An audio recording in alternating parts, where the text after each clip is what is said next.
Sometimes it feels like Gen Z kids will literally believe anything they see on TikTok. So, for example, if you see on TikTok that snow is fake and planted by the government, a Gen Z kid might actually believe it. And in today's story, one of them does. It's absolutely crazy. So let's just jump right into it and subscribe if you're new. And yeah, let's go.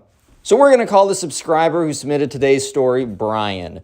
So anyways, right, one day, Brian was just out with his class during recess, and there's, it was snow. It was the winter time, so there was snow out there. It was just, I don't know, man. It was always fun when it snowed for me. Like, I'd always, we'd have, snowball fights when the teachers weren't looking. You'd make snow forts, snow castles. It was just so fun to live, in a place that had snow. So sorry to the people who haven't experienced snow. It's not actually as fun as some people make it out to be or how it looks, but it can be a lot of fun. But anyways, Brian was with his friends one day, and this kid who we're going to call the Gen Z kid, and I'm really just calling him the Gen Z kid, not because he was technically born in Gen Z, so don't take it personally, guys, but because he got all of his information off of TikTok and Twitter, which is a total Gen Z kid move. So anyways, sorry, I was going to call him Luke. Brian and his friends were just, out there chilling, making snow forts, making some snowballs or whatever, and that's when the Gen Z kid comes up and says, "Hello guys, did you know that actually the snow is a prop from the government, right?"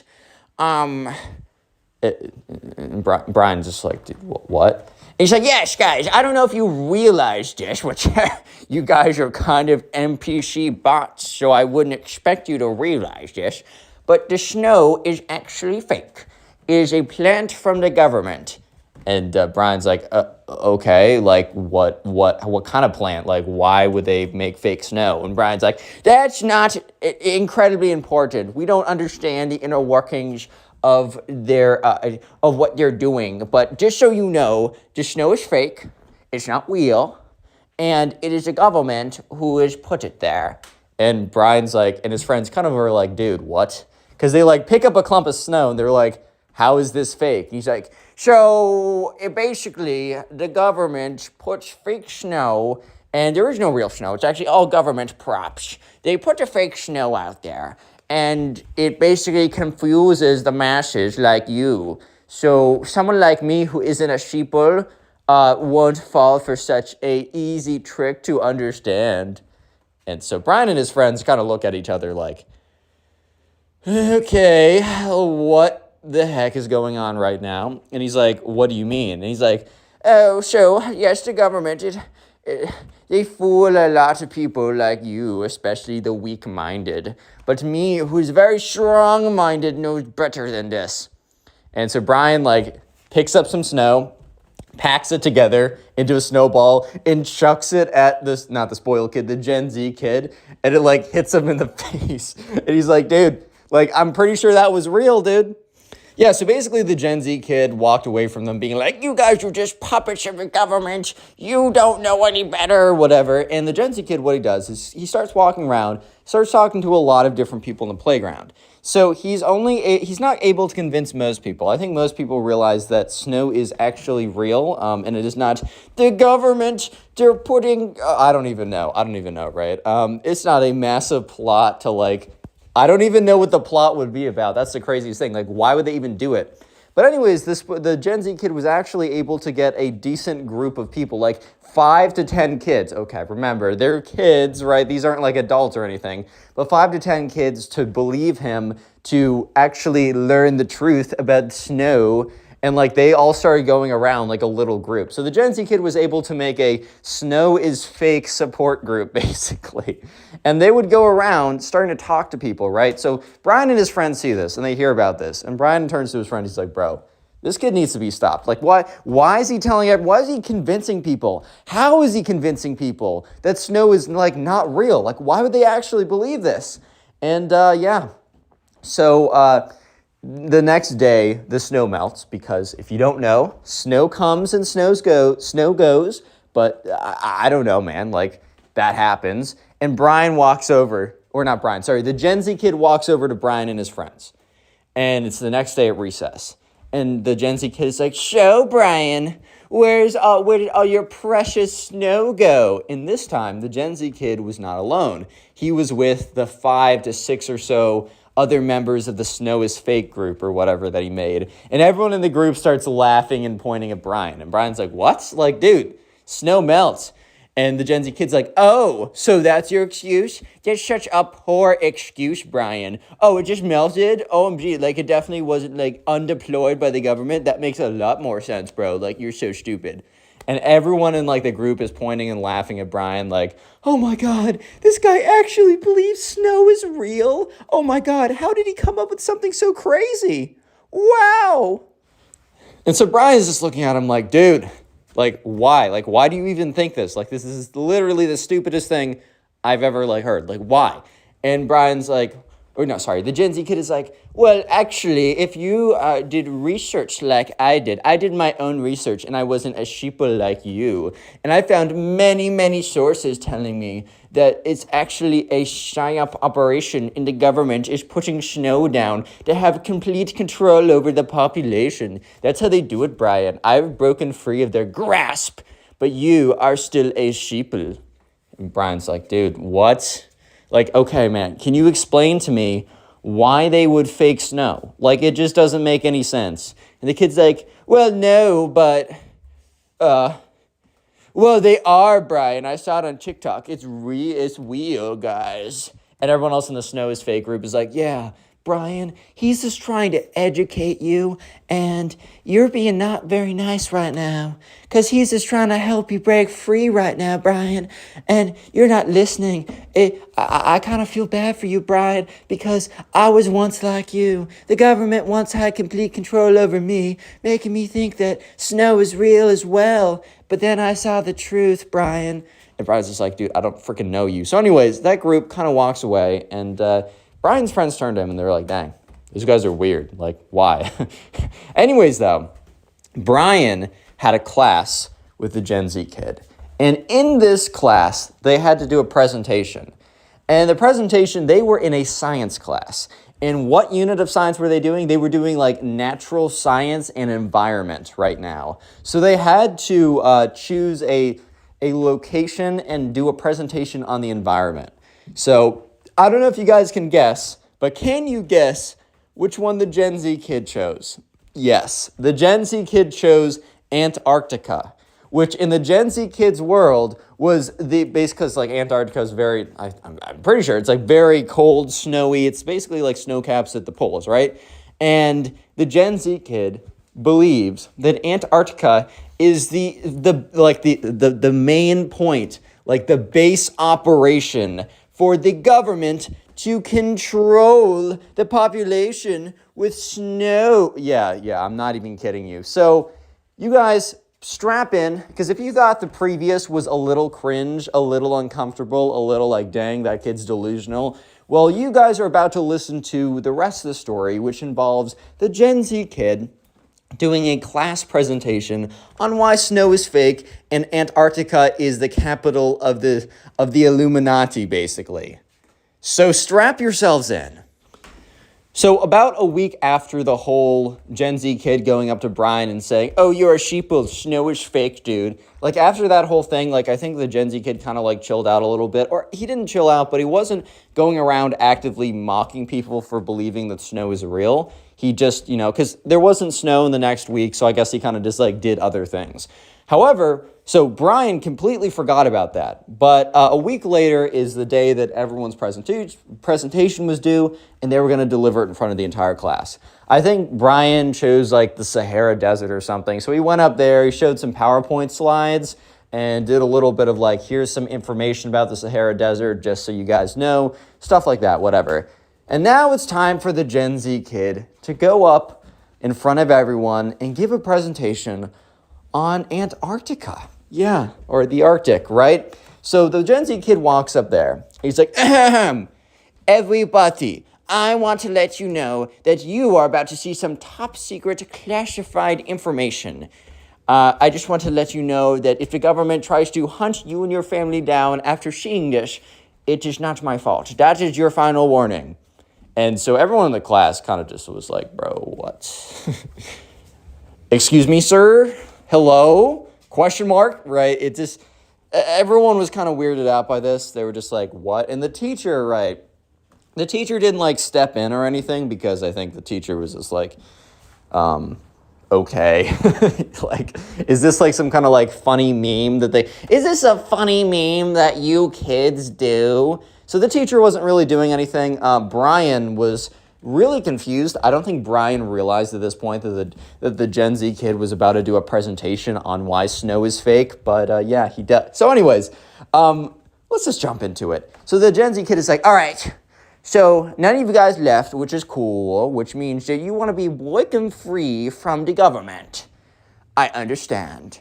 Anyways, you guys, raise a hand. How many of you guys know about Antarctica? And of course, the whole class raises their hands because it's Antarctica, bro. Like, I know what that is. And so the whole class raises their hands, being like, yes, I know what Antarctica is. And the Gen Z kid's like, wrong, you guys don't know anything. And, like, the whole class is like, dude, what? Like, okay, enlighten me then, bro. So he's like, so you guys probably think that the Antarctica is just like a bunch of snow and ice or whatever. Wrong, because I want to let you guys know a little fact that a lot of you don't know, and I know. And, like, the whole class is, like, both annoyed because this guy, the Gen Z kid, I keep trying to say spoiled kid. The Gen Z kid is saying this in such, like, a condescending manner, but also super confused because he's saying, like, what sounds like actual nonsense in a condescending manner. Like, he's saying, like, oh, do you know what Antarctica is? False. I know the truth. Like, bro, what does that freaking mean, dude? So everyone in class is kind of just like, okay, whatever, I guess. And he's like, okay. So first of all, snow. You guys know about snow, right? And the teacher is kind of looking at this kid because the teacher is starting to realize that this presentation is completely going off the rails. But the teacher, it isn't so bad that it's time for the teacher to step in yet. So the class kind of like nods in affirmation of yes, I do know what snow is. He's like, wrong again. And the whole class is like, what? He's like, you do not actually know what snow is because what do you think it is? Real? The whole class is just like, oh my God, this kid's actually gone insane. What? He's like, well, actually, tips Fedora. Well, actually, snow, it's not actually real, guys. I mean, it's just as simple as that. Snow's not actually real. And it's quite funny. It's quite funny that you think it's real, but it's actually not.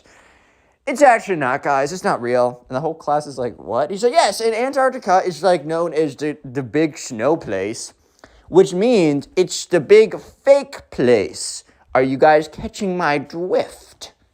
And let me just tell you that no one was catching his drift. Not a single person. They were all just massively confused and not sure what is going on. Yeah, so basically the whole class is just kind of like sitting there, uncomfortable at this point because they just genuinely don't know what's going on.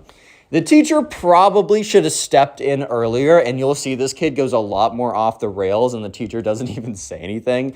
I think the teacher was kind of just like trying to give him an opportunity to recover or pivot or be like, sorry guys, big joke, big prank, now let me do the actual information part.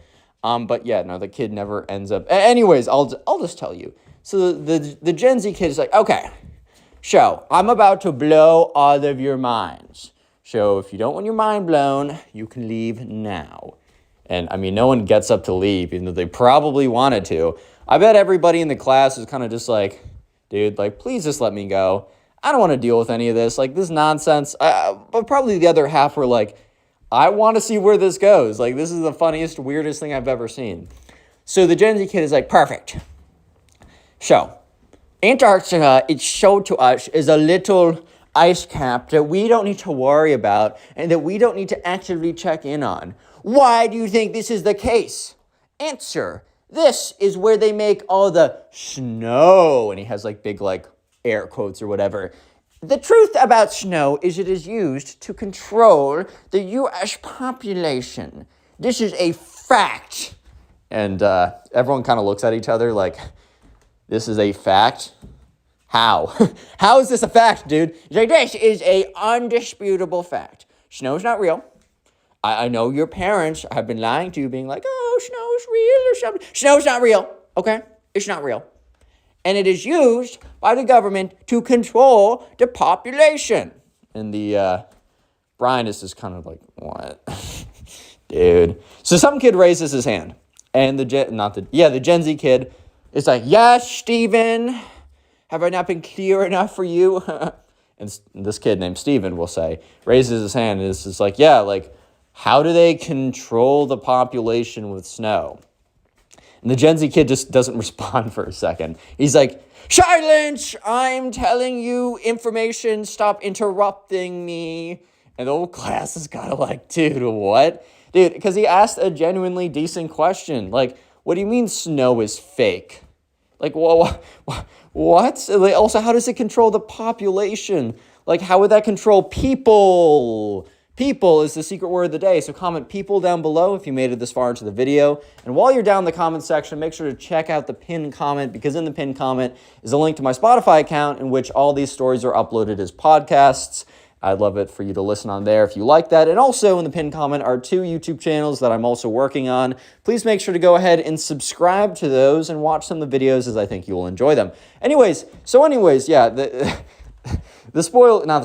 Gen Z kid continues to go on about how snow is fake. So he moves to the next presentation, the next slideshow, not the presentation.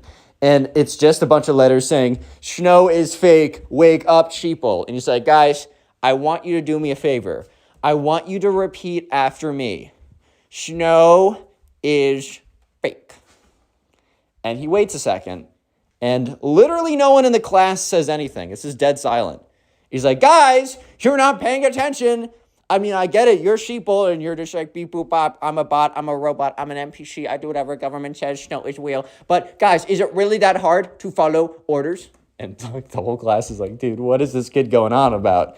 And so at this point, the teacher steps up. He's like, hey, man, buddy, old pal, where did you get this information, by the way, that that snow isn't real?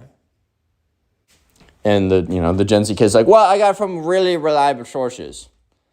And the teacher's like, can you show me those sources? The first time anyone's actually asked to see the sources, not even the people in the Snow is Fake group that he created earlier asked to see the sources. And he's like, oh, yeah, sure. And he pulls out, like, his phone.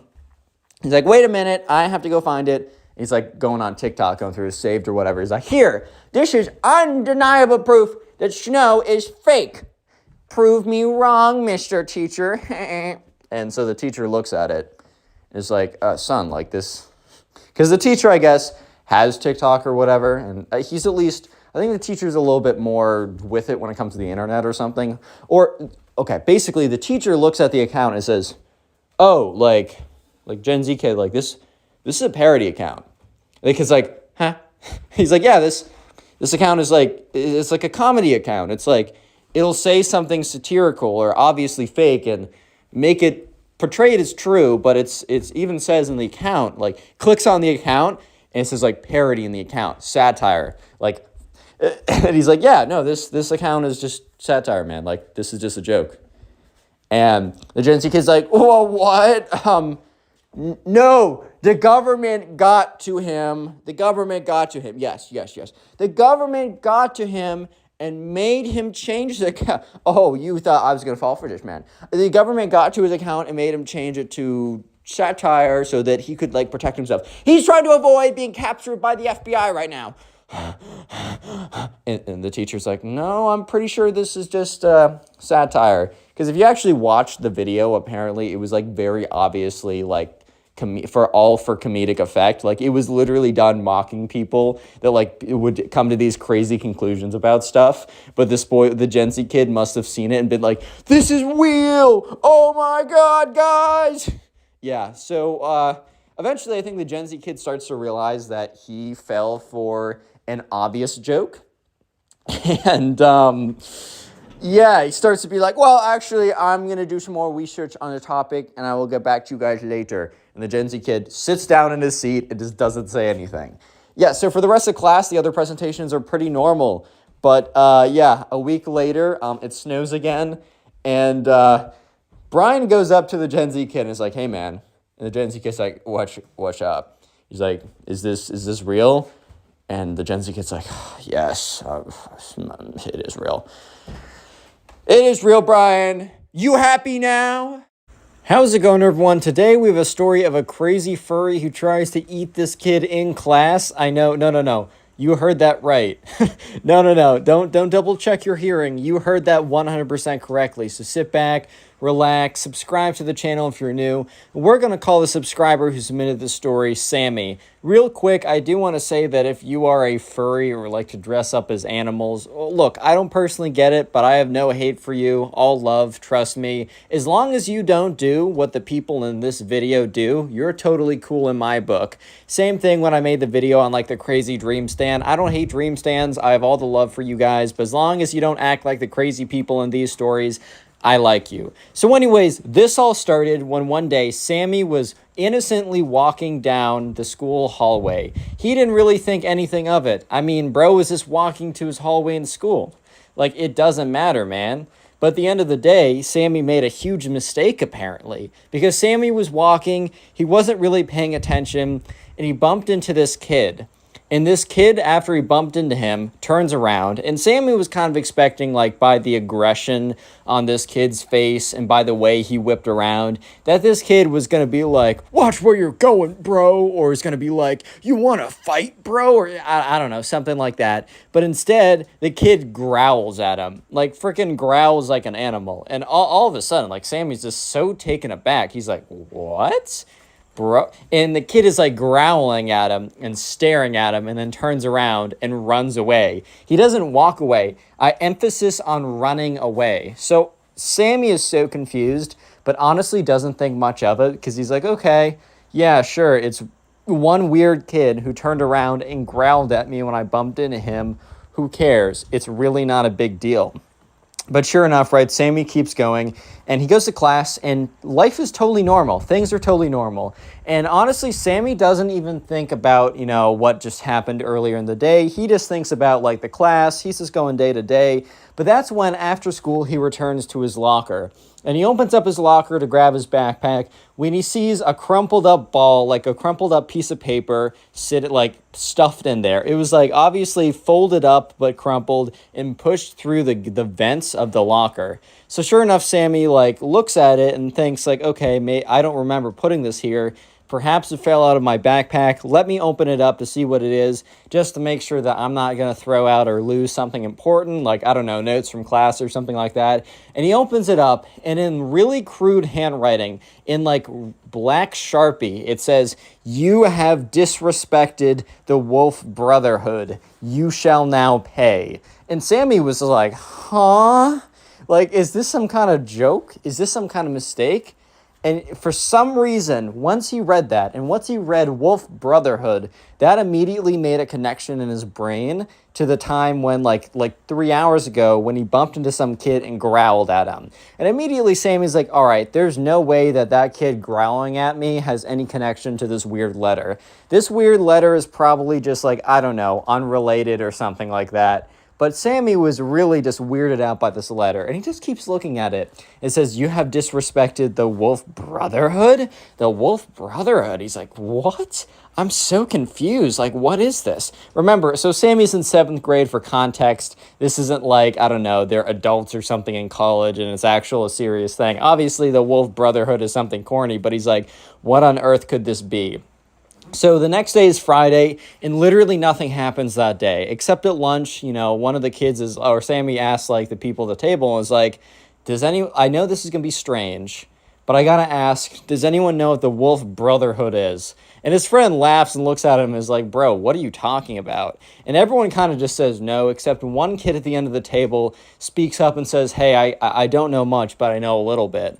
And Sammy's like, what? He's like, yeah, I think I've heard it thrown around once or twice before.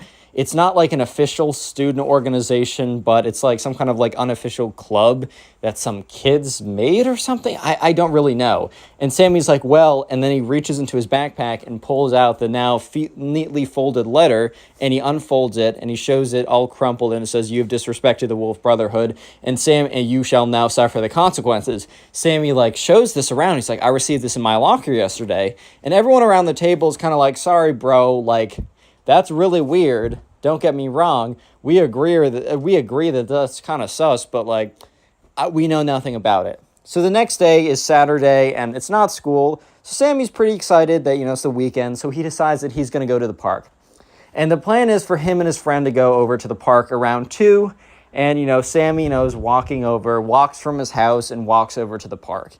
And the park has, like, a swing set, a bunch of trees. It has a slide. It has, like, a place for bike racks. It's a really big park, and it's a pretty cool place to hang out. And Sammy looks down at his phone, and he sees a text from his friend saying, "Hey, man, I'm so sorry. I can't make it." And Sammy's like, "Oh, okay, fine, whatever." And that's when Sammy is about to leave when he sees someone sitting on the swing set at the farthest part of the park. So it's a pretty big park, but he can look all the way down there, and he sees someone in a black hoodie. But here is where things get weird. He notices that something is wrong with this person. Something is not usual. What was that thing, you might be asking? Well, Sammy looked closely, and he's looking at it, and he's like, that can't be. Like, that can't be. What did Sammy see exactly? He saw a blue tail, like one of those like things you get on Amazon that like kids might put on like their backs, and they walk around with like a fake tail or something, dressing up as a fox or wolf or some kind of animal. And at this point, right, the person gets off the swing and turns around. And Sammy can't see like what their face really looks like because they have like sunglasses on and they have a black hoodie pulled down. But the person is very clearly walking towards Sammy. Not running towards Sammy, but walking towards Sammy. So Sammy's like, okay, this is very strange. And Sammy turns around and starts walking back to his house.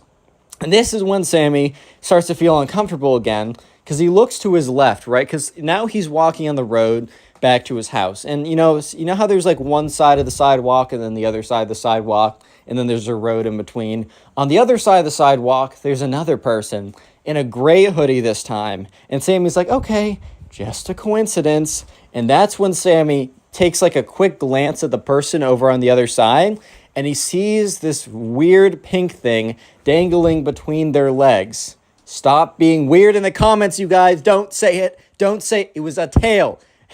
Anyways, there's a big like furry tail type thing. And at this point, Sammy's like, hell nah, bro. I'm not doing this. This is way too weird. And Sammy starts to power walk. But the thing is, as Sammy starts to walk faster, these guys pick up the pace as well. Sammy's not about to run because he doesn't want to get like exhausted or something and then, have to, get caught by these guys because he has no idea what's going on.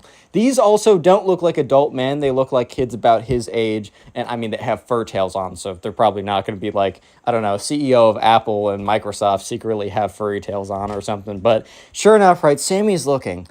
And he sees, like, these kids. And now at this point, just so you know, the guy in the black hoodie is behind Sammy, pretty significantly far behind, but still behind him, but on his side of the sidewalk.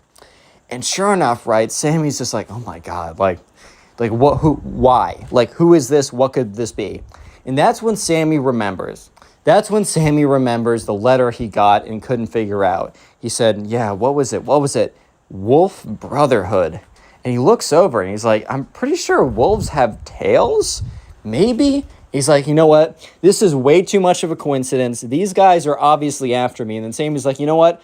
I don't actually know if these guys are after me. I'm going to like make a sharp turn and then hide. So this was kind of a risky move by Sammy, but he decided that he was going to do it anyways. So Sammy quickly makes a left-hand turn around the corner. So for a brief, 30 seconds, both the gray hoodie and the black hoodie wouldn't be able to see him. Instead of continuing to walk, Sammy jumps into someone's yard, jumps into one of their bushes, and hides. But as Sammy's looking out, the gray hoodie and the black hoodie. The gray hoodie crosses the street, and the gray hoodie and the black hoodie both turn the same corner that Sammy was turning. They stop walking, they start looking around, and then they start talking with each other. And Sammy's close enough to hear a little fragments of what they're saying.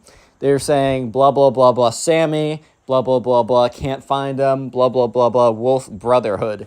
So at this point, right, Sammy knows the two things. That one, these kids were following him and they were after him. And second of all, that they have some relation if they are not, the Wolf Brotherhood themselves, right? So Sammy is just like, this is so freaking weird. I don't know what to do. And he waits there, and he's just waiting there until, like, the guys, eventually they get up and they leave because they can't find Sammy anymore. So Sammy eventually gets out and just walks home as quickly as possible, completely freaked out at this point.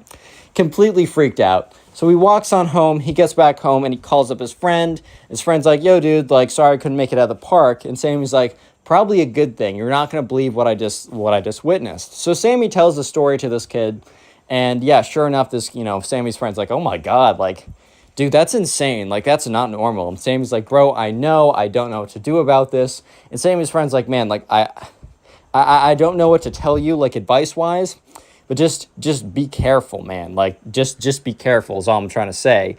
And he's like, you know what, man? I'm going to start asking around for my friends and see if any of them happen to know anything about, like, I don't know, this fox or wolf cult thing you were telling me about. Like, I don't totally, like, I don't think it's something, but, like, I don't know. I'll ask around. So sure enough, Sammy's friend's now in the case, and he's going to ask around. And Sammy's like, you know what? I'm just going to get my mind off of this. Tomorrow, I'm going to go to the mall and just hang out there. And Sammy felt a little bit safer at the mall than, like, at a random park with no one there, just because, like, other people were there. So the next day, Sammy walks over to the mall, and he's very paranoid walking over. And he's, like, looking over his shoulder. He's kind of looking around, but he plans to meet up with someone at the mall. So Sammy walks over about 5 minutes, and he gets to the mall. He sees his friend out there. They link up, and they start walking around. They walk to different stores or whatever, and they do what you do in the mall.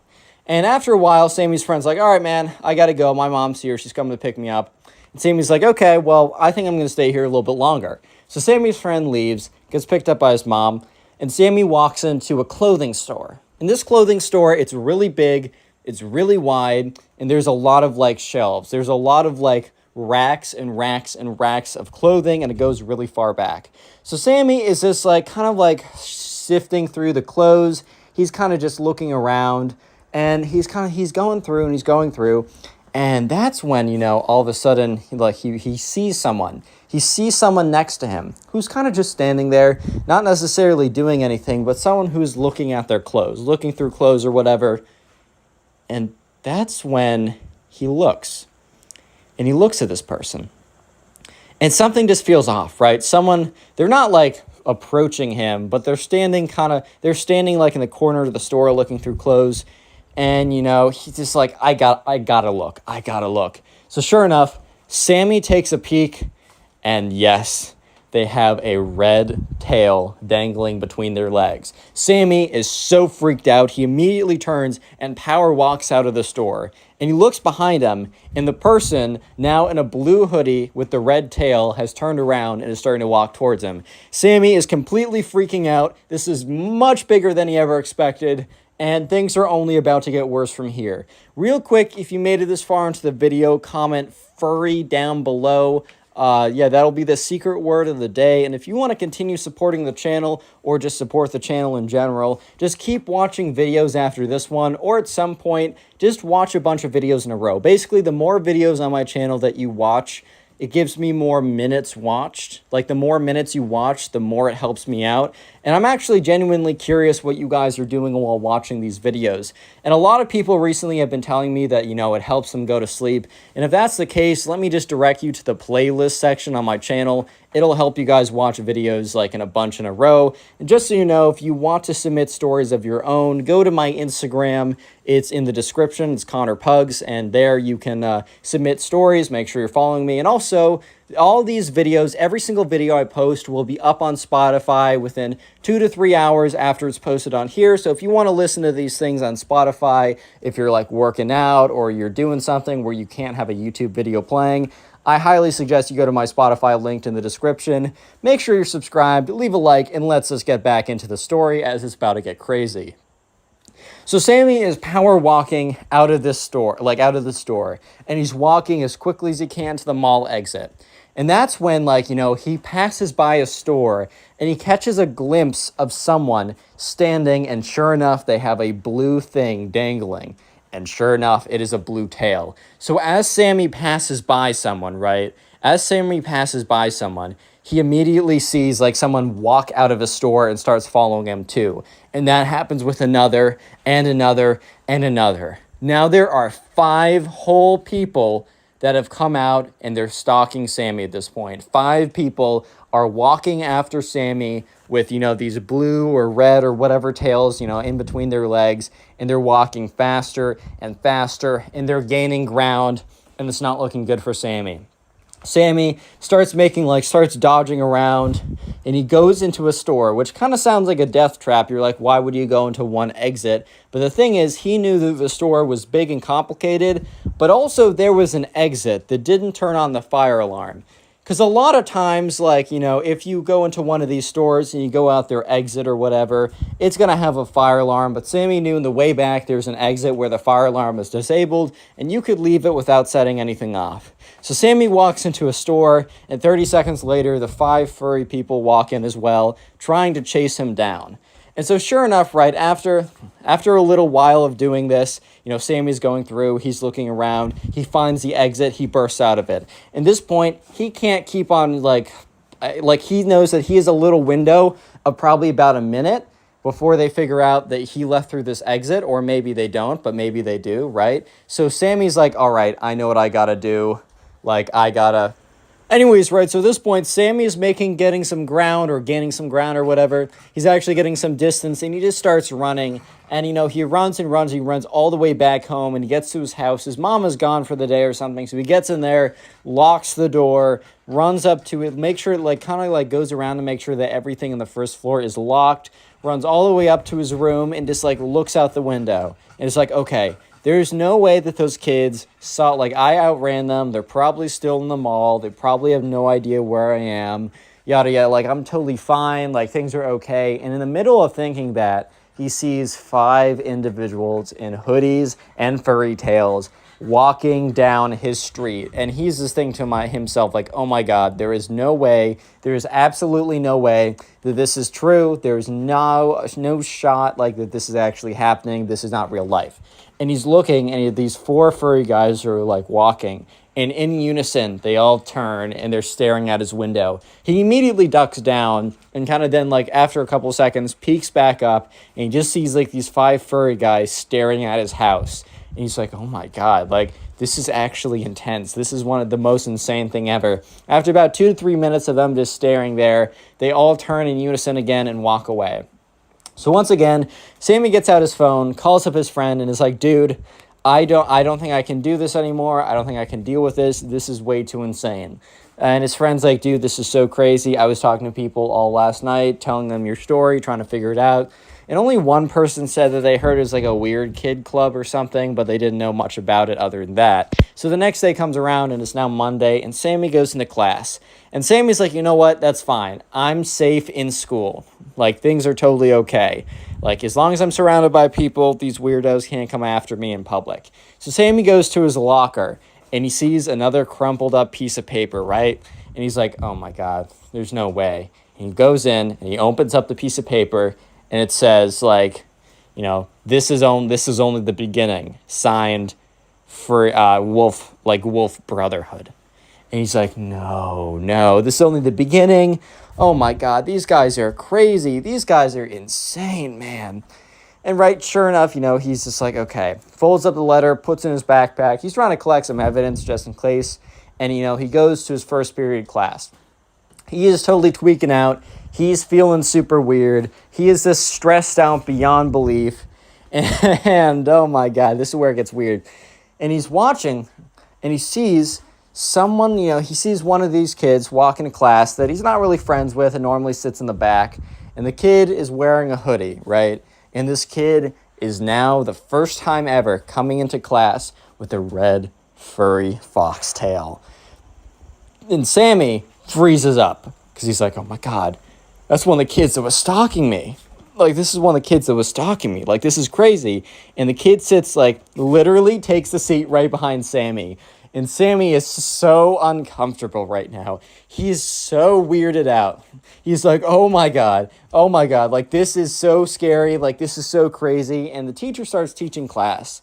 And that's when he feels the furry kid behind him, like, scoot up a little closer, scoot up a little closer. And then he feels the furry kid. He just, like, feels the vibrations of the kid getting out of his seat and going onto all fours. And he's like, what? Bro, what are you doing? And he turns around, and the furry kid grabs his hand and puts his entire hand into his mouth and bites down. At this point, like, Sammy's like, oh my God. And the teacher, like, kind of yells it out. The teacher looks over, and he sees this kid on all fours chewing on Sammy's hand. Thankfully, he didn't break any skin, because Lord knows this kid has, like, 3,000 diseases in his mouth or whatever, and his saliva would basically be as toxic as a king cobra. But sure enough, right, the teacher's like, Xavier, stop that right now. Let's just call the kid Xavier. And the teacher goes over and basically pulls Xavier off of Sammy. And he's like, what's going on? And Sammy's like, I don't know. This kid just bit me. And, you know, she's like, Sammy, go to the school nurse. And Xavier, like, go to the principal's office. I will be sending up a note to make sure that you make it there and to tell him what you did. And sure enough, right, you know, Sammy goes over to the nurse's office. And they look at his hand and they're like, wow, what happened here? Did, like what's going on? And Sammy had to explain that a crazy furry in class tried to devour him. And the nurse was like, you know what? I'm not going to ask any more clarifying questions.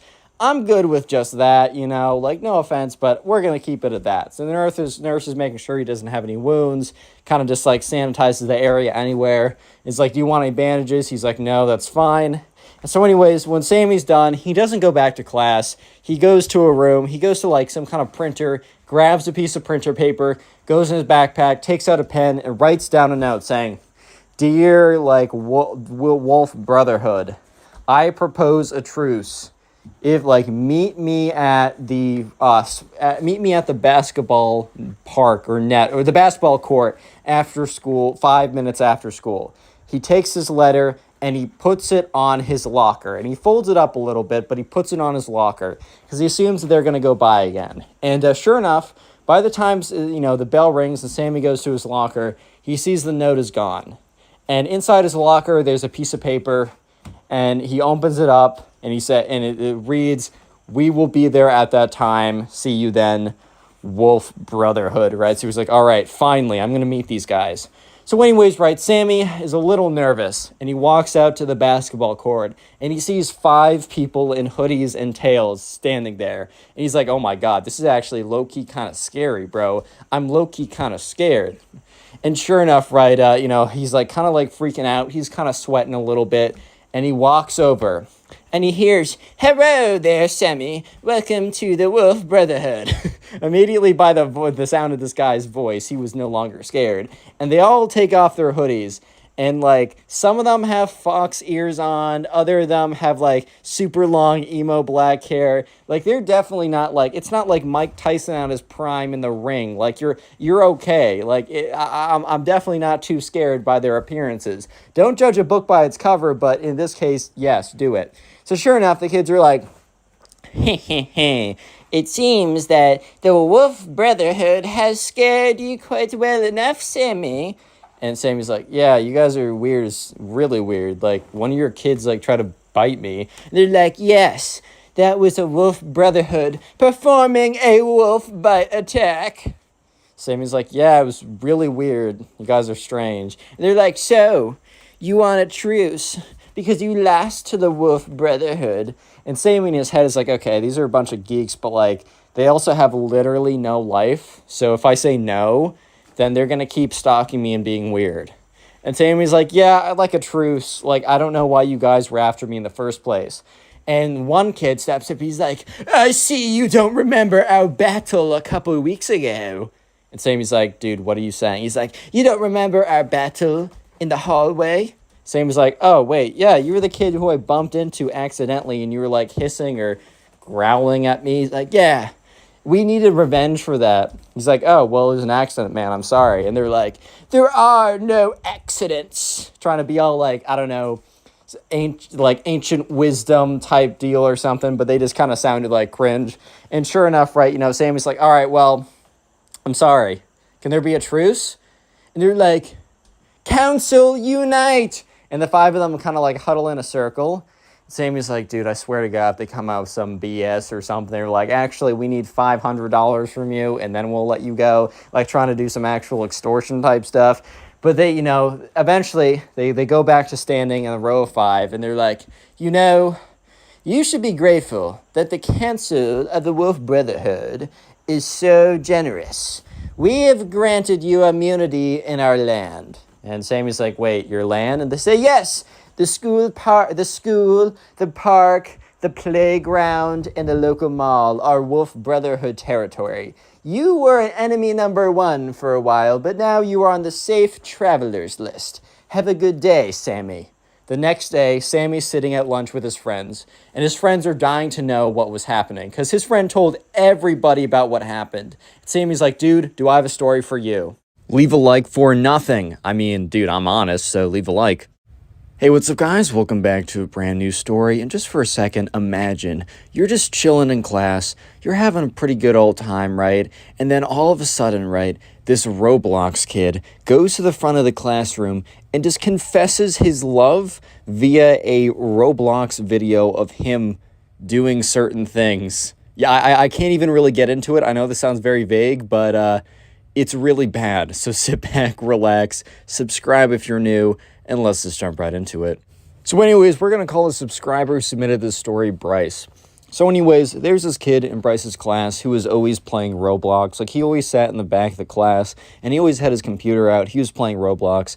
I think the teacher kind of knew that this was the case, but there are so many kids in the class, and the teacher was kind of with the mindset, like, if they want to learn, they'll learn, and if not, like, I'm not going to interfere. Which I don't know if that's a good mindset or a bad mindset, but either way, it just was how it was. So anyways, he was kind of known as the Roblox kid because every single day, without fail, he would be playing Roblox. Like, if you ever saw him, he would be playing Roblox, and sometimes he'd even have the sound on, which is kind of funny, but whatever, right? And occasionally he would wear like a Roblox hoodie or something, but the reason is, every single day, without fail, this kid was playing Roblox. Like, literally no matter what, he was always playing Roblox.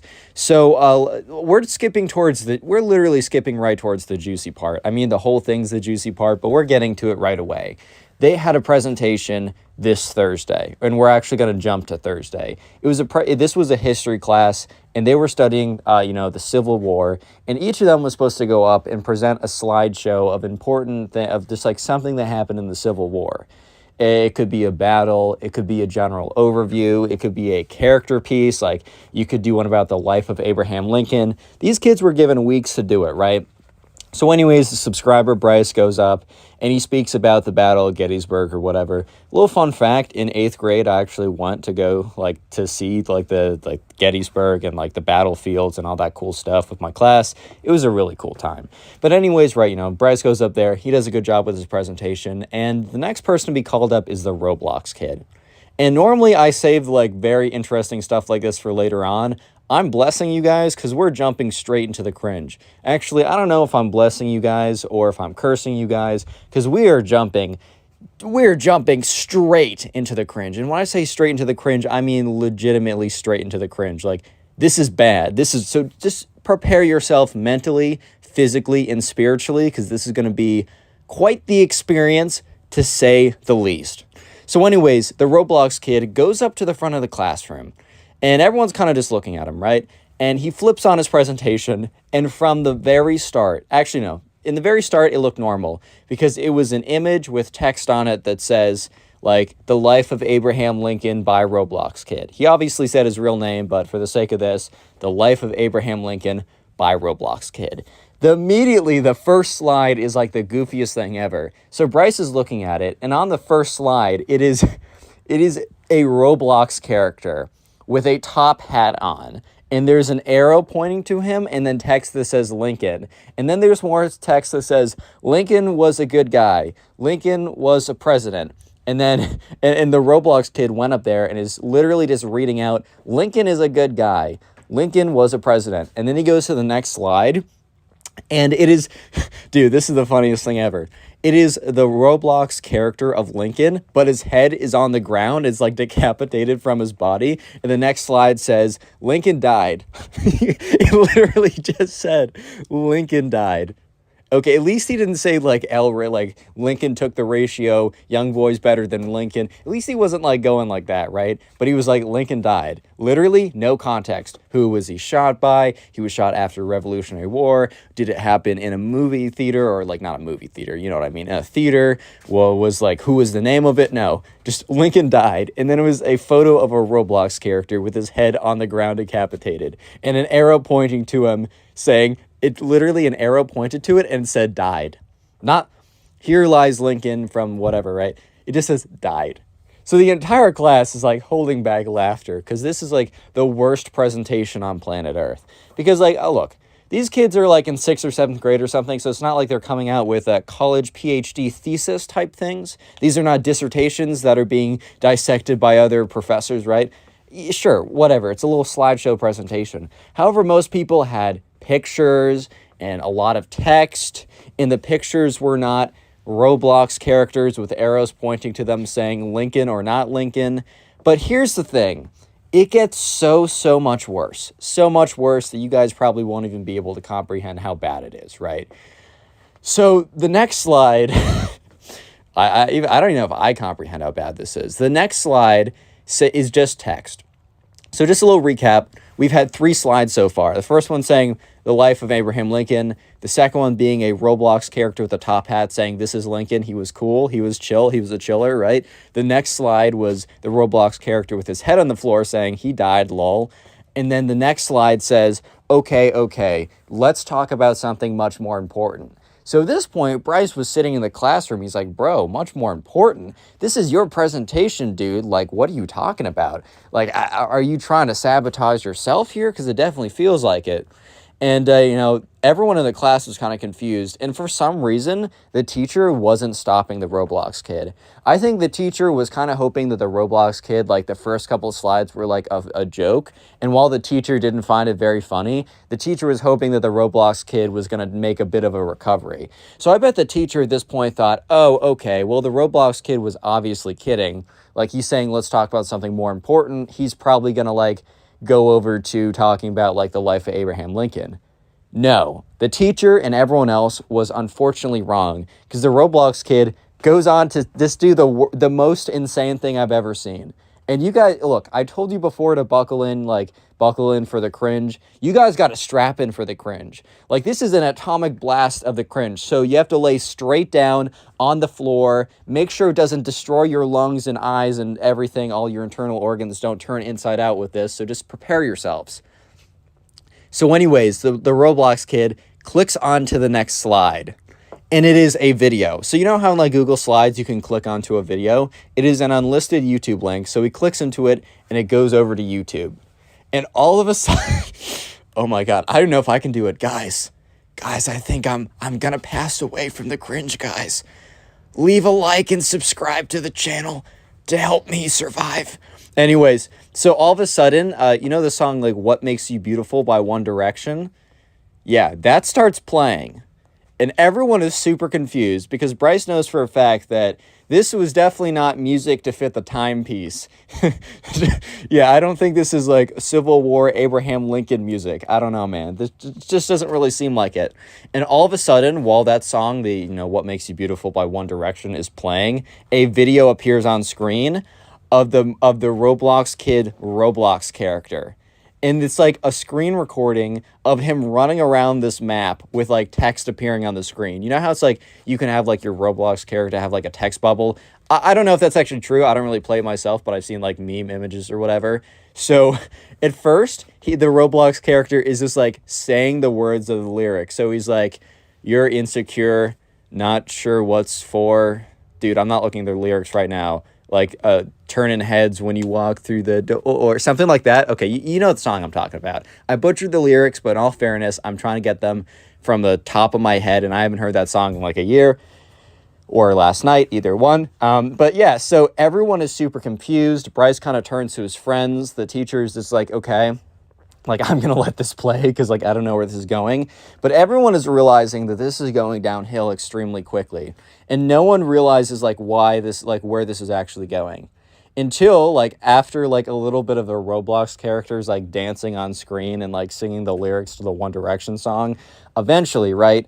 eventually, like, the Roblox character, like, it zooms in on him, and the music's still playing in the background, but the text is no longer, like, the text of the song. It is, so there's a girl who we're gonna call Eve in this class, and she's sitting in the front row. Rest in peace, Eve, bro, because she's about to get slammed by the Roblox kid, completely embarrassed in front of everyone. So, the text on screen of the Roblox Kids presentation turns from saying the One Direction lyrics to saying, like, I have a super important question for you, and then Eve, her name appears on screen, and everyone, dude, I feel bad for this girl, because, like, as soon as her name appeared on screen in this dumpster fire of a presentation, literally everyone, including the teacher, turned their heads to look directly at her, which is just such a tough situation, because, like, bro was just existing, bro was just chilling, trying to, like, live life or whatever, and then all of a sudden, she just gets completely destroyed, gets a left hook to the face, like, you just simply hate to see it, right? And all of a sudden, like, the text on screen turns to, like, Eve, will you go out with me? And it says this for, like, 5 seconds. And Bryce, like, even though it was only on screen for, like, 5 seconds, Bryce says that this is probably the longest 5 seconds of his life. He's never seen a 5-second duration go by any slower. And all of a sudden, right, the Roblox character on screen starts doing, like, a break dance, like it is the worst thing I've ever seen.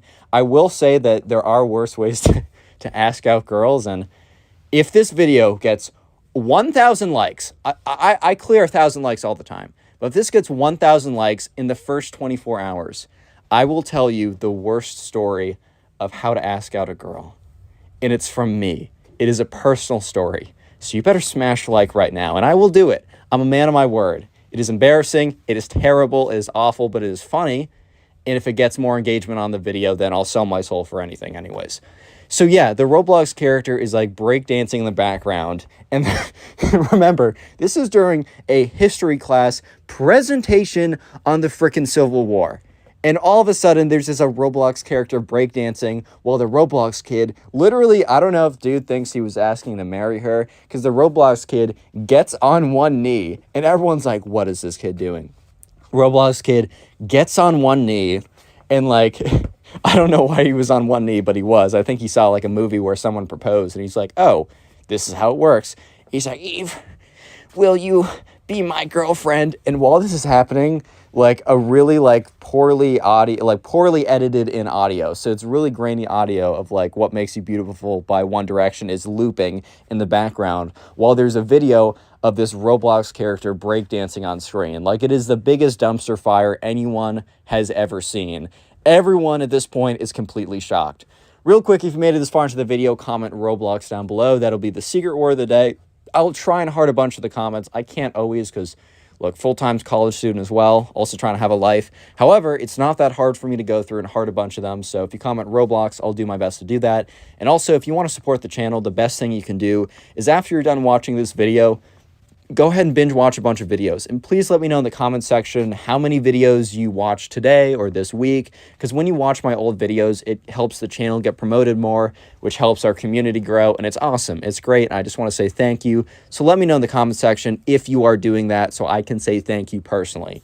Yeah, so just a little recap of what is happening, and by the way, prepare yourself for the cringe, because it's pretty bad at this point.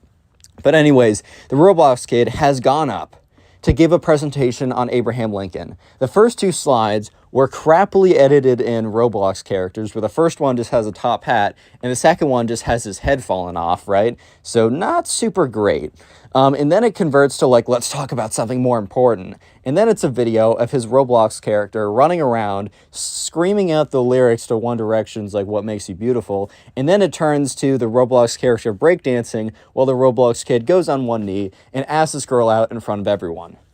So yeah, at this point, like, Bryce is just, like, so shocked and confused, because, dude, this all happened within the span of, like, 2 minutes. And the Roblox kid is like, yeah, so at this point, you know, I don't know, Bryce just wasn't expecting anything like this to happen. Like, he's just like, this all happened so quickly, just for context. Like, 1 second in, this happens. The next second in, like, or like 1 second in, they're all doing, like, Civil War presentations. The next second in, this Roblox kid is trying to ask out this girl with a Roblox dancing icon, and he's down on one knee. And it's just, like, a huge mess. It's just like, dude, what is even going on at this point? And yeah, it is the most awkward. Oh my God, it's Connor Pugs. I've never seen your face in real life. You're so sexy. Dude, how do these fans keep getting in? Security! Security! Anyways, guys, so at this point, the teacher is starting to realize what is going on. Like, the teacher, like, is kind of snaps to it. And remember, the Roblox kid is literally is literally on one knee and is just like, will you go out on a date with me? And, poor Eve, bro. Like, everyone's just looking at her. And the teacher goes up to him, is just like, what is wrong with you? Like, the teacher full on says, what is wrong with you? Which, like, the teacher's not wrong, dude. Like, what is wrong with this kid, bro? Like, can't be going up to people in class and just, like, asking them out when you're supposed to be doing the life of Abraham Lincoln. Like, it's a little bit different. And the Roblox kid is like, you're a hater, my love. You're a hater like John Wilkes Booth, or whichever one shot Lincoln. You're a hater just like him. I'm like Lincoln. You're like John Wilkes Booth, and you're shooting me in the head metaphorically. And the teacher's like, why didn't you say that in your thing? It's like, because the teacher started to, like, freak out because the Roblox kid actually knew the history. He actually knew who shot Abraham Lincoln. He knew the context, but bro decided not to put it in his presentation because he was too busy doing, like, dude, he was too busy doing Roblox dances to ask out this girl. So at this point, the Roblox kid is like, you can't stop me. You can't stop me and my love. And at this point, Eve just has her head down on the desk like, oh my God, dude. Oh my God. And everyone feels so bad for her, but they're also just so curious, like, what is going on with the Roblox kid, right?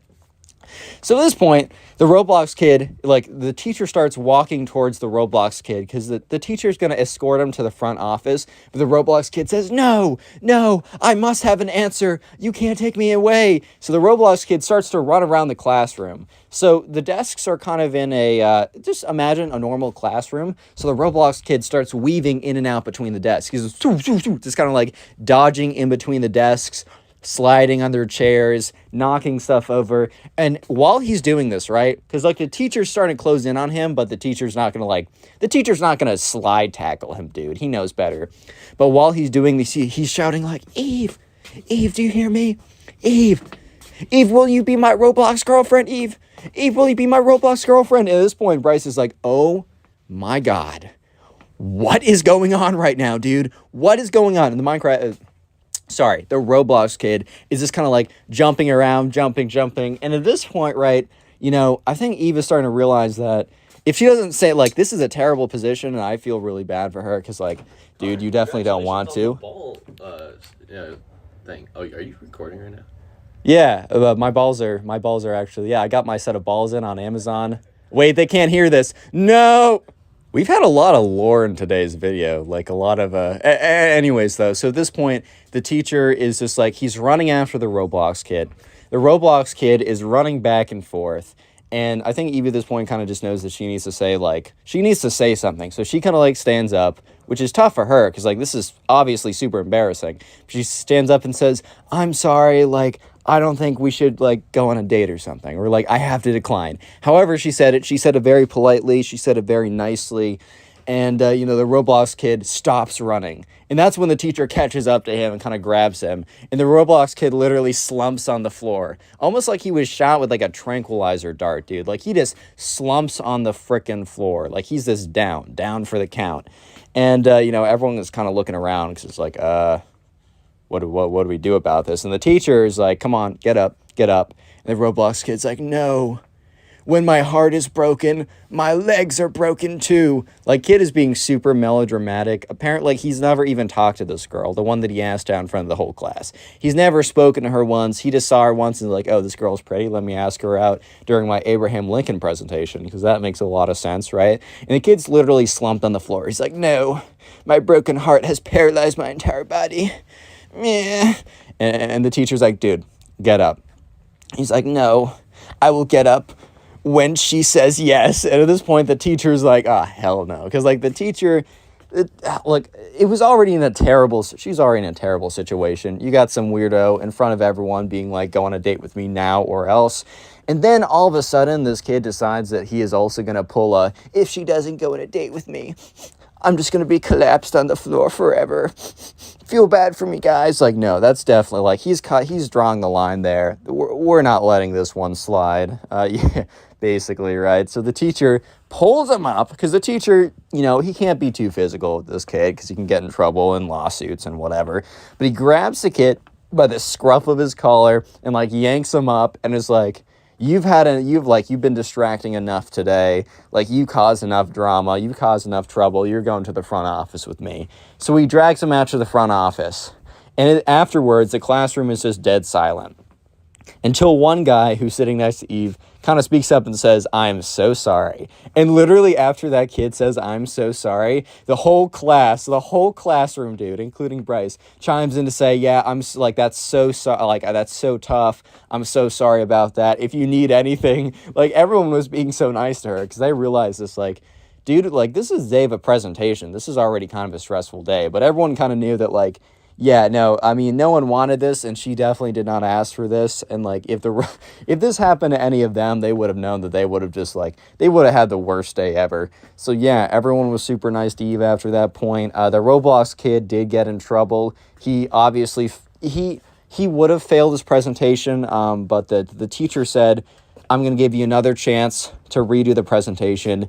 And he did, and the presentation actually wasn't that bad. But the kid didn't get a great grade because the teacher's like, I'm not going to give you a great grade even if the presentation's really good, but just feel lucky I'm giving you a chance to try at least again. So yeah, moral of the story is don't ask out your crush via your Abraham Lincoln presentation and with a Roblox video dancing to One Direction, going on one knee, and run. Dude, I think the moral of the story Click on the is video on clear. screen right now. I know you'll enjoy it. Just click it. Do it.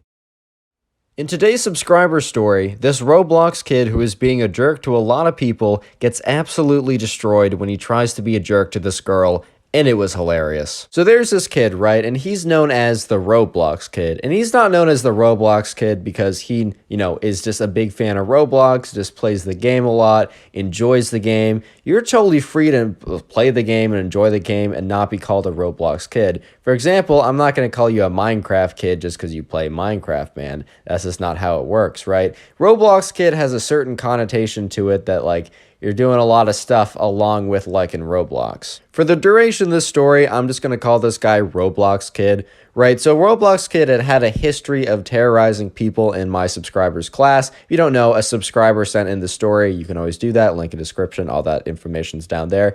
Anyways, right? So this guy, known as like the Roblox Kid, had been terrorizing my subscribers class ever since he transferred to his school about a month ago.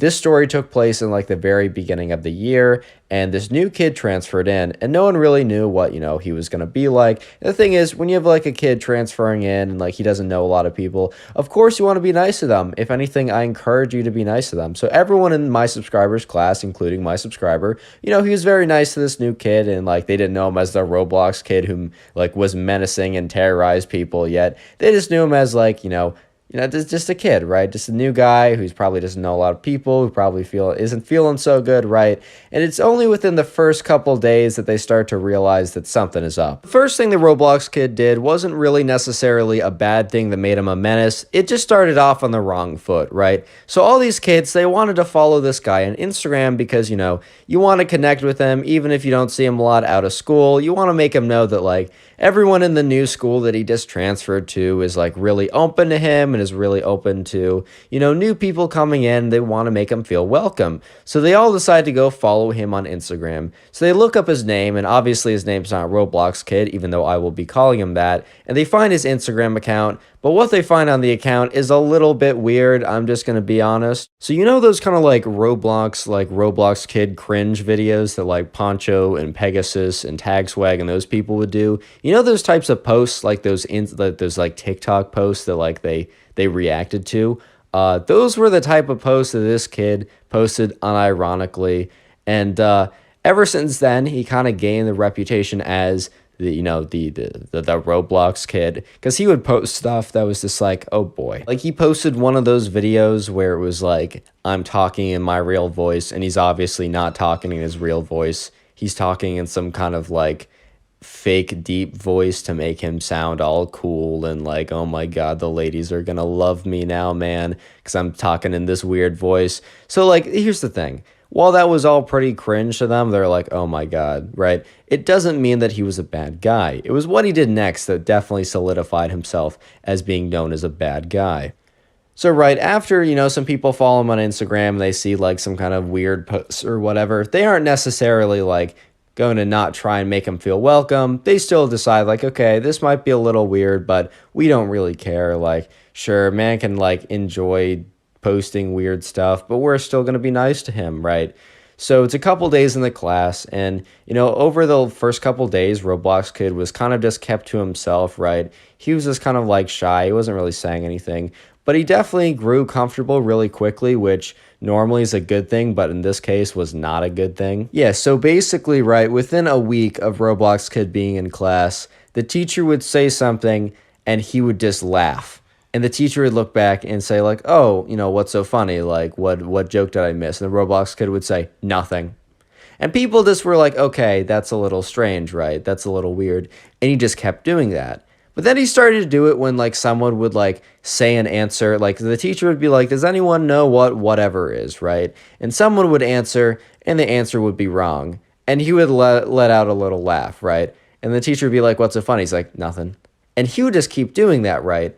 And he especially did it when people were like somehow a little bit vulnerable. Like, you said an answer and it was wrong. And he would make sure to just sneak a little laugh in there. Quickly, if you enjoy storytime videos, make sure you're subscribed to the channel. That's it, back to the story. The level of snarkiness coming from Roblox Kid only increased every single day he was there. And at one point, someone came in with like an outfit. I think it was some guy, and he was wearing green on green, which, yeah, neon green, like top with a neon green bottom normally isn't the move. Look, I'm not a guy who like knows a lot about fashion, but even I know that like probably, wearing neon green on neon green probably isn't the hottest look ever, and all the ladies aren't going to be fawning over you. But when this guy came in, Roblox Kid looks at him, kind of like gives this little laugh, and then is like, and he turns to the guy and he's like, do you need to have your eyes checked, buddy? And then the guy's like, what do you mean? He's like, looks at the outfit. He's like, do you see what you're wearing? The guy's like, I got out of bed late. I just threw on what I had on. And then people kind of like looked back and they're like, oh, that was a little aggressive, man. Like that was a little aggressive for literally no reason, dude. Like, yeah, the guy didn't have the greatest outfit of all time. Like, lock him up. Like, okay, it's just class, bro. Like, no one else cares. Why do you have to have such an attitude? What did he do to you? And just after that point, the snarkiness and like backsided comments and just kind of like Roblox Kid being like a massive jerk, it just kind of like went up every single day, and it got worse and it got worse and it got worse. For example, a couple weeks in, like after he had that last comment to the kid and was just being snarky and laughing at people, right? So in the very beginning of class, before class started, kids kind of like sat down and like the teacher was kind of getting the stuff together. But Roblox Kid was sitting kind of near this girl, and he kind of like looks over, he says, hey, and she's like, hey, what's up? And he's like, are you wearing makeup right now? And she's like, no, I'm not wearing makeup right now. And he's like, maybe you should. So that comment was like, first of all, I just want to say to the guys out there, never say anything like that to like a girl, or really don't say anything like that to anyone in general. Like common decency, but like, I don't care if you think you're funny, man. Like, it's going to really have a negative impact on someone. And in this case, it did. Like, when he said that to the girl, like, she already was having, like, her own insecurities. Look, a lot of people, like, around their age, I don't know exactly, like, what grade this guy, the subscriber who sent in the story was. I'm probably going to say, like, 6th, 7th, 8th grade. Probably, like, late middle school, early high school. That's when you're most... Honestly, bro, that's when you're like you're most insecure over everything. When you think all these things matter, and words like this it's really gonna go a long way. This girl ends up running out of the classroom like crying, and like her friends go running after her. And this is the first time that the teacher actually does have to get involved and like talk to the Roblox Kid. He's like, Roblox Kid, obviously he says his name, but we're gonna say Roblox Kid, like go down and see the principal, like go to the principal's office, like I heard what you said. It was unacceptable because he was close enough to the front of the classroom now where he sat because he didn't sit in the same seat every day. He decided to terrorize a new person every single day by sitting in a new seat and also disrupting the unassigned assigned seats. If you know what that is, then you know that that's criminal behavior. But anyways, he was close enough to the front of the classroom that the teacher's like, I heard what you said, go to the principal's. So when Roblox Kid went to the principal, apparently the principal said, since this is your first offense, like, we're not going to give you a punishment, but basically, no, you're on very, very thin ice. And next time we hear of something like this, you're going to be suspended. And so the Roblox Kid's like, okay, like, I'm so sorry. It was just a little mistake. Like, I'm having a bad day. Trying to, like, weasel out of it and also pretending like he has not been doing this for months on end to basically everyone. But anyways, right, from this point on, you might be thinking, okay, did Roblox Kid actually improve? Did he become a better person? No. He was just more careful when he was being a jerk to people, right? He didn't do it in front of the teacher. And he was also a little bit more careful who he did it to.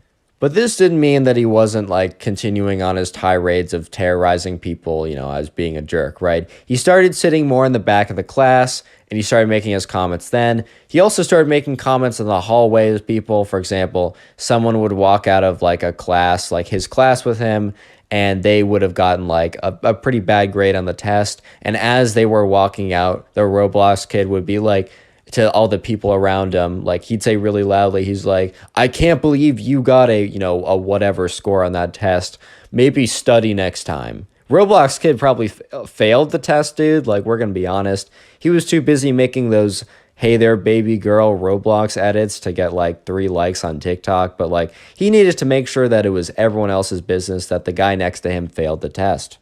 Right, so you might be thinking, like, Connor, this story is kind of depressing. Like, this guy just is, like, a terrible person to everyone, and he just keeps on getting away with it. And let me just say that, like, if there was no good ending to the story, if there was not, like, a satisfying conclusion, I would not be telling the story, right? Just hold out a little bit longer. Trust me. The ending is good, and karma, baby. Karma is sweet. But before we get to the sweet, sweet ending, I'm going to interrupt this video to tell you that the secret phrase of the day is tree. So if you made it this far into the video, comment tree down below. I want to see how many people actually made it this far, and I appreciate you if you do. So there was this girl in the subscribers class. Let's call her Ashley, right?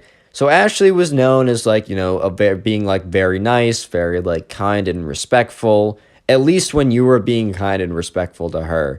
But she was also known for, like, standing up to herself and standing up to herself firmly and, like, really well. Like, if you tried to come and, like, roast her, man, you were gonna come out scorched. That is not a flame fight you want to enter into. That's all I'm trying to say, bro. Ashley was something else, but she was also very kind and respectful and was a good, very solid friend that, like, she was just an overall very good person, as long as you were a good person to her. She really had a whole eye for eye mentality when it came to stuff. And let me just say that Roblox Kid, since he was still kind of new to the school, he didn't know Ashley's reputation. But he also kind of, like, got a sense that she was had a little bit tougher skin. So he decided that she would be the next victim of, like, his, like, his basically his being a jerk, right? His trolling, right? She was going to be the next victim because she probably wouldn't break down crying and get him in trouble and get him suspended. But she would also be like, she would be a perfect target. Little did he know this was a huge mistake. So one day, the Roblox Kid went up to Ashley when they're leaving class, and he just, like, kind of looked at her, and he's like, hey, ugly. And she didn't respond, and he's like, oh, I'm talking to you. Oh, it's just, like, something really stupid and lame, but, like, just, like, really just trying to come for her. And she kind of looked at him, and she kind of, like, smirked and said, you're going to regret that, buddy. And he kind of, like, was, like, taken aback a little bit because, like, people had either been like go away, or, like, they'd start crying, or they'd just be like, bro. They never, like, smirked and said, you're gonna regret that. He didn't think much of it after that, at least for a while. But let me just say that, like, that was the beginning of his downfall. He should not have messed with Ashley, bro. So coincidentally, wink, wink, nod, nod, right? The Roblox Kid starts talking about his new girlfriend, right, that he meets on Roblox. And he's talking about how, like, oh man, I met someone who's perfect for me. Like, you guys suck. You're all single. L plus ratio plus young boy better. Like, saying that in real life, like something you would actually do, right? Like, was this every single day, was telling everyone he possibly could about the girlfriend he met on Roblox and how he's so much better now than them because he's in a relationship and they're not. So one day, right, he comes into class and just like, he's just going off on someone. He's calling someone ugly. He's calling someone stupid, right? And then he's also bragging about not being single. And then Ashley comes up to him, right? Out of nowhere, after about 3 weeks since their last encounter. So Roblox Kid has not thought for a second about about Ashley. And he's like, oh, what's up, ugly? Because he remembered his joke. And she said, what's up? And then said something very specific, and his face just went super cold. And the subscriber doesn't remember exactly what she said, but apparently, right, what she had said was word for word what his Roblox girlfriend said to him like the night before. And he's like, oh, what? And then before he could say anything, Ashley kind of turned to the class before the teacher was there, because they got there a little bit earlier before the teacher some days, and this was one of those days. And she turns to everyone and she's like, you know this girlfriend that he's been talking about for the last week? Well, that was me. Get trolled. Get roasted. And the Roblox Kid is like, that's not true. And she said, all right, open up Roblox. He boots it up. He's like, right? And then he boots it up. She opens up her laptop, or I don't know if you can have an app for Roblox. Let's just say she opens up her laptop. I think that's what she did, right? This is what I'm told. And basically, she just sends him a message. And he receives it. He's like, packs up his stuff, just walks out of the class. He's not back for the entire day. And apparently the next day he came back and he was just silent. And for the rest of that week, he was silent. And for the rest of that year, he wasn't silent. Like, he spoke in class and tried to speak to people a little bit, tried to make friends. But basically, he was done being a jerk to people, because he got absolutely decimated. If you enjoyed today's story video, consider watching another one. Watching old story videos after watching this video really helps the channel. And if you want an easy place to find all the story videos I've made, top link in the description is a link to my Storytime playlist, which will have all the stories. With that being said, thank you guys so much for watching, and I'll see you in the next one. Peace. Today we have a story about an arrogant kid who got absolutely humbled incredibly quickly by his crush. Enjoy. Subscribers said in this story, we're going to call him Mason, right? So Mason was in class, and there's this kid in his class. We're just going to call him Roblox Kid. And by the way, disclaimer, right? I know there's already people typing in the comment section right now, Connor, I play Roblox. Does that mean I'm a Roblox Kid? I hate you. I'm going to unsubscribe. Once again, similar to when I call people Minecraft kids, look, I love Minecraft, and if you love Minecraft, cool, me too. You're not a Minecraft kid. If you like Roblox, you're not a Roblox kid. If you want to know who a Roblox kid is, look up the videos that Poncho or Pegasus made. Those are Roblox kids. And this kid was a Roblox kid. Anyways, right, he wasn't just a Roblox kid. He was super arrogant. He was super full of himself. And he just loved telling the entire class about how many women he got, how he was just the king of women. And here's the thing, guys. Sit down on my lap. Actually, don't. That could be weird. Sit down on my metaphorical lap, or chair next to me. That's a lot less weird. Sit next to the metaphorical chair next to me, right? And learn a little lesson, right? If someone keeps bragging about their game, if someone can't stop talking about how many women they get, but you've never seen them actually, even talk to someone, even talk to another guy, not even a woman, it has never even spoken to another human being before, right? If there's literally not a single moment of evidence besides what they say, I'm going to give you a little spoiler. I'm going to cut to the chase for all of you guys. Yeah, they probably are just full of it, 100% full of it. Anyways, right, so Mason is in class, right, one day, and he happens to sit down, and the Roblox Kid, he sits down next to Mason, and Mason is, friendly enough with the Roblox Kid. Mason's a good kid. He's not going to be a jerk for no reason. So anyways, right, Mason's like, yo, what's up, whatever, and the Roblox Kid's like, hey, just done bagging some 10s, bagging some hotties. Complete cringe. Don't say that, okay? Don't unironically say that. Even ironically saying it is kind of skirting the line of complete cringe. I don't know. He's like, yeah, I was just typical day, man. Just got another 10. They can't stop hitting me up. By the way, these kids were in 7th grade or whatever when this happened, which is pretty funny. I'm I'm not saying, I know I got a lot of people that are probably in 7th grade watching. I'm not like coming for you. I was in 7th grade, actually a wonderful period in my life. Actually, you know what? I don't care if you're in 7th grade. I don't care if you're in 12th grade. I don't care if you're in college. I don't care if you're the CEO of JP Morgan Chase. I don't care if you're like a grandfather. Please do not say, I've been bagging hotties. I've been getting 10s. Just don't say that for me. If you're not going to say it for you, don't say it for me, dude. Anyways, right, so the Roblox kid is like completely mouthing off to Mason about how he's so many women are just flooding his DMs, man. He just can't hold them back. Like the female species is just, they're just lustful to him. They're just always on top of him. They can't let him go. At this point, Mason's like, hey, bro, like for real, like that definitely isn't real. he's like, nah. The Roblox kid looks Mason square in the eyes, and he like leans in a little bit, and he looks around the classroom, and he's like, Mason, look around you. Mason looks around him, sees like all of his classmates, and he's like, hey, Mason, these lustful women, Mason, they won't leave me alone. They want me. They want me, Mason. At this point, Mason's like, hey, yo, bro, like, stop. Class, there was also this girl, we're just going to call him Roblox Kid's crush. I don't really feel like giving her a name. I just want to juggle too many names. I mix them up, and you guys always remind me in the comment section, so I just don't feel like it. We got one name. We got Mason. We got Roblox Kid. We got Roblox Kid's crush. So we're just going to call her the crush. Anyways, right, so the Roblox kid starts talking about this girl specifically, the crush. And, Mason is actually, like, he's not friends with the Roblox kid necessarily. I would say he's acquaintances. He's not buddies. He's, like, he's working friends. Like, he's work friends. Or school friends, because they're not at work, right? But sometimes school friends implies that you're closer than you actually are. I feel like work friends adequately implies that, like, you just get along with each other because you're in the same place doing the same thing you don't really want to be doing. But anyways, right, he's kind of known about the Roblox kid's crush for a while, and, he doesn't know her that well, but he definitely knows that, like, no offense to Roblox kid, but she is definitely out of his league. Unfortunately, right, Roblox kid starts to go on this tangent to Mason, poor Mason, right? Roblox kid starts talking about how his crush, right, how we could totally pull her, dude. Like, no questions asked, no problems, no issues at all, actually. 100% guaranteed, 1,000%, 100% guaranteed win for a Roblox kid. Like, I'm not even kidding, dude. 100% win. And he keeps going off about how he can totally get his crush, and how his crush, he actually starts, like, changing it.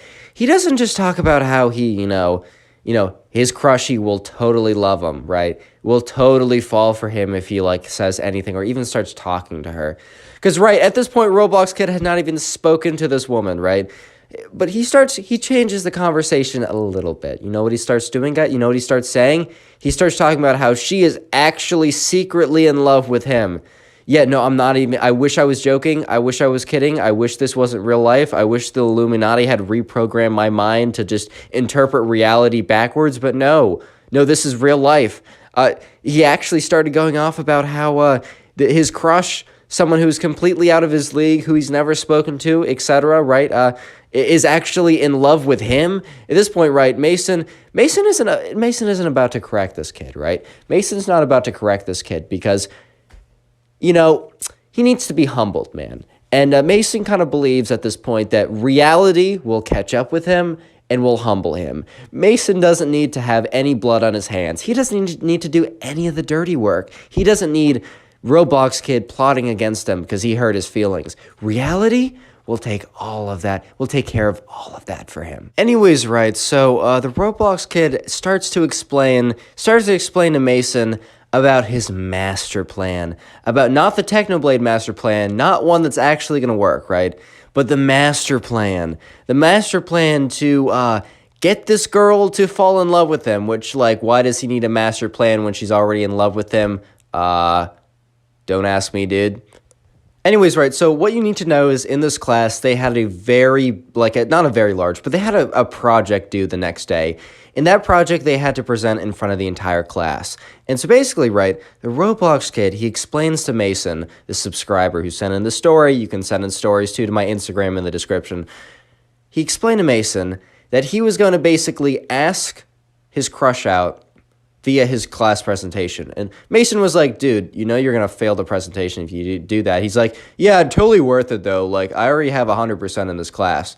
Also a lie, but whatever. So the Roblox kid explains to Mason the details of what he plans to do. And I'm not going to explain to you the details because I just want to tell you what actually happens without spoiling it. But let me just say that, Mason was sitting there and was like, no shot this kid actually does this. Like, that's insane. But he also thinks to himself, if this kid actually, the Roblox kid, if he actually does this, right? If he actually does this, this is the instant humble. This is the instant karma. This is the thing that will bring him back to earth. This is what he needs, man. Just a little public humiliation is good for the soul. So Mason does something that maybe you guys might not be the biggest fan of. Maybe Mason wasn't the greatest guy on planet Earth for doing this, but I honestly don't blame him, and it does make it for a better story. Mason tells the Roblox kid, hey man, that's a great idea. Do it, dude. Like, I'm 100% behind you. Yeah, you could argue that, maybe kind of like set him up for failure, but look, I think this kid was going to do it either way. I don't blame Mason, and it makes it a better story, so even better content. You love to see it. Anyways, right, so the next day rolls around, and it's the project. And Mason is like one of the first people to present. He goes up and he gives his presentation. And he feels like he does a pretty good job. So anyways, he goes back to his seat. And since he's sitting next to the Roblox kid, he's like, hey, dude, are you actually like going through with it? And the Roblox kid's like, yeah, of course. And Mason's like, all right, dude, good luck. Kind of a little mean, but whatever, right? It's funny. It's funnier. It's better if it's funny. And also Roblox kid, low-key needed to be humbled a little bit. So probably for the better anyways. Anyways, so like, Mason's sitting there listening to his class, go up there, give some presentations, whatever. And yeah, eventually the teacher calls up the Roblox kid, and all of a sudden, it's the moment of truth. So the Roblox kid goes up there, connects his computer to like the projector, and what Mason sees on screen, oh boy. Oh boy, that's all I can say. Today's phrase is Roblox. So if you made it this far into the video, I'd like you guys to comment Roblox in the comment section down below. I'm going to try and heart as many comments as I can that say Roblox in them, or just say Roblox. That's actually easier if you just say Roblox, so I don't have to read it. Make sure you guys aren't saying something evil or whatever. I don't really know.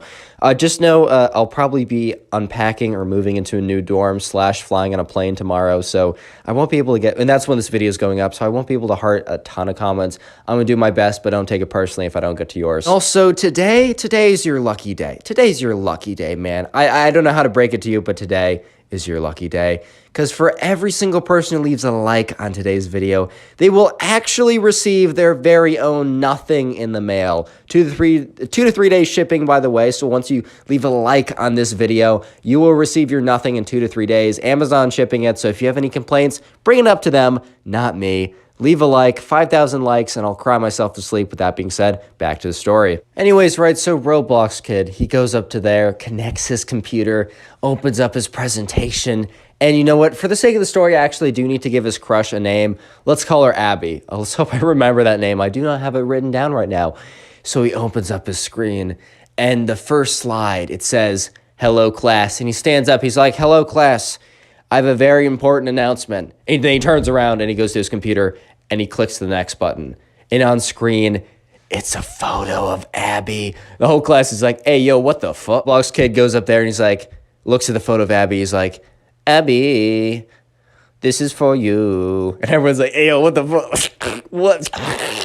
He's like, Abby, you so beautiful. I think you're the prettiest girl in the entire world. And everyone's like, what the fuck? Will you? Oh my god, I'm sick. I can't do this. Yeah, Abby. You're so beautiful. And I'm so handsome. We're perfect together. And he goes to another slide and it's like a photo of him. And it's like under it says like 10 out of 10. At this point, Mason's like, dude, okay, I know I said yes. I know I greenlit this, but I somehow feel responsible for this tragedy. Not for Roblox Kid, right? Mason didn't feel bad for Roblox Kid. He felt bad for everyone else in the room at that point, which, like, honestly, everyone else has a right to blame Mason partly for this. Eventually, Roblox Kid, he clicks to the final slide, and all it says on the slide is, it's like, will you be my ... And then he's like, Abby, will you be my... And then he clicks onto like another... Okay, it wasn't final slide. Sorry, I lied. He clicks on the final slide, and it says like girlfriend, but it's in this like really weird like fire font, like something that'd be like, haha, so lit, guys. Like something you'd say in like, I don't know, 4th grade or something, with like one of like the emojis with like the sunglasses and something. It's like, it says girlfriend. He's like, girlfriend. And he's like, so Abby, you want to go out with me? And look, Abby, here's the thing. Very nice girl. But she also like will definitely speak her mind. She doesn't have a lot of filter. She doesn't have much of a filter. That's okay, you know? Especially if something like this just happened to you. I think you kind of have the right to say literally whatever you want. So small but very important detail I forgot to say earlier. Roblox Kid kind of stank. Like, I don't know how else to say it, but he was a unhygienic young man. His cleanliness was definitely a 0 out of 10, even though his confidence was an 11 out of 10. And Abby kind of just ripped into him. Abby stands up in front of the whole class and goes, I will never, ever go on a date with your stinky, unwashed little self. And Roblox Kid was like, Abby... No, I'm just kidding. At this point, right, Mason's just like, yeah, I'm partially responsible for this, man. Like, this is partially on me. This is partially on me, dude. I feel kind of responsible. But no, the whole class is sitting there just like mouths wide open, like, oh my God, what? Huh? At this point, right, Roblox Kid is stunned. He's a deer in the headlights right now. And then he turns to Abby, he shuts his computer, and he's like, Emmy, you're actually very mid. You're ugly. LLL ratio, and then he just like runs out of the class. Yep. Yeah, and Kid failed the assignment, and he had to go to the principal's because you're not allowed to do stuff like that. Like, that's crazy.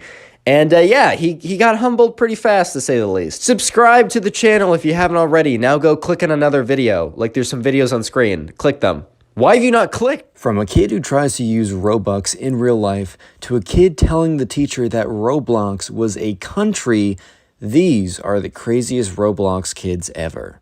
So in this first story, right, there is a Roblox kid who tells all of his friends that he is taking them out to the mall for a treat. This adventure to the mall will be on him, and it's going to be a big surprise, and it's going to be really cool for all of them. So obviously the subscriber and all of his friends are pretty excited for this because, I don't know, the kid says like there's a big surprise at the mall for all of them. I mean, if I was a kid his age, I'd be pretty excited myself. But anyways, right, so sure enough, the subscriber and all of his friends are excited to see why the Roblox kid has invited them to the mall, and they all tell their parents that the Roblox kid has invited them to the mall, so their parents drive them to the mall and drop them off. They're about like 12 to 13, so they're at the age where their parents are kind of okay with them being away by themselves for a little bit, but definitely not for too long of a time. So anyways, right, sure enough, the Roblox kid comes up to the subscriber and all of his friends and is like, hey guys, like, I want to let you guys know that I've been doing a lot of business, a lot of mogul moves. I'm quite a businessman myself, and I wanted to let you guys know that you see that toy store over there, and they point to like, I don't know, like Toys R Us before they went bankrupt or something like that, some kind of toy store, right? And all the kids are like, yeah. And the Roblox kid is like, you guys can pick any toy in there, and I will pay for it. So first of all, right, the subscriber and all of his friends are immediately super excited. They're immediately super happy because, I mean, they're now able to get whatever toy that they want. This is a pretty good deal. This is pretty cool. But then immediately the subscriber afterwards kind of thinks to himself, this is really cool, but is this like too good to be true cool? Like, this is great and all, but this just feels a little bit too good to be true. But at the end of the day, if someone's offering you a free toy and you're a kid, what are you going to do? Say no? So yeah, sure enough, the subscriber and all of his friends, they all rush into the toy store. They're going around, the subscriber finds something he likes, and they all make it to the front desk. So sure enough, they're all like walking up to the front of the toy store. They all find the Roblox kid, and the Roblox kid is looking so smug. He's looking so full of himself because, he's the generous one today. He's the one who's buying all of them a gift because out of his generosity, he feels like it's time for him to give back, guys. It's time for him to give back. When in reality, he is, you'll see. So sure enough, they all get to the register and they start ringing it up. And the subscriber watches as like 15 kids ring up toys. And they're not ringing up like a pack of Pokemon cards, which is like $5, which is still $5 is a lot for a pack of cards. They're ringing up like legit $20, $30, $40, $50, $100 toys. Like they find the craziest toys that their parents would never buy them.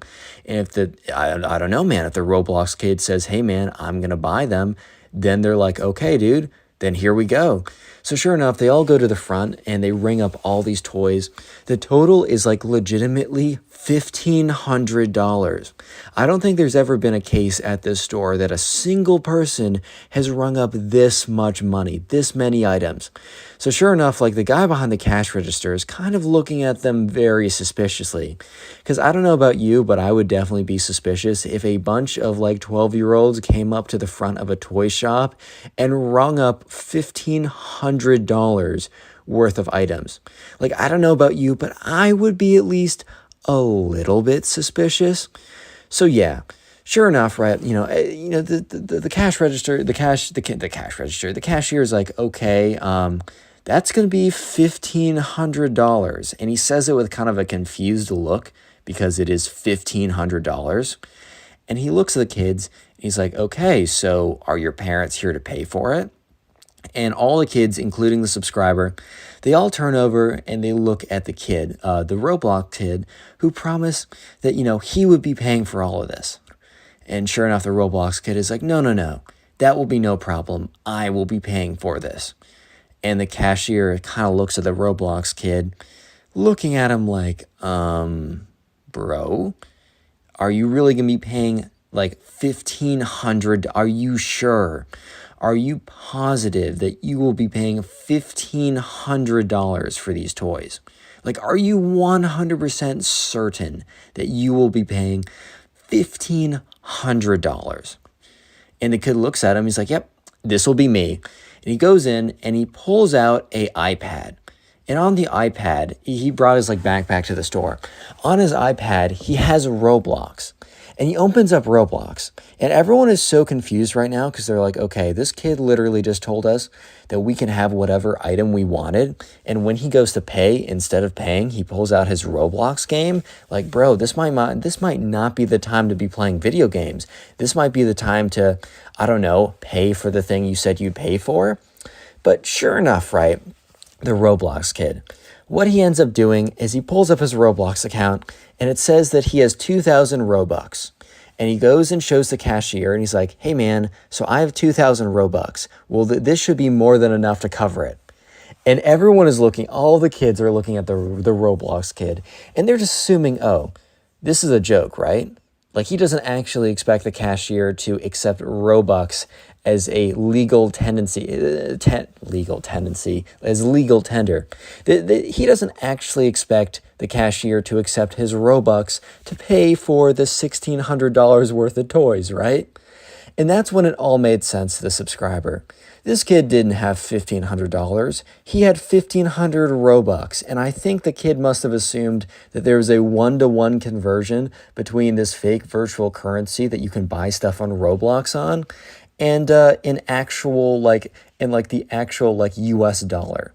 So sure enough, the cashier looks at this kid and kind of just gives him a long look of like, I know you don't know any better, but still, seriously? Like, seriously? So the cashier has to inform this kid that no, he cannot pay with Robux. Sorry to break it to you. Robux is not legal tender and he cannot pay with it. So the kid starts to realize that he cannot pay with his Robux. So he has to turn around and tell everyone that, hey guys, sorry to break it to you, but you got to turn around and put all the stuff you just got back. Yeah. All that stuff you just got out, you got to turn around and put it back. I'm sorry to say, it's almost like that episode of Scott's Tots from The Office. It's that one episode you watch once and you can never watch again. Yeah, so sure enough, he had to tell every kid to walk back and put back the toys. And yeah, for the rest of the 20 minutes before the parents came and picked them up, it was mad silent because everyone was pretty mad at the kid. I think the subscriber wasn't that mad because he realized it was a genuine mistake, but everyone else was pretty mad at this kid, and it was pretty funny. But if you thought that this Roblox kid was crazy, you weren't ready for the next one. So this all started one day in class. So basically, for some reason, there was a discussion going on. And the discussion entailed, I don't even know how this conversation came up. The subscriber doesn't remember how this conversation came up. But basically the question of, is Roblox real or not? And basically, there is a kid in the class who we're going to call the Roblox kid, who's basically arguing with the teacher that Roblox was a country.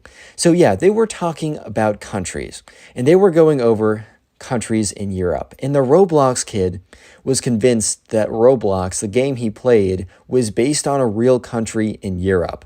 So anyways, they were going on the map, and the teacher's like, hey guys, does anyone want to come up to the board and like write down 3 countries that you know exist in Europe? So someone would come up and they would write, I don't know, France, Italy, Slovenia, I don't know, something like that.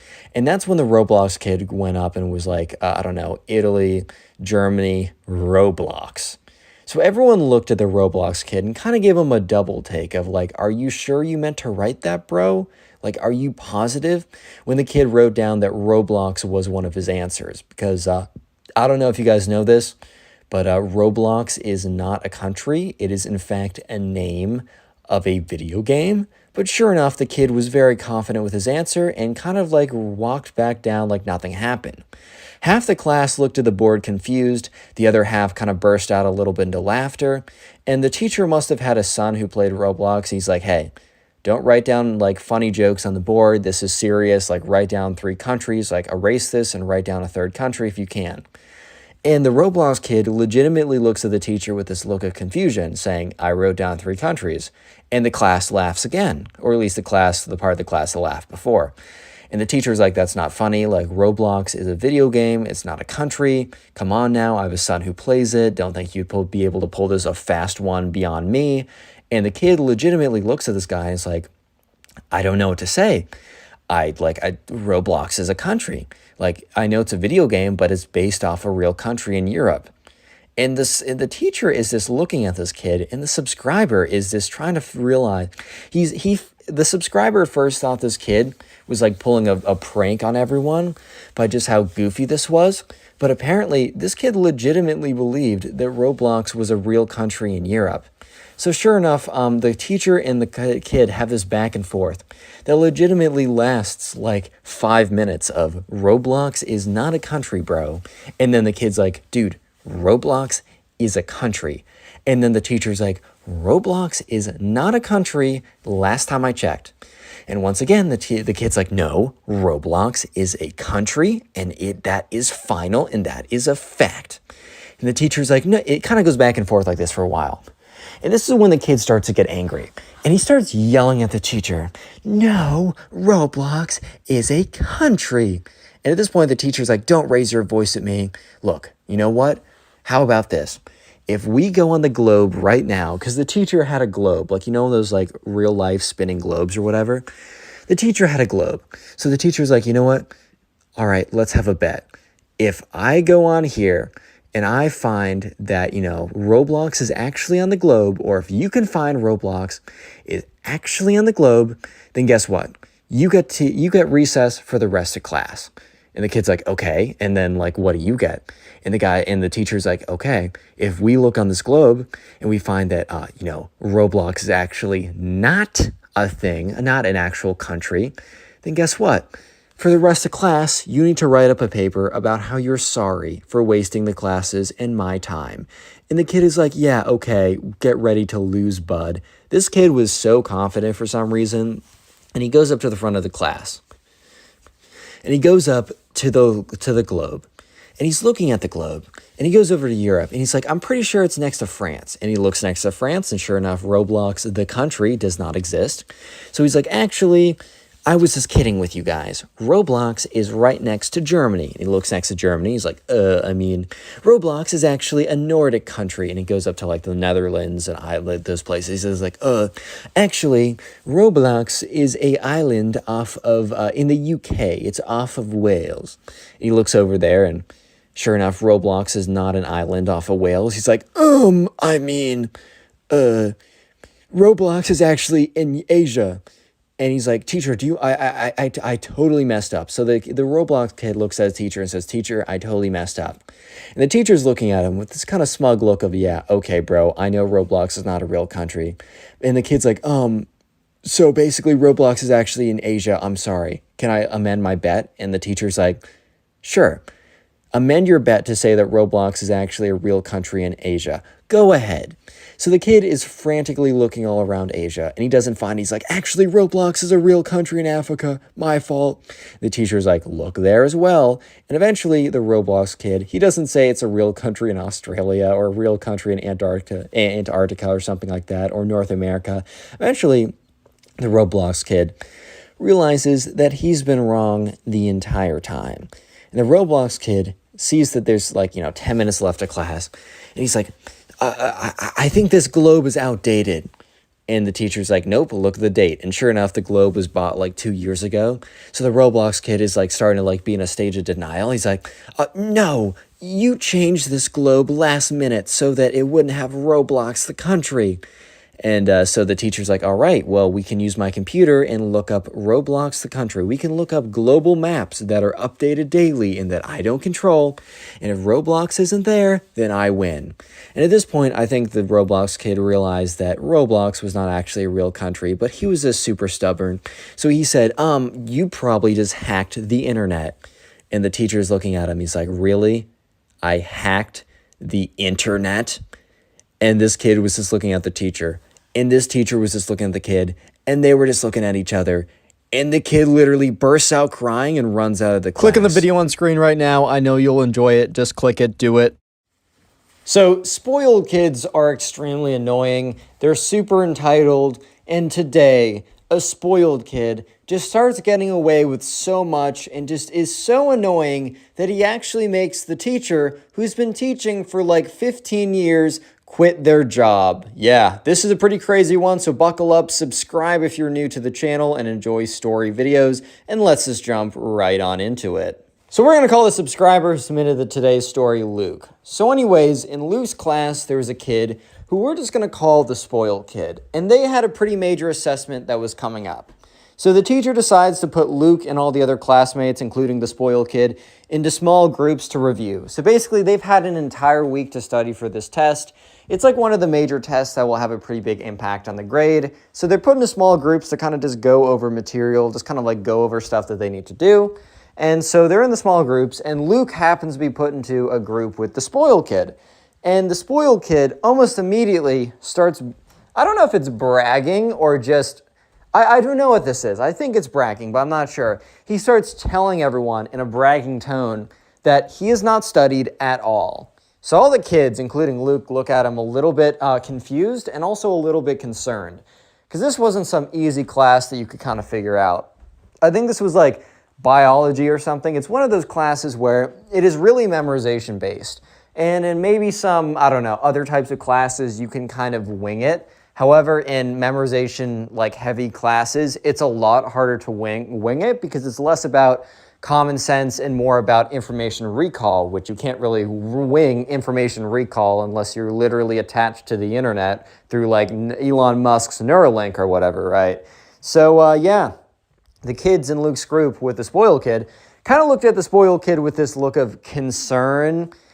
Genuinely just concerned about him because they're like, bro, how are you actually going to make it through this exam? Because Luke and all the other kids in the class had actually been studying for this for a while. Because I think this was actually an AP class. I think this was AP high school biology, which is known for being a very difficult class. I mean, different classes, different schools can teach it at different levels of difficulty, but it is overall a very difficult class. So Luke pipes up and says, bro, you should probably start studying, for your own good and your own, success. You should really consider, studying, bro. Like, you really should consider studying. And the spoiled kid looks at them and says, no, not have I only not studied, but I don't plan to study at all. And guess what, guys? I'm going to get an A, and I guarantee it. So all of them look at the kid like he's completely delusional, which, I mean, he is a little bit, but also he knows the thing that they don't know. His daddy's a big shot freaking lawyer, bro. Yeah, so basically the spoiled kid had a father who was a lawyer and was like one of the most successful lawyers in like their state. Like, he was always like representing he was doing all these things, right? And he also ended up owning his own law firm. Like, he was very powerful, very successful. And here's the thing, they're children of successful people, and sometimes they turn out to be, really great driven individuals who are humble and grounded, and they just happen to have more resources at their disposal. So sometimes they use that just to, to elevate themselves and to be able to do even more. However, other kids sometimes will let the kind of like the resources and power that, their parents and family have go to their heads as if they were the ones who rightfully earned it, right? As if they didn't just luckily spawn into existence into the right family, dude. Yeah, so this sort of entitlement definitely followed around Luke. And unfortunately, the spoiled kid. And unfortunately, the spoiled kid's parents completely encouraged this type of behavior. They would, whenever the spoiled kid would have a tantrum, they would basically back him up. So because of that, he was super inflated, like inflated ego, inflated confidence, inflated just like everything like that. So the spoiled kid was basically bragging about how the fact that he hasn't studied and he doesn't need to study. The thing is, though, Luke and everyone else in the group with the spoiled kid, they don't realize that the spoiled kid is going to pull the daddy is a lawyer card. They just think that this kid's going to frickin' fail. So they keep trying to tell him, dude, like, this is really hard. Like, we've been studying for even more than a week. Like, we've been preparing for this even before we knew that we had a test. Because they were told about that they were going to have a test in a week, but it was kind of clear what the material was going to be on, or what the test was going to have on it, because it followed this very sequential order of everything, right? So a lot of them, including Luke, had actually just been reviewing after every single class, because not only this, they wanted to do well on the AP test too, and so it makes a lot of sense to review as you go along, not even just for tests. It'll make studying for the AP a lot easier. Have you guys ever taken an AP class in high school? If you have, let me know down below. I took a few, but anyways, right, so Luke is looking at this kid in this kind of like feeling of like, oh geez, bro's actually gloating about failing. Yeah, so little did he know that the spoiled kid had a trick up his sleeve. So anyways, after the spoiled kid brags about not studying and not planning on studying, but thinking that he was going to do super well, everyone in the group just assumed that, okay, we tried to warn this kid that this is a hard exam. He's not heeding our warning, so like at the end of the day, what can we actually do? Like, what can we actually do about it? The answer is probably nothing. So they decide that they're going to go ahead and continue on doing what they're supposed to be doing in the first place, which is studying for the big exam. So yeah, sure enough, they study for the rest of the period, and the spoiled kid just completely goes on his phone, not even paying attention. So in other stories, like the schools have been stricter about going on your phone. However, this school, it's kind of less enforced. There is a rule against blatantly going on your phone in class, or at least teachers are given the ability to enforce the rule really strictly. However, this teacher really did kind of abide by the, if you want to learn, you'll learn. If you want to like goof off or whatever, you can goof off. Especially since this is an AP test, it's like the teacher probably is thinking, if you don't want to study for the AP test that you're paying for and need for college, I mean, go for it. Like, if you want to do all the studying on your own, or like not pay attention to my class, like I'm not going to like force you to. So the spoiled kid was literally just on his phone the entire time while everyone else was preparing for the exam. So finally, the next day, Friday, comes in, and it is the first exam. It's really difficult, or at least that's what Tom says.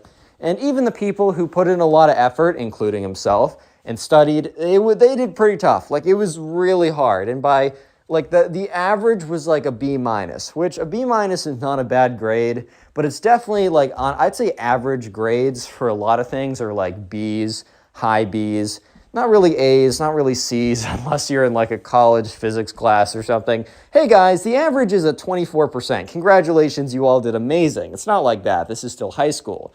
However, let me just say that the spoiled kid was the very lowest score. So basically, the teacher goes on the board before handing out the tests and says, all right, guys, so before I hand back the test, I kind of just want to show you how this like scatters out. I know some teachers who do this, and it's always kind of interesting, but also a little humiliating if you learn that you actually did the worst. So he says, all right, so he goes on the board and he says, the high on this test was a 90, and the lowest score was a 12. And he said, and then he kind of like drew a kind of like, you know, one of those like bell curves, but he didn't do it like a standard distribution. He kind of like had the curve go way up around the 70 to 80 range. He said, okay, the majority of the test scores were in the 70 to 80 range. We had a few in the 50s, few in the 60s, majority in the 70s, and a few and a lot in the low 80s. And 190, which was not 190, but 190%. He says that was the highest. So the teacher then goes ahead and walks around handing out the tests. And as soon as the spoiled kid gets his test, he looks at it, but he doesn't have a look of like shock. Like sometimes when spoiled kids are really arrogant and think that they'll just be a genius and be able to pass their tests because of their sheer genius ability and epic mind because they were always told by their parents that they were geniuses. No. So not in this case. The spoiled kid in this case knew that he wasn't going to do well.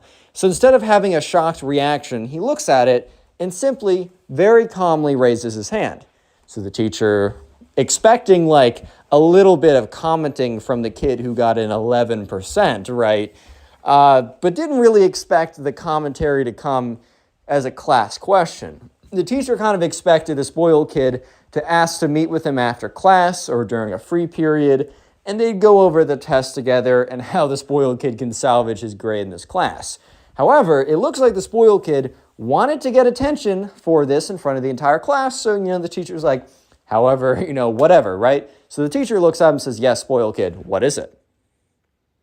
So the spoiled kid looks at him and says, we're going to call him Mr. Davenport. Some of you guys have been asking, why is every teacher named Mr. or Mrs. Davenport? I used the name once, and then similar to me using Ben as the secondary character, I'm just not creative, and I like routine, so I've just been using it every time. So we're going to call the teacher Mr. Davenport. And Mr. Davenport looks at the spoiled kid and is like, yes.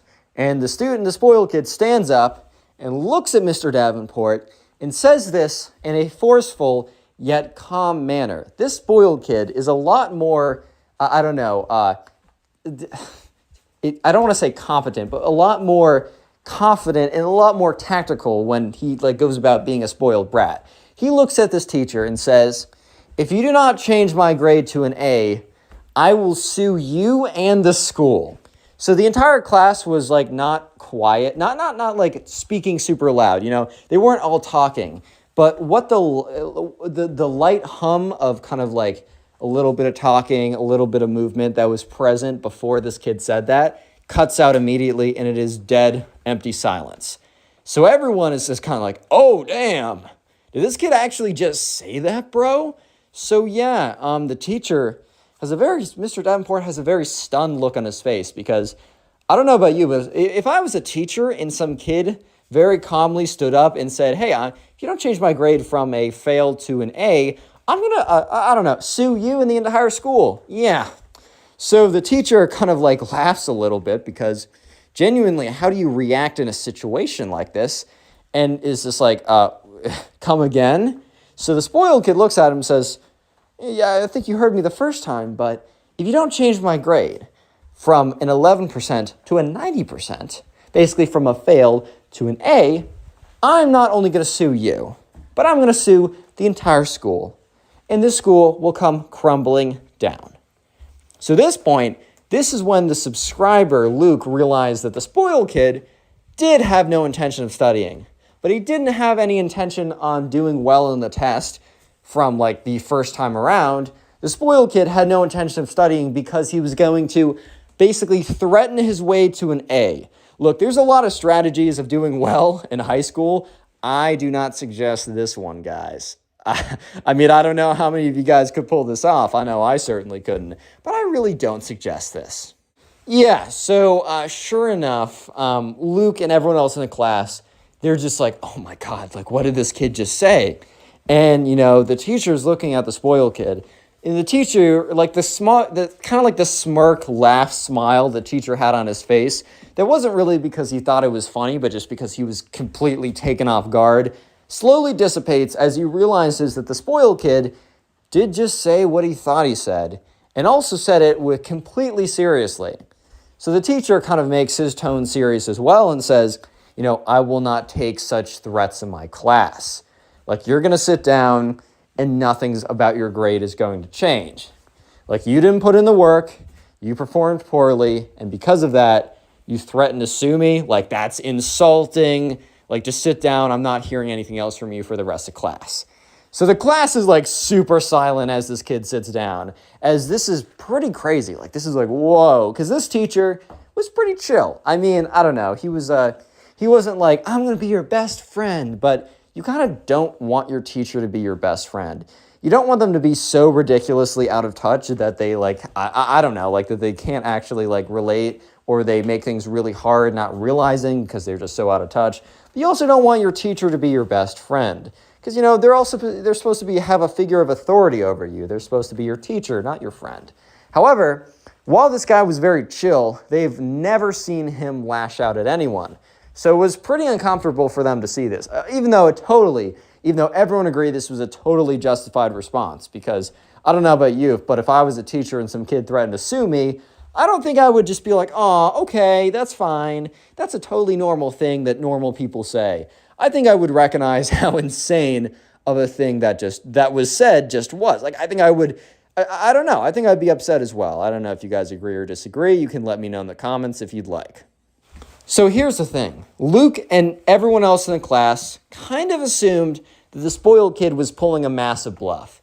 They kind of assumed that the spoiled kid did not actually believe that he was going to be able to sue the school or that anything like that, or even try. So some people, not Luke, but Luke learned a little bit later on, but other people knew that the spoiled kid came from a really powerful lawyer-type family that owned a law firm, and his dad was specifically one of the top lawyers, whatever, in the state. But at the same time, they were just like, no way that his dad is actually going to go along with it. Like, even if the spoiled kid, right? The spoiled kid might say, I'm going to sue you. But at the end of the day, the spoiled kid is not going to sue the teacher nor the school. It would really be the parents who own the law firm, or to sue them individually. Who even knows, right? And no one in the class thought that the parents would actually stoop that low. However, this is where they were wrong. Because, let's just say that the spoiled kid threatening to sue was not the most ridiculous thing. Sue. Sue is the secret word of the day. So if you made it this far into the video, comment Sue, which is S-U-E, down below in the comment section. I'd love to see how many people made it this far into the video. And while you're down in the comment section, make sure to check the pinned comment. In the pinned comment is a link to my Spotify account, in which I have all these story times uploaded on Spotify. So if you want to just listen to them as a podcast and help me out as well, go ahead and do that. And also in the pinned comment, final thing is there are two channels, one which I post meme kind of type videos, and the other one are story times, but they're specifically Reddit story time videos. If you can, go ahead and subscribe to both those channels and perhaps watch those videos. It would help them out a lot as they're a lot smaller, and your viewership goes a long, long way, especially whenever you're trying to start a new channel. So anyways, let's get back into it. So sure enough, basically what happens is the spoiled kid, his family gets in contact with the school. Yeah, so basically his family gets in contact with the school, and they, I don't know exactly how they do it. I don't know exactly what they say. There's no way that they actually say, hey, my son failed an exam because he's an idiot, but because we have money, we're going to threaten to sue you unless you change it back. They basically said probably something along the lines of some kind of BS, like emotional damage, unfair, something, a bunch of other stuff, legal jargon, basically saying that we're going to drag you through the mud because we have the money and resources too, but we'll totally let this go if you make things right with our son. Correct his emotional damage by forcing an A in the class, right? So the thing is, the teacher, this is literally the worst news ever, and it is delivered to the teacher in the worst way possible. So the next day in class, everyone's sitting there, spoiled kid is sitting there, Spoiled kid's pretty confident, even though at this point I don't think he even knows that he is going to win this. Yeah, guys, the spoiled kid actually wins for once, which is terrible, I know. And so the teacher is midway through teaching something about biology. I'm not sure what he's teaching. I took biology such a long time ago, man. I think it was a good class. But anyways, one of the faculty/staff members walk into the room. They say, "Hey, Mr. Davenport, can I just talk to you for a second?" And Mr. Davenport's like, "Okay." Mr. Davenport walks outside, has a conversation. So the thing is, the subscriber Luke doesn't 100% sure know that this was a conversation exactly when Mr. Davenport learned the truth. Or not the truth, but what he had to do. But either way, he eventually learns. However, when Mr. Davenport walks back into the classroom, he is very clearly a little bit shaken up and also quite a bit angry/upset. Because either he was just told, or I don't know, maybe he was informed that he really had to. He thought it was a joke. That basically, he had to change the spoiled kid's grade from an 11% to a 100%. From a fail to an A plus or an A, however you want to go about it. Simply because the school genuinely just saw that this family would drag them through the mud and burn them through all their resources for a case that wouldn't even amount to anything. And the only thing they had to do was basically change this kid's grade back. Yeah, it's pretty messed up, I'm not going to lie. And the teacher, Mr. Davenport, also thought it was pretty messed up. Yeah, so Mr. Davenport was just super weird for the rest of the day. Probably because he learned that he needed to basically give someone a fake grade, something that they didn't earn, after threatening, which is after doing something insane, basically awarding their worst behavior ever, and also giving someone a grade that they didn't deserve, all because the school was scared of this family, right? So the next day in class, the spoiled kid walked in 15 minutes late. And Mr. Davenport, while being pretty chill, was not a fan of, not showing up on time. He didn't care if you were a minute late. I mean, maybe if you're 3 minutes late every single day, no matter what, he'd be like, dude, just leave, walk a little faster, maybe don't take the same. I don't know. He would figure it out, or if there's a genuine reason, I don't think he would care. But he didn't like kids when they were late, right? He'd always give them a hard time. So the spoiled kid shows up 15 minutes late. And the reason why the spoiled kid showed up so late was not because, I don't know, he got out of class late, or even because a genuine reason. The reason was because the spoiled kid learned from his parents that the school had instructed Mr. Davenport to change his 11% to 100% and that he was going to have to go through with it. So at this point, the spoiled kid basically learns that he won and that Mr. Davenport will be forced to do whatever he says, practically. So the spoiled kid walks in 15 minutes late. Mr. Davenport turns to him and says, "Why are you 15 minutes late?" The spoiled kid says, I didn't feel like coming here on time. I come on my own schedule. And Mr. Davenport's like, no, that'll be deducted from your grade. You got to be showing up on time. You can't be showing up 15 minutes late. And the spoiled kid's like, I don't know, Mr. Davenport. I kind of think I can do whatever I want. So yeah, he sits down, and Mr. Davenport is very, very obviously very angry and steaming. However, he also seems a little reserved, a little bit held back. And Luke has no idea that the school has told Mr. Davenport that he needs to change his grade. So at this point, Luke is massively confused because he's like, wait a minute, this kid just blatantly disrespected Mr. Davenport, and he looks and sounds extremely angry, but he didn't pursue this. This makes literally no sense. So Mr. Davenport just starts teaching, tries to get through it, and that's when the spoiled kid basically just keeps taunting him. Spoiled kid raises his hand because Mr. Davenport asks a question. The spoiled kid raises his hand and says, "Doesn't really matter for me, might matter for those guys. I don't know the answer and I don't really care." And everyone in the class is just so confused by this answer. They turn around and they look at him. They're just like, what? And then after turning around and looking at the spoiled kid, they immediately turn to Mr. Davenport because they're like, oh my God, Mr. Davenport's going to chew him out again. Some of them are rooting on for Mr. Davenport to just rip him a new one because they're like, this kid is literally the worst. He sucks, and I really like seeing a spoiled kid getting owned by their teacher, right? However, Mr. Davenport looked at him, and Mr. Davenport gave a long, cold stare. But he didn't say anything. And Luke was so confused. Luke was going to learn the truth in a couple of minutes. Stick around, as Mr. Davenport does kind of blow up on him in class. It's very entertaining. But anyways, Luke is just really confused at this point. He doesn't know what's going on, and he's like, what? Like, why is he putting up with this? So finally, the spoiled kid, after Mr. Davenport goes back to teaching again, the spoiled kid basically breaks the last straw. It's the last straw that broke the camel's back at this point. So the spoiled kid just starts playing a video on his computer. So kids weren't even really supposed to have their computers out, but for some classes, you bring a computer in, and for other classes, the teacher would be like, hey, can you not have your computers out? And biology was one of the classes where the teacher asked very nicely, like, don't have your computer out. We don't have any need for it. And I know it's just going to be a distraction. Because let's be real, guys. If you have your computer out in class, if you're not playing Jump or the Dinosaur Jump game or Slither.io, or if you're not just like doing stuff on it, bro, what are you doing on that computer? I guarantee you, bro. I sometimes sit in the back and I have a full perspective of everyone's computers. No one is doing what they're supposed to be doing, which in most cases is just paying attention. They're not paying attention, bro. If I'm a teacher, those computers are shut. Because I know for a fact, no one's paying attention to me if their computers are open. That's kind of how it goes.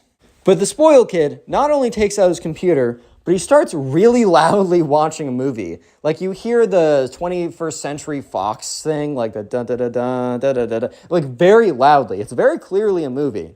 So the whole class turns around again and sees the spoiled kid put his feet up on his desk, recline back, and literally opens up his backpack and pulls out a thing of popcorn. Yeah, the spoiled kid was planning his moves to be as disrespectful as possible. He literally popped popcorn in advance just so that he could be disrespectful to Mr. Davenport. Yeah, I'm not even kidding here. So at this point, Mr. Davenport stops what he's doing, and he asks nicely, like, spoiled kid, could you please not play a movie in class? And once again, Luke and everyone else in the class is like, huh? Like, why is Mr. Davenport not going in? Like, he would go in on anyone else, and some of the kids were probably getting a little bit mad. Like, what is this special treatment to such a jerk of a kid, right? And the kid's like, nah, I don't think so. And he literally just continues to watch, and he pops more popcorn. And that's when Mr. Davenport just freezes. He doesn't say anything for literally 60 seconds. I think Mr. Davenport was really thinking, and what I'm about to do, is it really worth it? And eventually, Mr. Davenport came to the conclusion, yes, what I'm about to say is worth it. So Mr. Davenport takes walks over to his desk, has all these papers on it, and literally swipes all the papers off angrily and forcefully. Papers go flying, and as he does it, he says, I'm done. And the whole class is like, oh my God. He's like, that's it. I quit. Mr. Davenport has been a teacher for over 10 years. And one thing that the kids don't know about Mr. Davenport is that he isn't like a lot of teachers. A lot of teachers, they need their jobs, or not they need their jobs, but they don't get paid a lot as teachers, right? Unfortunately, one of the most important professions gets paid somewhat near the least, especially when you compare it to how important it is, right? So the thing is, Mr. Davenport was not like most teachers. Mr. Davenport wasn't originally a teacher. He actually made a lot of money being like a stock guy before. He was in hedge funds and stuff like that. However, he made enough money and then wanted to pursue something that he felt was more meaningful and where it didn't really matter how much he got paid. And that happened to be, teaching. So Mr. Davenport was actually like a multi-millionaire, right? And he happened to work with the spoiled kid's dad. So he knows all about it, right? So Mr. Davenport, at this point, is really just teaching for fun. However, this recent thing that happened, which having to give a kid a false grade and letting him boss him around, was a little bit too much. And Mr. Davenport decided that it wasn't worth it. So the whole class is completely silent because Mr. Davenport just slammed all the papers off his desk and screamed that he quit, which is pretty crazy. Yeah, so that's when Mr. Davenport decides to go in on the spoiled kid. So the spoiled kid kind of straightens up his back, takes his feet off of his desk, and pauses the movie because Mr. Davenport has gotten his attention, to say the very least. So Mr. Davenport starts walking in on the spoiled kid. He's like, everyone, I want you to know something. This kid's family threatened to sue the school. That threaten to sue the school unless I change his grade from a pitiful 11% to 100%. And guess what? One of the faculty informed me that I needed to do this. And so everyone's like, oh my God. So everyone starts freaking out. They're like, oh my God, right? And the spoiled kid has a little sense of like arrogance and smirk or whatever.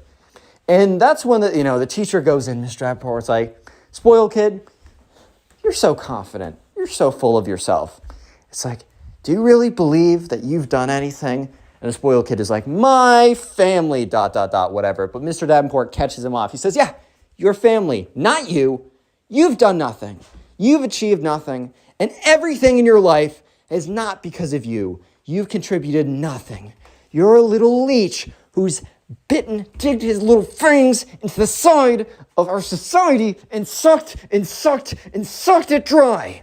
And the spoiled kid was like, whoa. Because the spoiled kid had never been spoken to like that before. And the spoiled kid's like, I don't think who you're messing with. And the teacher screams back at him because remember, this teacher used to be a super successful hedge fund millionaire, whatever, and he's kept his identity pretty low key. However, he's also still kept up in the world. The teacher screams back at him, I don't know who you think you're messing with. Spoiled kid did not know this, right? So the teacher goes on to say, class, I'm sorry.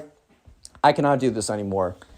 As much as, I love teaching, the school is corrupt if they'd let something like this happen. The school is corrupt, the system is corrupt, and from this day on, I quit. And the teacher begins to pack up his stuff. And the spoiled kid has a little bit of a smile on his face because the spoiled kid believes that he's won. And that's when the teacher says, oh, spoiled kid, I got to let you know something. Just so you know, you didn't get away with this. You didn't get away with this. And the spoiled kid kind of speaks up like, spoiled kid's a little shaken up at this point because this is like a crazy turn of events, right? But the spoiled kid speaks up a little shakenly, but a little bit more confidently than he would have been a minute ago. He's like, how did I not win this? I got my A and you quit. And the teacher's like, spoiled kid, do you think I've been a teacher for my entire life? And the spoiled kid's like, yeah. And he's like, no, there's some things you don't know about me. I never had to be a teacher in the first place.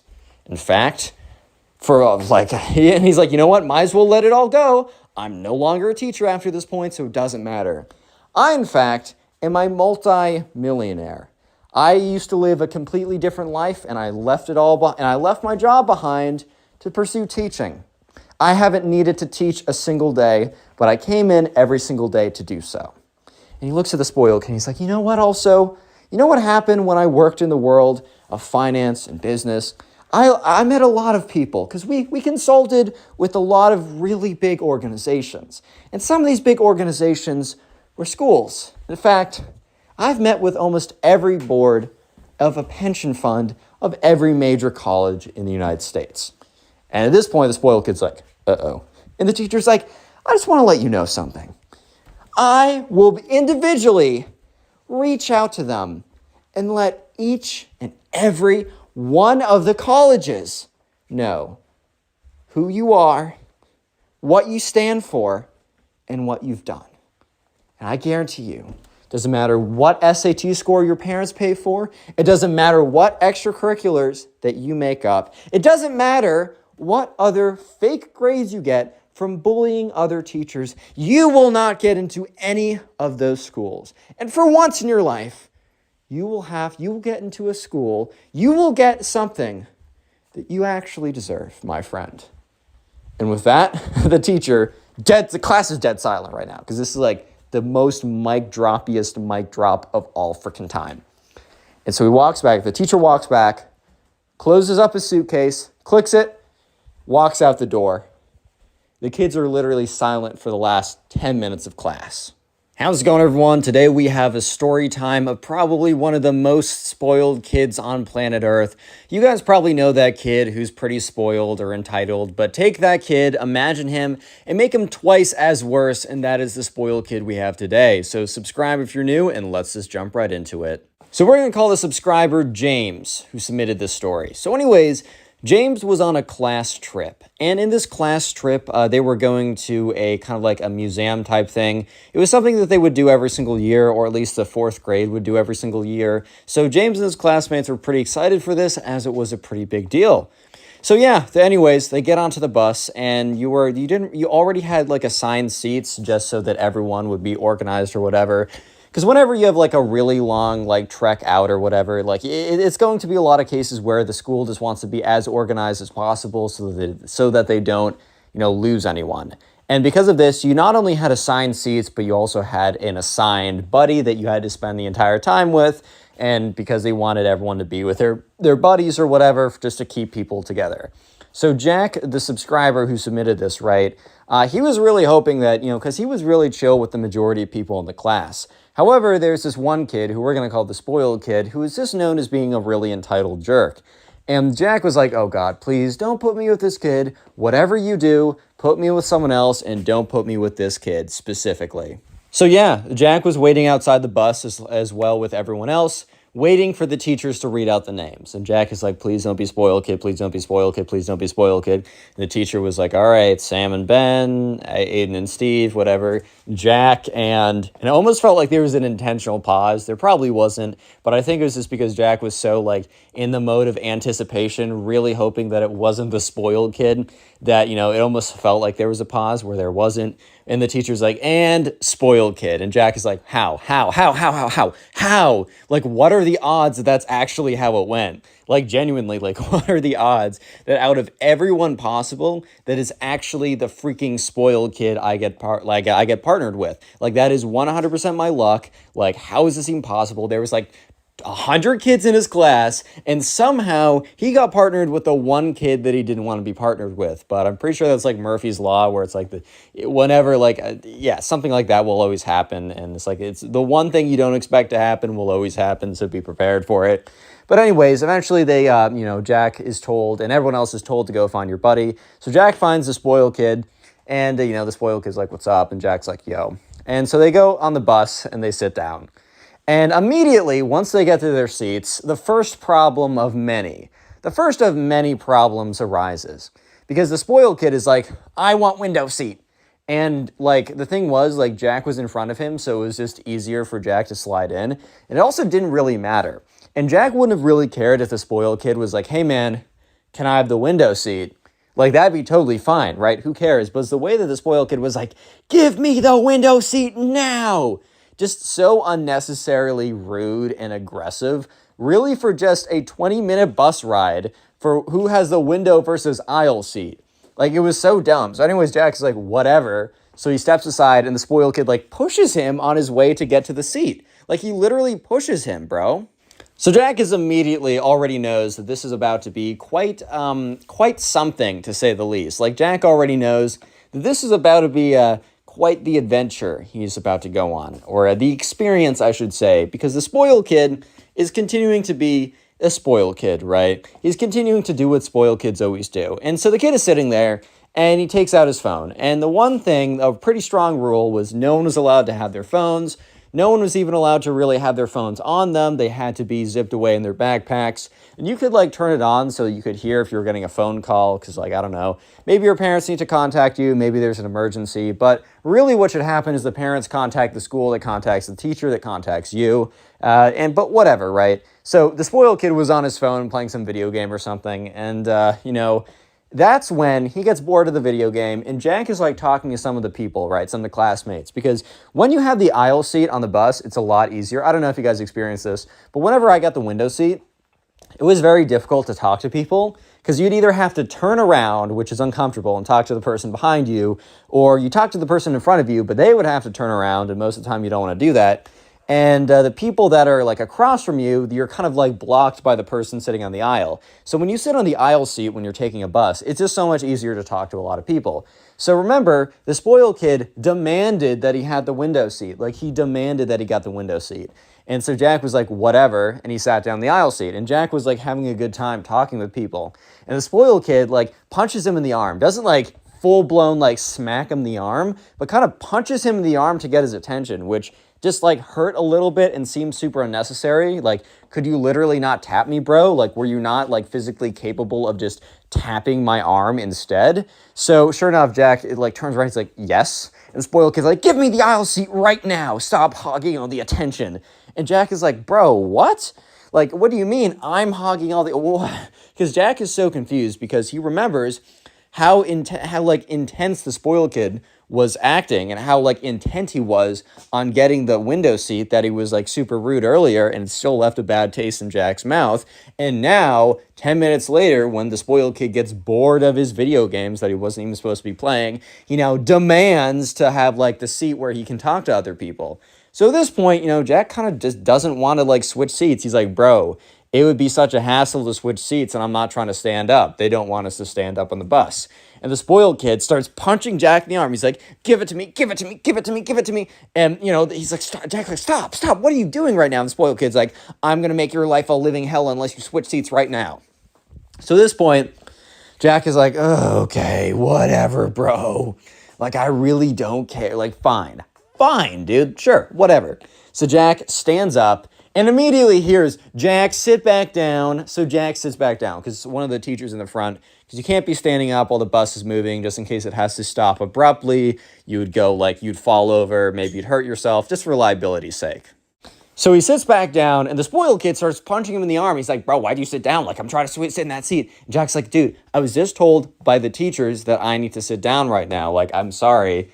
Like, you're going to have to climb over me. So the spoiled kid is like, fine. So Jack starts sliding in towards the window, and the spoiled kid starts climbing over Jack. And the spoiled kid legitimately, like, falls. Like, he's trying to climb over, and he loses his balance, and then just falls on top of Jack. And Jack's like, dude, get off of me. And the spoiled kid's like, you get off of me, bro. Which is like, did you really just say you get off of me, bro, when you're literally sprawled on top of Jack? Like, you are on top of Jack right now. You are sprawled on top of this guy. How is he supposed to get off of you when you have him pinned down? So eventually the spoiled kid gets the aisle seat. And here's the thing. I think the spoiled kid just imagined that anybody, literally anybody, if you sit in the aisle seat, you will have people to talk to. But the thing was, most people didn't like the spoiled kid because, I don't know, he's pretty clearly a big, massive jerk, right? And it feels pretty obvious right now. So the spoiled kid, when he actually got the aisle seat, people like weren't talking with him. So the spoiled kid starts to get mad and turns over to Jack, because Jack is now just looking out the window.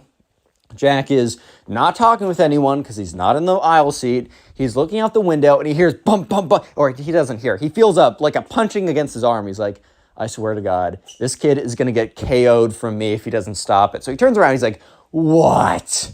And the spoiled kid's like, you tricked me into giving me your like window seat. Like, I want it back now. And Jack looks at him and is like, dude, can you please just choose? It's literally, we have 5 minutes left in our drive. Like, can you not chill out for 1 frickin' second, dude? And the spoiled kid's like, you tricked me. Like, you were making it seem so fun in the aisle seat so that you could have my window seat. Like, I want it back. And Jack's like, dude, okay, if I give this back to you, we're not going to switch again. Like, I'm not going to switch with you again. If we switch, we're never going to switch again, okay? And the spoiled kid's like, yeah, fine, whatever. So when Jack and the spoiled kid finally switch seats, Jack gets back to sitting, right? And he sits there, and remember, now the people that are sitting in the aisle, they see that Jack is sitting there, so they're like, oh, we like this guy. So they start talking to him again, and the spoiled kid starts to get super angry, and he taps Jack again. He's like, dude, why did you trick me again? And Jack turns around and is trying to keep his rage together, because I don't know about you, but I would be pretty angry myself as well. But Jack is like, what do you mean now? And he's like, dude, like, you tricked me again. Like, we gotta switch. And Jack's like, no, I'm not gonna switch. And so the spoiled kid's like, starts punching him. He's like, like, we gotta switch now. And Jack literally just clocks him in the arm as hard as possible. And the spoiled kid's like,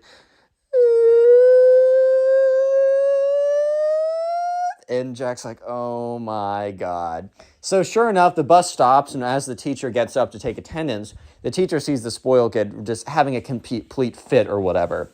So yeah, eventually the teacher comes over. Jack is asked like what happened, and the spoiled kid's like, Jack hit me in the arm. And the teacher's like, Jack? And so Jack was like he was beating me in the arm again and again and again. I just did it back to make him stop. And the teacher's like, well, obviously he wasn't doing it super hard to you and you played way too hard back. No roughhousing. Apologize to the spoiled kid. And Jack is like, oh my God, I need to apologize to this kid? Dude, like, I don't think I can stomach apologizing to this kid. I just hate him so much, bro. Like, I just hate this so much, bro. Like, I can't take this anymore, dude. And so, yeah, the spoiled kid, Jack is like, sorry. The spoiled kid's like, it's okay. That's fine. I'll recover eventually. Maybe I'll have to amputate this arm, but I don't know. We'll see. And Jack is like, oh my God, I just want to beat this kid. Oh my God. Oh my God. And the teacher's like, all right, well, everyone get with your buddies and go off to the museum or whatever. So they get up and Jack notices the spoiled kid stops crying immediately.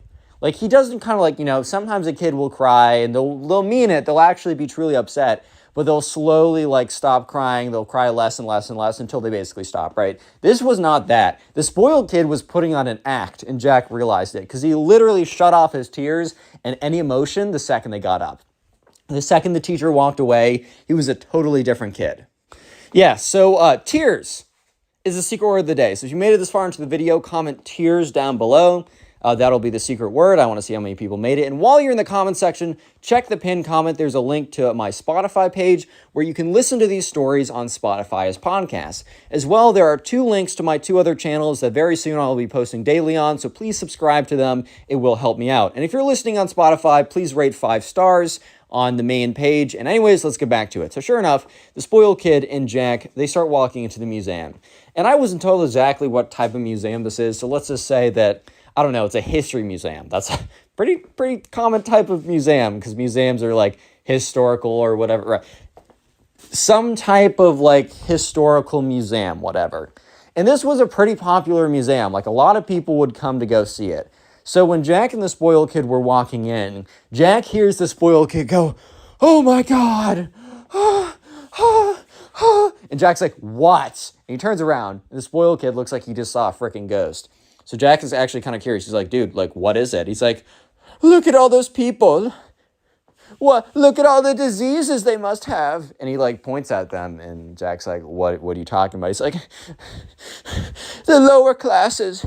They're everywhere. And Jack's like, wait, what? He's like, yes, the lower incomes. They're all around me.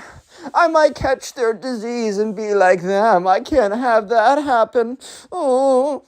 And Jack's like, dude, shut up. Like, what are you saying? He's like, don't say shut up to me. I'm worried for you too, Jack. Even though you're probably one of the poors anyways. But you might become more like them. And Jack's like, dude, shut up. Oh my God, please. So the spoiled kid was like, Jack, I need you to tell me. You're around the poors all the time, and you are one as well. Will they eat me if they see me? And Jack's like, dude, shut up. What are you even saying right now, bro? Huh? And he's like, the poors, I think they want to eat me and take all my stuff. And Jack's like, dude, shut up. And he just like grabs the spoiled kid and drags him in. The spoiled kid's like, no, Jack, no, you're betraying me. No. Eventually they get in. I think the spoiled kid realized that the quote unquote poors are not going to eat him. And he's like, oh, I'm safe for now. They must think I'm one of them. Oh, gross. And Jack's like, dude, shut up. Oh my God. Yeah, so Jack kind of realized that being with the spoiled kid was going to suck, but like he didn't realize it was going to be this bad. Like he knew it was going to be bad, but he's like, he didn't expect it to be this bad. Like this is a whole new level of terrible. Like this is a whole new level of, oh my God, like damn, bro. Like it gets this bad? Yeah, so anyways, they're walking around the museum or whatever, and the spoiled kid starts touching something. And in the museum, you're not really allowed to touch stuff. At least in a lot of cases, there'll be signs being like, hey, can you please not touch the whatever exhibit? Like, you're just not supposed to. And the spoiled kid is just freaking full-on gripping this thing, right? He's just, like, feeling it or whatever. God, don't take this out of context. He's just, like, let's say it's a rock. Let's say it's a historical rock or something. He's just, like, feeling this historical rock or whatever, gripping the historical rock. I'm going to shut up. And anyway, so one of the people who work at the museum comes over, is like, hey, buddy, can you not touch it? And the spoiled kid is like, what do you mean I can't touch it? Like, I get that, like, the masses can't touch it. And he's like, but I'm VIP. And the guy working in the museum is like, sorry, no one can touch it. Like, I can't really touch it either. Like, I'm not supposed to. I'm just supposed to tell people that they shouldn't be touching it, right? And the spoiled kid's like, no, I don't think you understand. I'm actually VIP. And the guy's like, no, I don't think you understand. Like, first of all, there is no VIP here. He's like, no, you don't understand, bro. I'm VIP. I'm VIP. I'm a spoiled kid. I'm the best. And the guy's like, sorry, there's no VIP. That's not a thing. And also, even if you were, you would not be allowed to touch the historical things. Like, this is not a thing. Like, we don't let anyone do that. It's like for the kind of the protect the integrity of it. If too many people touch it, it'll kind of like rub down. It won't be as like nice as it was. And also, like, if one person like touches it too hard and breaks it, like, we want to make sure that everyone can enjoy it. So please don't touch it, right? Yeah. So the spoiled kid doesn't like Ed, like most spoiled kids. He doesn't take no for an answer very well. So the spoiled kid is like, what are you saying right now? You're saying I can't. You're saying no. He says, you know what? Well, then, mister, I'm actually gonna take it. So the spoiled kid literally picks up the rock out of like the exhibit thing or like the museum thing and grabs onto it. Okay, so that's when the security guard's like, all right, we gotta take this seriously. So basically the security guard takes the thing out of his hand, puts it back, and says, where like your like parental figures or whatever. So Jack is like, okay. So Jack like calls over one of the teachers. The security guard explains that, you know, the spoiled kid can no longer be in the museum anymore. Like, he's caused too much of a ruckus. He needs to be removed, and says, like, as long as he isn't in the parts of the museum where there's actual exhibits, it's fine. So, yeah, the teachers are like, oh, geez, because they can't drive him back personally. So they're like, hey, can we just plop him in the gift store? And the guy's like, yeah, that's fine. And so Jack is like, okay, well, that sucks for him. Haha. And Jack's about to walk away. And the teacher's like, Jack, where are you going? And Jack's like, wait, what? And the teacher's like, yeah, Jack, I mean, you're his buddy. I'm sorry to say, but you have to stick with him at all times. And Jack's like, no, dude, what? Yeah, so, yeah, unfortunately, Jack now has to stay with the spoiled kid in the gift store for like the next hour because the spoiled kid is just an idiot and can't keep his hands to himself. So Jack is walking to the store with the spoiled kid, and it's like dead silent for a second because Jack is like really upset. And the spoiled kid's like, after like a little bit, tries to break the silence. He's like, dude, can you believe them, bro? Like, that's actually so crazy, dude. Like, I can't believe that they would like so unrightfully throw me out. Like, that's crazy, dude. Like, that's unheard of, bro. And like, Jack just kind of looks at him, just kind of gives him this look. Because he's like, of course the spoiled kid would refuse to take accountability for his actions. Of course, the spoiled kid would believe that actually everyone else is in the wrong and he's in the right here. Because, oh yeah, it makes a lot of sense that he would be allowed to literally pick up the things that are like on display that no one is allowed to touch and they're only allowed to see. Yeah, it makes a lot of sense for him to be allowed to pick it up and mess with it and be totally fine. And Jack just kind of looks at him and gives him this look and then keeps going. The spoiled kid's like, bro, do you not agree? Like, do you not agree with me? Like, bro, what? And Jack looks at him and is like, dude, you're going to go in one side of the store and I'm going to go in the other side of the store. Just because I have to be in the same room with you doesn't mean I have to be next to you. Doesn't mean I have to deal with you any longer. He says, you go to that side of the gift store. I will be on the other side at all times. We're in the same place, but I don't want to deal with you anymore. So Jack basically storms off, which I totally understand. I feel like if I was in this position, I'd be pretty angry too. I might just like, I don't know, I might just suck it up because I'm not the most confrontational person ever. So I might just be like, or whatever, and like just deal with it. But I totally understand why Jack wants to kind of distance himself from the spoiled kid because, yeah, I can't really blame him. The spoiled kid is not being the best right now, right? So here's the thing. I guess the spoiled kid, I mean, we all kind of know the spoiled kid's worldview is pretty messed up and it's really weird. And it's like, the spoiled kid's insane. But apparently, he also believes that paying for stuff is for poor people. Which, yeah, I'm going to repeat myself. Paying for items is for poor people. So, yeah, I think the spoiled kid for some reason believed that he was like, it would be totally big chillin' if he was to steal stuff from the store. That he could just pick stuff up, and since he was so VIP and like exclusive and like the best guy ever, the smartest, wealthiest, most handsome, whatever, that he would just be allowed to like just steal from the stuff from the store practically.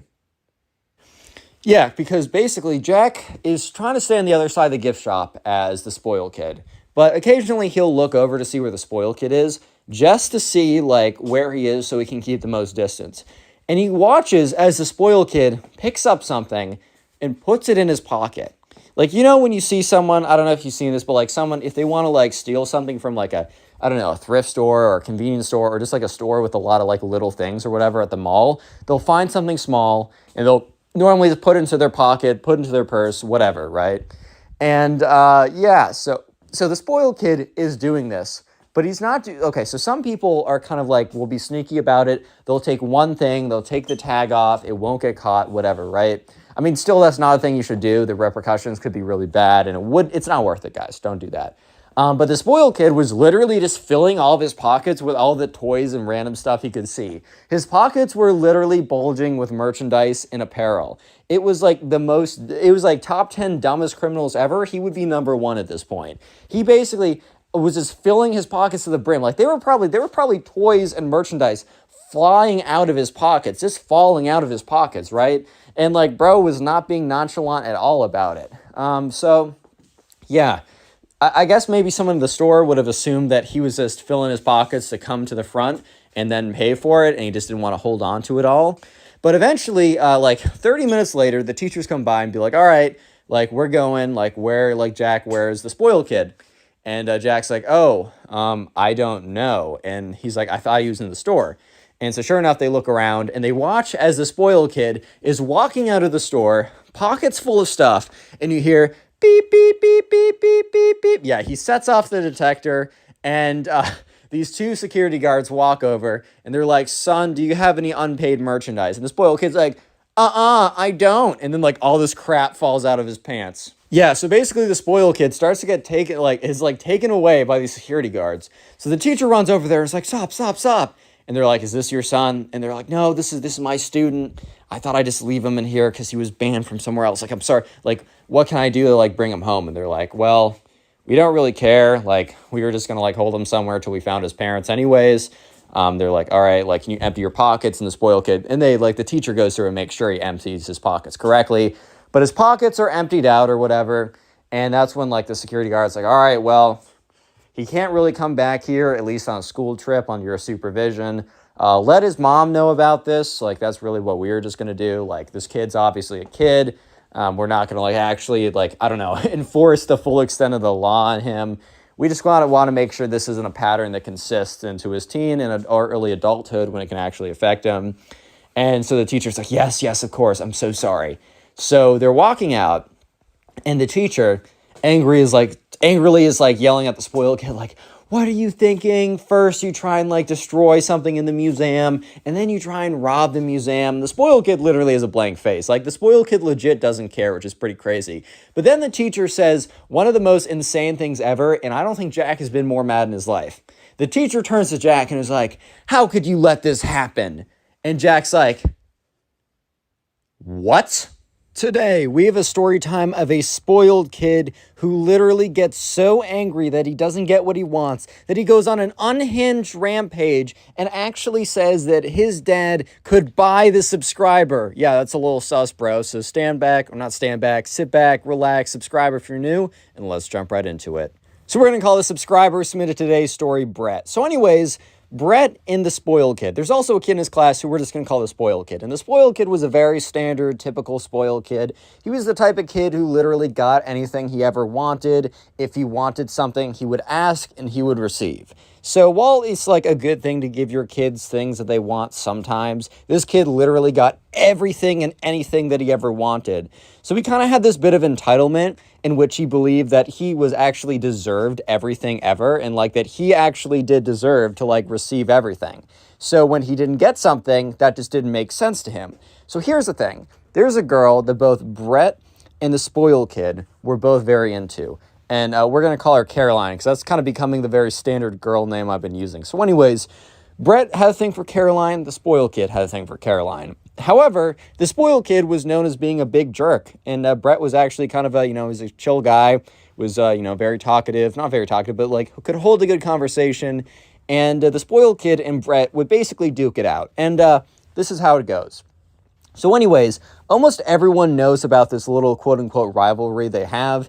Even the girl, even Caroline knows. And she is actually trying to make up her mind. So, at this point, Caroline's in a pretty good position because she's like, well, I got suitors. Like, I got a lot of guys fighting for me right now.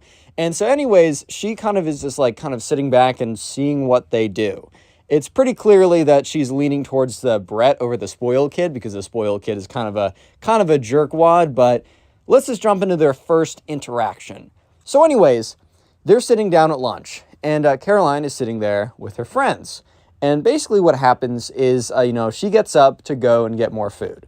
So Brett is sitting with his friends, and they're talking about, like, oh, man, like, how's it been going with Caroline, right? And he's like, oh, actually pretty good. We've been talking a little bit. I got her Snapchat or whatever. And they're like, oh, but, like, you've heard that, like, spoiled kid is trying to go for her, too. It kind of became, like, a thing around the school to talk about, oh my God, who's going to get Caroline? All that kind of stuff, right? Like, oh, it's going to be so crazy. Who's actually going to get it? And, so sure enough, Brett is he's a little worried, but at the same time, he's not crazy worried because it is the spoiled kid at the end of the day. So, but the thing is, though, Brett and his friends are sitting at the table and they watch as the spoiled kid walks up to where Caroline is in line. So they start to realize that, okay, looks like he's up to something. So the spoiled kid walks up to Caroline and he walks up next to her close enough that she can see him and she can see whatever he's doing. So he walks up to Caroline and he goes, oops, and he takes out like his wallet and throws it on the ground. And intentionally, he wanted to make sure that the dollar bills in his wallet would spill everywhere. So, like, literally, like, $100 bill floats out of his wallet. Remember, this is a spoiled kid. If he wanted money, he could get money. If he wanted something, he could get something. He could literally get anything. So he kind of feels as if he's a little bit entitled to Caroline, which, guys, don't feel entitled to someone, bro. That's crazy. But he's trying to flex right now by having a $100 bill spill out of his wallet. So Brett and his friends notice this, and Brett's like, does he really think that that's going to get her? But Brett in the back of his mind's like, dang, like, what if Caroline actually falls for this, bro?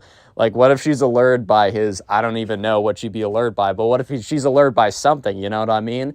And so Brett and his friends are like, dude, like, that's not going to work. So Caroline sees this, and she kind of looks like, I don't know, she's not, like, intrigued by this, bro. Like, I think she's, like, kind of some character, right? So she sees this and she's like, oh, well, this is a really lowbrow move. Like, he's just trying to be like, oh, I have money, so you should like me, bro. But in this spoiled kid is like, oh my God, how did this fall out of my how did this fall out of my hands? I'm so clumsy. Ha ha ha. Like, it's so cringe and lame and weird or whatever. And Caroline notices this and is like, ugh, like this kid is weird, bro. Like, he's really out here trying to flex like the $100 bill that his parents got him. That's the thing too. Like, I can understand flexing is always a little obnoxious, but I can understand being like, hey, I'm financially secure, especially when you're later on dating, because that's definitely like something that's nice, like going into a relationship with someone financially secure, that's something maybe you don't need to worry about. But bro is literally in like 8th grade flexing a $100 bill that his grandma probably gave him for his birthday. Like, bro, that's just simply not a flex. And so the spoiled kid picks up and is like, oh my God, I can't believe this $100 bill fell out of my wallet. Like, oh my God, this is so crazy. Looks directly at Caroline, like waves the $100 bill around. Oh my God, it's going to fall out of my hands again. And he like drops on the floor. Oops, my $100 bill fell out of my hands once again. Yeah, so Brett notices this and is like, dude's going way too hard. And he's like, oh my God, the $100 bill, it's on the ground. And the spoiled kid goes down to pick it up and is like, oh my God, it's so much money. Mm-hmm. And believe it or not, guys, this is actually not an attractive thing to do. This is not going to woo Caroline over. Spoiler alert. She's not going to be like, oh my God, his grandma gave him a $100 bill. I love you now. Like, bro, that's just simply not how it works, dude. I don't know how else to put it. That's just not how it's going to work. So yeah, sure enough, Caroline just kind of watches this, kind of like, ugh, whatever, right? And the spoiled kid moves on. So the next day comes around, and so Caroline is in the hallways, and she's hanging out with her friends or whatever. And Brett sees this as a decent opportunity, as her friends seem to be walking away, and it's like Caroline is like getting her stuff, about to go to another class. So Brett is like, all right, cool, like, because he's already been talking to her. This isn't some cold approach stuff, right? He's already been talking to her. He's like, okay, cool. Like, I can go up to her. We can chat it out a little bit. Word, right? Whatever. So Brett goes up to her and is like, hey, like, what's up, Caroline? And she looks at him and kind of gives him this, like, nice little smile because she knows what's up, guys. Like, she knows what's good. She knows what's going on right now. So, yeah, she's, like, kind of gives him a little smile, like, hey, like, what's up? Like, how's it going, man? Like, how's it going? And, yeah, so they start walking and, Brett's kind of, like, chatting her up a little bit, asking how her day's been, asking how this class they have together is going for her, all this kind of good stuff, right? And that's when the spoiled kid sees this. And the spoiled kid is like, hell nah, bro. Like, I'm not letting this happen. So the spoiled kid, he has a water bottle on him, right? The spoiled kid has a water bottle. And he grabs his water bottle, and he's walking down the hallway. So Caroline and Brett are walking down the hallway in one direction. And the spoiled kid is walking down the hallway as well. And that's when the spoiled kid is like, oops. And he accidentally, doesn't actually do it accidentally, but he tries to make it look like he trips. And when he trips, with huge quotation marks, I'm doing air quotations in the air right now, actually, because there are huge air quotation marks around this. When he trips, right, he spills all this water all over Brett. And it's funny because, like, it's very obvious that he did it on purpose. Like, he falls to the ground, but after he falls, he literally dumps the rest of the water bottle on top of Brett anyways. So it's like, why did he even pretend to fall, bro? It's so obvious. Yeah, so it was super obvious that the spoiled kid was trying to sabotage this on purpose. And I don't know why the spoiled kid really thought that just getting him, like, Brett wet is gonna, like, somehow mess up his charisma or something. Or I don't know why the spoiled kid thought that was gonna improve his chances. Because if anything, dude, it literally just made it more obvious that the spoiled kid was, like, desperate at this point. And the spoiled kid literally just made it look like he was trying to sabotage Brett, and it just failed. So Caroline, the thing is, she notices this. She notices that because she knows they have a little bit of a rivalry going on anyways over her, lol. But she knows that they have, like, a little bit of a rivalry going on. But also, right, she notices that, like, who's playing dirty here? The spoiled kid's playing dirty. You know what the spoiled kid has not done? Really tried to talk to her, bro. Like, all the spoiled kid has done is tried to, like, flex his, like, lifestyle or whatever, when in reality his lifestyle is literally just what his parents give him. So, yeah, he's been flexing his $100 bills that grandma gave him for his birthday, while Brett has actually been putting in the hard work and trying to have decent, good conversations with her. So, who do you think she's gonna pick, bro? I don't know about you, but it's a pretty clear situation in my mind. Like, it's pretty clear which one she's gonna pick. But anyways, I do digress because, Caroline is like, oh, Brett, like, all right, like, do you need me to, like, get a paper towels or something? And the spoiled kid starts to realize, oh my God, this is actually backfiring in my face. Because he notices that, like, Caroline is like, oh, Brett, let me help you out, whatever, right? And Brett's like, the spoiled kid's like, oh my God, Brett, you got water all over you. How embarrassing. And Brett's like, looks at him, is like, wait, how is it embarrassing that you tripped and spilled water on me? And that's when the spoiled kid realized, wait a minute, if anyone's going to be embarrassed here, it's going to be me, because it makes me look clumsy, because it makes me look like I just tripped and spilled water all over this guy. Like, if anyone here is going to be embarrassed by this situation, it's actually going to be me. And that's when the spoiled kid's like, no, dude, it's actually super embarrassing that you got water on you. Like, it's actually embarrassing for you. I feel so embarrassed for your behalf, bro. Like, that's actually so crazy, dude. Like, I'd be so embarrassed if I were you right now. Like, shoot. And that's when the spoiled kid realizes that he kind of messed up doing this whole thing. And Brett's like, oh, man, don't worry. Like, it's okay if you're clumsy. Like, I don't really blame you for being super clumsy. And the spoiled kid's like, I'm not clumsy. You're clumsy for getting water all over you. And the spoiled kid, and Brett's like, dude, you tripped and spilled the water on me. And spoiled kid's like, I didn't trip. I poured the water on you. And Brett's like, oh, so then you just intentionally poured water on me. And he's like, no, I just tripped. And then Brett's like, so you're clumsy then? He's like, no, I'm neither. I'm just awesome. Caroline, you hear that? I'm awesome. Yeah. Stop being so clumsy and getting water on you, Brett.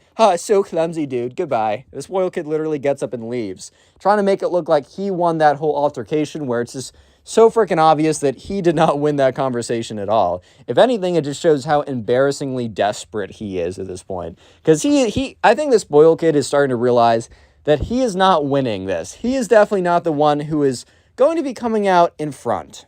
Also, by the way, if you made it this far into the video, comment shoe down below. Completely random word, but I try and make them as random as possible. I just like to see how many people made it this far into the video. So while you're down in the comment section commenting shoe, check out the pinned comment as there's a link to the Spotify in which all these stories are uploaded as podcasts. So make sure to go follow me on there and listen there. As well, there are 2 links in the description to my other 2 channels. I will be uploading daily on there from this day forward. Make sure to subscribe as it really does help out. Anyways, right.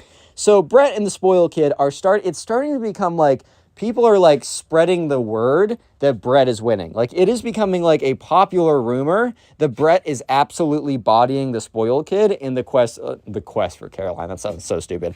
In like basically in this little competition they had. And the spoiled kid is very tapped into what the press is saying. I can't believe I just said what the press is saying. He's very tapped into what everyone else is saying, as it is kind of like one of his best indications. I mean, Brett knows he's doing well because he knows for a fact that he's actually putting in the work and talking to Caroline, and he knows that the spoiled kid is literally just like flexing his grandma's $100 bills and also spilling water on him and looking like a fool. So the spoiled kid basically has one last hurrah. He has one last major kind of like attempt before he has a freaking mental breakdown and calls everyone poor and says that his dad can literally buy Brett, which is just a great thing to say, man. Wow, that is top notch. You sound like a great person if you say that your dad can literally purchase someone. Bro, what the freak? What? Yeah, but anyways, so his last real attempt, the spoiled kid in his mind was like, I need to do something big. I need to do something bold if I'm going to get Caroline's heart, which actually you should probably just start talking to her. Like that's the one thing that like he refused to do, bro. The one thing he refused to do was actually talk to this girl, which is pretty ridiculous in my opinion. He would always be like, oh, well, I just need to flex my Bugatti or whatever. It's like, bro, how about you talk to her, bro? Like, first of all, if you're a kid, everyone knows that like the stuff that you have is probably because of your parents. And that's less impressive. Like it's at least a little bit more impressive if you have like a, I don't know, like fancy watch or whatever, because at least seems like you made that money in whatever ways you made it. So there's at least like, okay, well, maybe he went through some struggle or something to get that. But when you're a kid, bro, it's like, all right, cool. Your parents are dishing out the bread to you. Like, that's literally not impressive, dude. And also, like, you got to talk to her, bro, but whatever. So the spoiled kid is like, yes, the thing I need to do is a big, extravagant whatever. Like, I need to show my love and admiration. I don't need to talk to her, bro. I don't need to get to know her because she needs to actually, she needs to get to know me, not the other way around. I don't need to get to know her. I know she's fine or whatever, right? She needs to know how extravagant and awesome that I am individually. So yeah. Anyways, the spoiled kid is about to do something absolutely insane. So let's jump ahead to lunch. So Brett is sitting with the boys, and Caroline's sitting at her table with her girlfriends. And Caroline is like looking over, giving Brett glances. They're kind of looking at each other. They're being a little flirty. Love is in the air. Life is good, man. Brett knows that he's about to close in on a W, bro. Brett knows he's about to close in on a win. He knows that like he's been putting in the work, he's been putting in the effort, and that his hard work is about to pay off. Basically, the rumor going around is that Caroline has more or less made up her choice and that she wants Brett to ask her out in the next few days. So the spoiled kid, hearing this, thinks that he needs to do something extremely extravagant, which he's about to in the worst possible way. So basically, they're all sitting at lunch, and that's when the spoiled kid... Okay, so basically at lunch, there's a kind of like a podium with a microphone. And what will happen is, like, when lunch is about to end, a teacher will go up there and make some announcements. It's kind of like, because they get the whole school there in the lunchroom. It's just a really easy way to get everyone together and make some announcements. However, the spoiled kid has decided to sabotage this for his own plans, right? And sabotage it he does. So basically, what the spoiled kid does is he goes up to the podium, turns on the microphone, is like, hello, everyone, can I please have your attention? Please, I need your attention right now. And like, first of all, kids are not allowed to go up there. So everyone is like, whoa, what's going on right now? It's like, I need everyone's attention immediately. Like, no question about it. Like, Susie, can you shut up, please? Like, I need your attention. Like, literally calls out some kid in the back. Like, oh, okay. So he's like, okay, guys, I need this message to be super clear. Caroline. And immediately when he says the name Caroline, like, Brett is like, oh, shoot, dude, this kid's about to embarrass himself. Like, at the end of the day, Brett is only benefiting from, like, the spoiled kid looking like an idiot. But at the same time, like, he felt kind of bad, bro. Like, he felt kind of bad. Brett has at least a little bit of a heart. And so the spoiled kid is on the mic being like, Caroline, I want to let you know that I know how into me you are. Which, like, first of all, hey, bro, what are you doing? I love how he opens it with, like, I know how into me you are. Like, dude, what makes you believe that? He's probably saying that, just probably thinking, like, oh, if I tell her, like, she's a sheep. If I tell her something, she'll believe it. So he's like, I know how into me you are, and I just want to let you know that I think you're okay as well. Like, I guess you're fine. So for that reason, I will be giving you the opportunity to go on a date with me this Friday. I know you're going to say yes, but feel free to say yes in front of everyone so they know that I'm the winner and Brett is the loser. Yeah. And it is dead freaking silence for like a good couple seconds. And I know you're thinking, oh, it's dead silence for a couple seconds. These were the longest seconds ever. These were minute-long seconds, or at least it felt like these were minute-long seconds. Like, this was insane. So yeah, sure enough, it's just dead silence. And then everyone turns their head. Like, every single person turns their head to look at Caroline. And Caroline, I guess she was like, I don't know, like, she wasn't really happy. Okay, look, dude, you can, and it's not okay. These big gestures, I think it's just, like, important for me to, like, reiterate. It's not a really okay thing to do, bro. Because, like, you're really putting this, like, this is embarrassing for the other person. It's totally chill if you want to ask someone out, but do so in a more respectful way. I mean, unless you know for a fact that they love the attention and that they want to say yes to you. Like, something like this is just, you're embarrassing someone. They don't consent to you embarrassing them, bro. Like, anyway, so she goes up to the podium, and the spoiled kid's probably like, yes, she's going to say that I won in front of everybody. So Caroline goes up to the podium, grabs the microphone, looks at the spoiled kid directly in the eyes, and says, sorry, but no. The whole, like, crowd is like, like, oh my God, she just said no to spoiled kid in front of everyone. This means that her and Brett are dating right now. And she puts the microphone back. And the spoiled kid is, like, just kind of, like, sitting. He's just kind of, like, there, bro. He's literally just there. So the spoiled kid is very angry about this. He's like, oh my God. And instead of blaming Caroline, which, first of all, good, you shouldn't blame Caroline, right?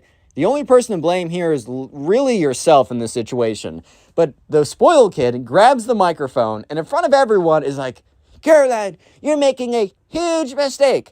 Brett is a little poor kid. I am the richest. And everyone's like, bro, what did you just say? Like, that is the weirdest sentence to ever come out. And he's like, Brett is so poor and I'm so rich that my father could literally buy him if he wanted to, and it would be literally 0.0000001% of what he has. Like, he could buy him 1 billion times and still be richer than Brett, bro.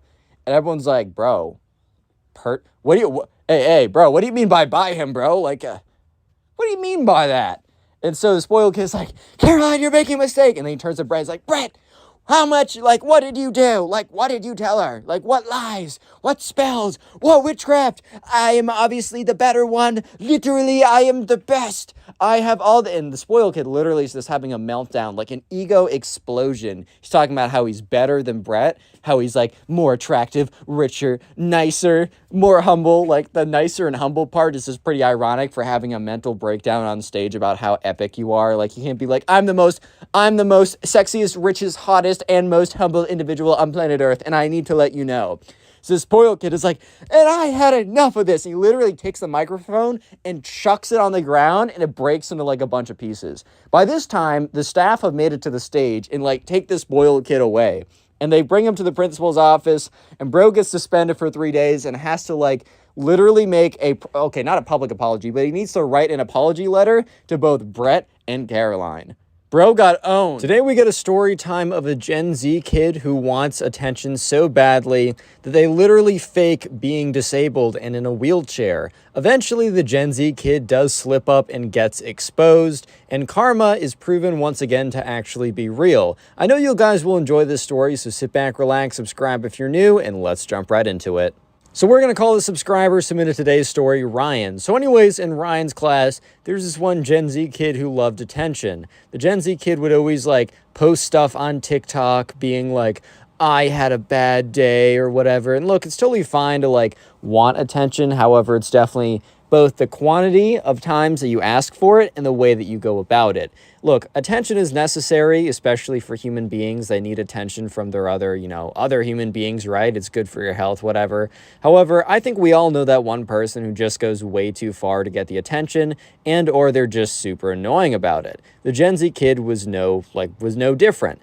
And the Gen Z kid in this case goes way too far because look, I find it annoying when people try and get attention in annoying manners, as most people do. However, it's different from being annoying and pretending that you are literally physically disabled in a wheelchair just to get attention. There is a very clear difference, and the Gen Z kid very obviously crossed the line. So the Gen Z kid was never in a wheelchair. They didn't even come into school with a boot. Like, they never had anything like that.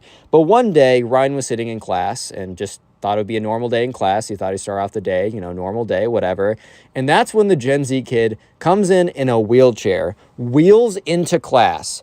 Obviously, this is a really big deal. I mean, you should treat everyone the same, but when someone that you've been going to school with for a very long time just suddenly doesn't even walk in, wheels in a wheelchair, bro, you're definitely going to ask some questions, because it's not just like someone's like, you know what, I feel like being in a wheelchair today. I mean, the Gen Z kid actually was like that, but no one with a sound conscious would ever do that, right? So anyways, obviously the Gen Z kid gets a lot of attention, including the teacher. Kind of stops class because the Gen Z kid was a little late, but the teacher's not going to be like, should have wheeled her quicker, bro. Like, the teacher's going to be like, oh my God, like, what happened? So the teacher and everyone in class, they were just like, oh my God, like, what happened? Is everything okay? And the teacher's like, I didn't get a note from your parents about this. Not in an accusatory way, because in the very beginning, no one suspected, even for a second, that the Gen Z kid was faking it. Even though the Gen Z kid was notorious and had a history of faking things for attention, or not even like faking things, but just trying to get attention at all costs, nobody possibly thought that the Gen Z kid would fake being like physically crippled in a wheelchair. No one would ever believe that. And the teacher, when the teacher said, oh, your parents didn't even tell me about this, more of a kind of a statement of surprise than a statement of, I think you're faking this. Obviously, in retrospect, this was the first in a major red flag, but no one at the time, not even Ryan, ever thought anything about it. So the Gen Z kid basically goes on to say, make up this fabricated story. No one at the time realized it was fabricated, but the Gen Z kid basically went on to say something along the lines of, yeah, like, I was, I went to the doctor, I wasn't feeling good, and it turns out, like, my legs may never work again. And the thing is, that is a very serious thing that happens to some people. It's very uncommon, but it is very serious, and your life will never be the same. If you all of a sudden, like, cannot use your legs, then your life will never be the same, bro. I think that's pretty obvious. And using someone else's situation, a tragic situation that they have to go through the trials and tribulations of life, giving you the biggest curveball ever to your advantage because you want attention, is pretty sickening. But anyways, and also, first of all, the Gen Z kid could have been like, oh, I broke my leg, I'm going to be in this for months. But the Gen Z kid makes up a story even more crazy. The Gen Z kid, like, literally says that they might be, like, disabled forever, bro. Because the thing is, if the Gen Z kid really just wanted attention, say that you break your leg, you'll have attention for at least a month or something, then you can start walking normally again and no one will ever bat an eye, right? However, the Gen Z kid's like, no, I think I might not be able to, like, ever walk again. And while the Gen Z kid didn't give a lot of specific details about their condition, well, because the condition didn't exist, no one really questioned it. Because why would you go about questioning someone who literally wheels in with a wheelchair? I don't know about you, but probably the first thing that would come out of my mouth would be like, hey, dude, like, if there's anything I can do to help you, let me know. Not, I don't believe it. I think you're faking your disorder. Like, that is not something that you'll hear coming out of my mouth. And so everyone was very just like, oh my God, like, oh, let me help you. A bunch of kids got up to, like, make way. Every kid basically said, you can take my seat, like, whatever, like, oh, I'll move my desk out of the way, don't even worry about it, blah, blah, blah, all this kind of stuff. Everyone was being as good as they possibly could be to the Gen Z kid, giving the Gen Z kid a copious amount of attention. Little did they know, they were all falling into the Gen Z kid's plot. The plan that was not very meticulously, planned out, because as you'll see, the Gen Z kid, got the karma that they deserved because they made a massive mistake and exposed themselves, but that will be happening a little later on, so stick around for a second. It's worth it. But anyways, yeah, for a little while, everyone is just like giving the Gen Z kid the utmost attention, being like, whatever you need, whatever you want, we got you. However, as the days and soon weeks went on, one thing was very clear. The Gen Z kid was definitely using it to their advantage. One thing I will say is that most of the classmates didn't really care about this, because if someone is, genuinely comes in and, with a life-changing disability, then you will accommodate it for them. However, some classmates, including Ryan, were starting to believe that it just felt a little bit strange that the Gen Z kid all of a sudden was asking for people to do their homework, or, to go do certain tasks that you didn't really need legs to do. Obviously, no one really questioned it at the time and just believed that, the stress of completely changing someone's situation was enough to, what, they are going through enough right now, let me lighten the burden. Very, reasonable thing to believe. However, this is where things began to, people weren't suspicious, but they were beginning to become almost suspicious a little bit. And also, the big thing is no one outwardly wanted to admit that they were suspicious, because it just seemed like a really, not a great thing. I mean, your classmate is going through a very difficult situation, according to them. I mean, they literally roll in with a wheelchair all of a sudden. Your first assumption is not going to be, oh, they're faking it. Your first assumption is going to be like, oh my God, that's terrible. What can I do for you? Yeah, however, Ryan was with his friend one Friday night, 2 weeks after the whole, Gen Z kid rolls in a wheelchair, and he's having a sleepover, and it's late at night. I don't know if you guys ever had these, but these were my favorite parts of sleepovers as a child. Basically, the late night conversations with the boys or girls or whatever, right? But specifically from my experience, the late night conversation with the boys, right? You've already played your video games, you've already gone out, you've already done stuff, and you're basically just staying up later than you tell your parents you're actually staying up. And you're just around by a flashlight or whatever. And then you just have really deep and meaningful conversations, or just the most interesting conversations that last way, way into the night. So Ryan was having one of those conversations, and he's like, I have a thought that's kind of bad, but I don't know how to go about it. Obviously, when someone says that, there's a lot of things that they could be saying. So Ryan's friend's like, oh, what do you mean by that? And Ryan's like, don't judge me by this, but can you hear me out? So Ryan's friend, we'll call him Ben, is like, sure, whatever. Just tell me. It's cool. I'll use the caveat of I'm not gonna go crazy if you say something weird, right? And he's basically like, look, I know this might be bad of me to say, but I'm a little suspicious of the Gen Z kid. It just feels they might actually I'm not saying that they're not disabled, but it just seems weird how they're going about it.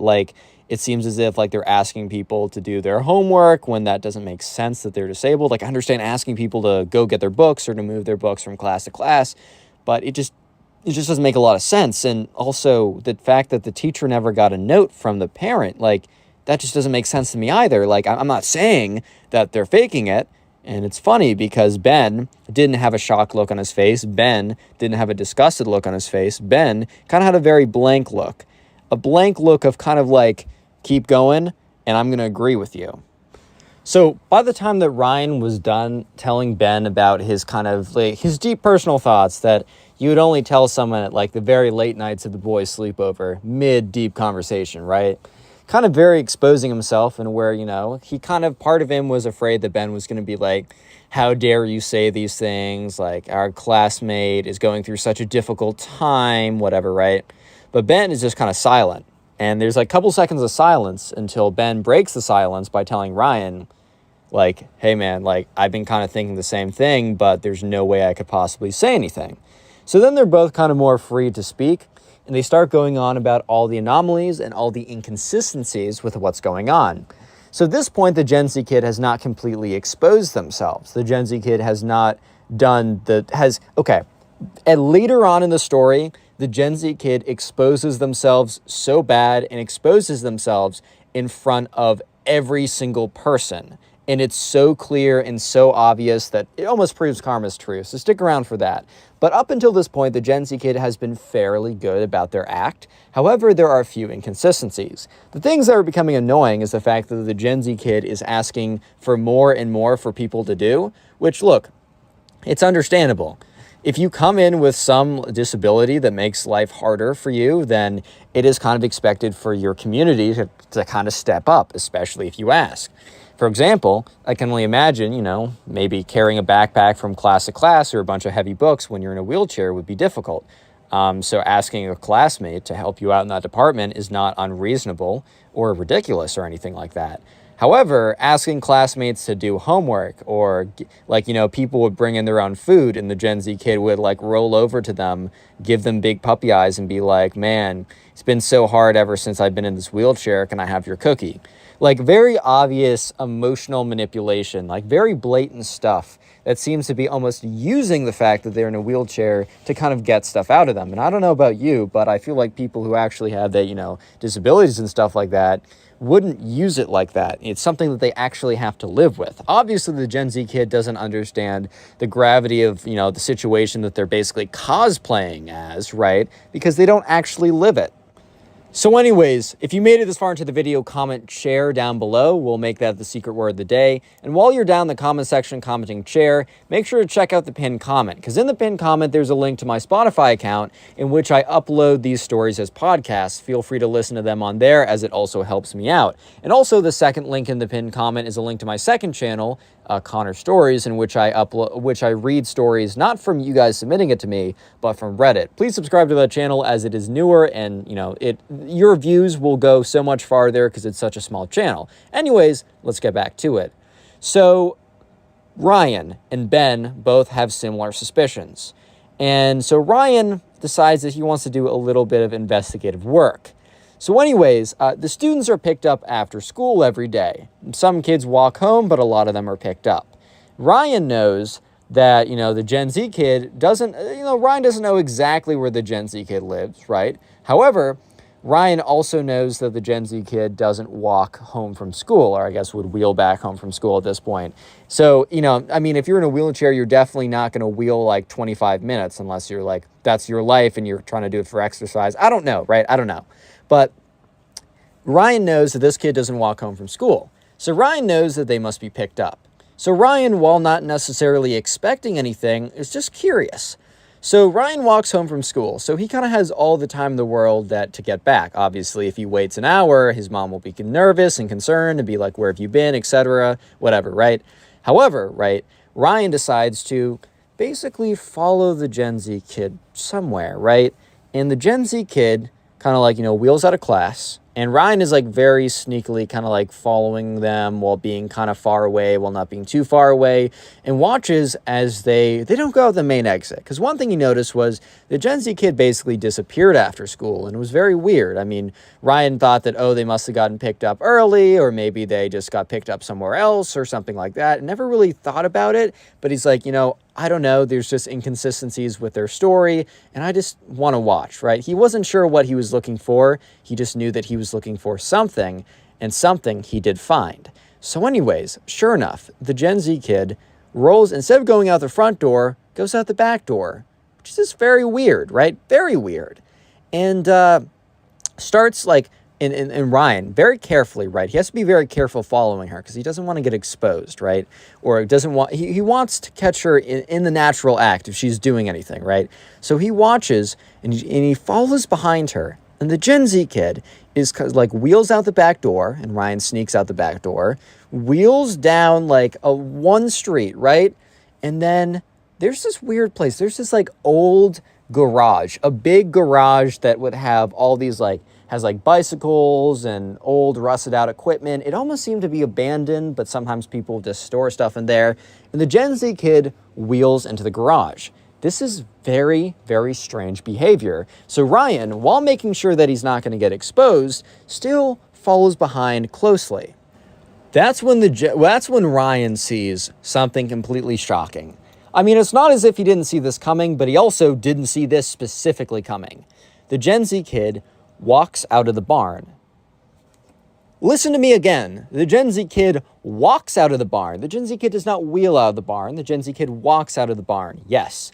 The Gen Z kid wheels into this barn, garage type thing, and then walks out of it without a wheelchair. Ryan watches as the Gen Z kid, right, once again, walks out and then kind of looks in both directions to make sure no one notices, and kind of runs down the street to where, their mom is idling in their car. I can't assume I don't actually know the details, and by I mean Ryan does not know the actual details, but Ryan would love to believe that the mom doesn't know any better. Ryan would love to believe that the mom is not implicit on, their, child's, games, right, to get attention using other people's suffering. What might have happened was that the child's like, I don't want to be picked up in front of everyone. It gives me anxiety or something. Like, please pick me up here. Please, mom, please. It's like, doctor says you have to do, I don't know. Maybe some kind of guilt trip or something like that. And the mom's like, okay, when I was a teenager, I was kind of weird too, so I'm just not going to question it. So Ryan immediately calls up his friend Ben once the Gen Z kid drives away and is like, Ben. And Ben's like, what's up, dude? He's like, Ben, you're not going to believe what happened. And so Ryan explains everything, and Ben is dead silent the entire time. Someone's really interested in every detail of a story when they don't say a single thing. Like, when I like a story, I might pipe in a little bit and be like, dang, bro, like, that's crazy. But when I'm really, really locked in, I don't say a word. And Ben was the same. And by the end of it, Ben was like, someone's got to expose her, bro. And Ben was being serious. He was like, this is, like, unethical behavior, and someone's got to put an end to this. So Ben and Ryan meet up after school, and they meet up at Ryan's house. And they're just sitting in Ryan's room, and they're just kind of like trying to contemplate, like, okay, how do we go about this? How do we, like, how can we do this? Because, like, we can't just, like, go up to her in school and, like, push her out of the wheelchair. Because, like, I don't know, she might fake it and be like, oh, my God, and then we'd actually be expelled, right? We need to figure out a way to catch her in the act. We can't question her. And that's when Ryan's like, I got it. Assuming that she, does the same thing every single day, I was able to secretly follow her before, I should be able to secretly follow her again. And Ben's like, all right, that's genius. Just make sure to record it this time. So sure enough, right, the next day comes around. And once again, the Gen Z kid wheels out in the back hallway, right? So Ryan decides that he is going to record the entire thing. So he starts recording and follows her out. So Ryan does what he did the last day, following the Gen Z kid as they wheel out in the back of the school, go out like down the street, go down a couple streets to the abandoned kind of like garage warehouse type area, wheel into it, and then walk out of it. But unlike last time, this time he's recorded the whole thing. He makes sure that he's recording, he makes sure the audio is good, he makes sure that, he's sneaking around while recording, so it's not going to be the best video. But especially in the most damning moments, aka when they walk in or they wheel in and walk out, he's making sure that that is very, very clear, and that is very, very, that is like the video is not shaky at this point. So afterwards, the same thing happens again. They walk into the car and drive off. Ryan calls up his friend Ben, and Ben's like, well, how did it go? And Ryan sends him the video, and after watching it, Ben's like, all right, wow, like this is actually like bulletproof evidence right here. So they don't know exactly how to go about doing this. They think, okay, well, maybe we could send it to the teachers or whatever. Maybe whatever, we could keep this really quiet. Maybe we could send it to the Gen Z kid and be like, we know that you're faking it. Like, you need to like stop doing this, and give them the benefit, give them the courtesy to be like, oh guys, I'm actually okay now. Thank you so much, whatever. But no, Ryan and Ben decided that, you know what, the Gen Z kid did not give any courtesy or the Gen Z kid was not polite. The Gen Z kid did not give courtesy to the people who actually suffer with this stuff. The Gen Z kid did not actually, care or give any credit. Like, I don't know. They just felt like, you know what? No, like the Gen Z kid deserves to be torched for this, basically. Not literally, guys. Come on now. But so they decide that what they're going to do is, instead of going to the teachers of the Gen Z kid themselves, they are going to disseminate this video across social media, and not like try and get a viral TikTok, but at least try and get it on everybody's private Snapchat story. Try and get it like pushed around, try and get it sent to every group chat in the frickin' grade. And they do so pretty easily. So they text up a bunch of guys and a bunch of girls that they know and be like, look, the Gen Z kid, here's proof that they're not actually like disabled and they're faking it the whole time.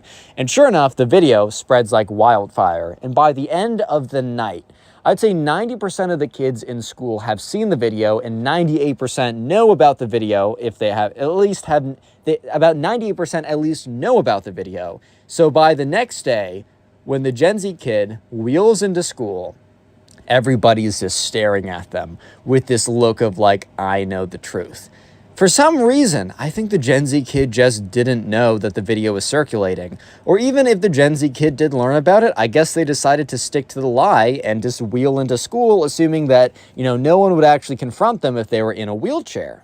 Yes, to say the least, people stopped doing what the Gen Z kid said. When the Gen Z kid was like trying to get attention, trying to get people to do stuff, people ignored them. And yeah, eventually the video actually made its way to the principal's office / the faculty staff. And the faculty staff suspended the Gen Z kid for an entire week. I mean, it's totally understandable. And after the entire week, the Gen Z kid had to walk to the front of class, or not the front of class, but the front of everyone, because they had like bi-monthly meetings or whatever where they'd all come together as an entire school.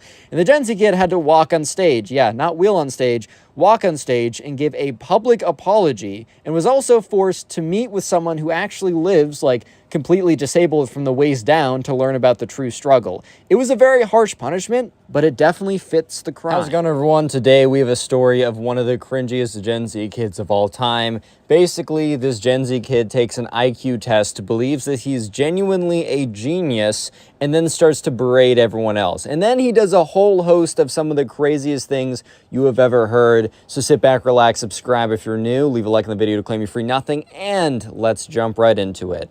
So we're going to call the subscriber who submitted today's story James. Anyways, right, James is a freshman in high school, and in his class, there's a kid who we're going to call the Gen Z kid. And when I say Gen Z kid, I don't mean someone literally in Gen Z. It's kind of just a term given to people that spend all of their life on TikTok, that, cancel people on Twitter, that just do a lot of dumb stuff like that. Everyone, it doesn't mean just because you're in a certain generation, just to be clear. Anyways, though, this story all starts one day when the Gen Z kid does one of those IQ tests you find online. So if you don't know, you can actually get like a official IQ test, and an IQ test is only so good for certain things. It'll figure out pretty good how good you are at solving problems, but intelligence has a bajillion factors in it, and you can't just take one test and really decide how smart you are just based off of that. And also, those online tests, a lot of them are BS and made up. And a lot of them are just trying to get you to click so that you'll watch the advertisements on their website.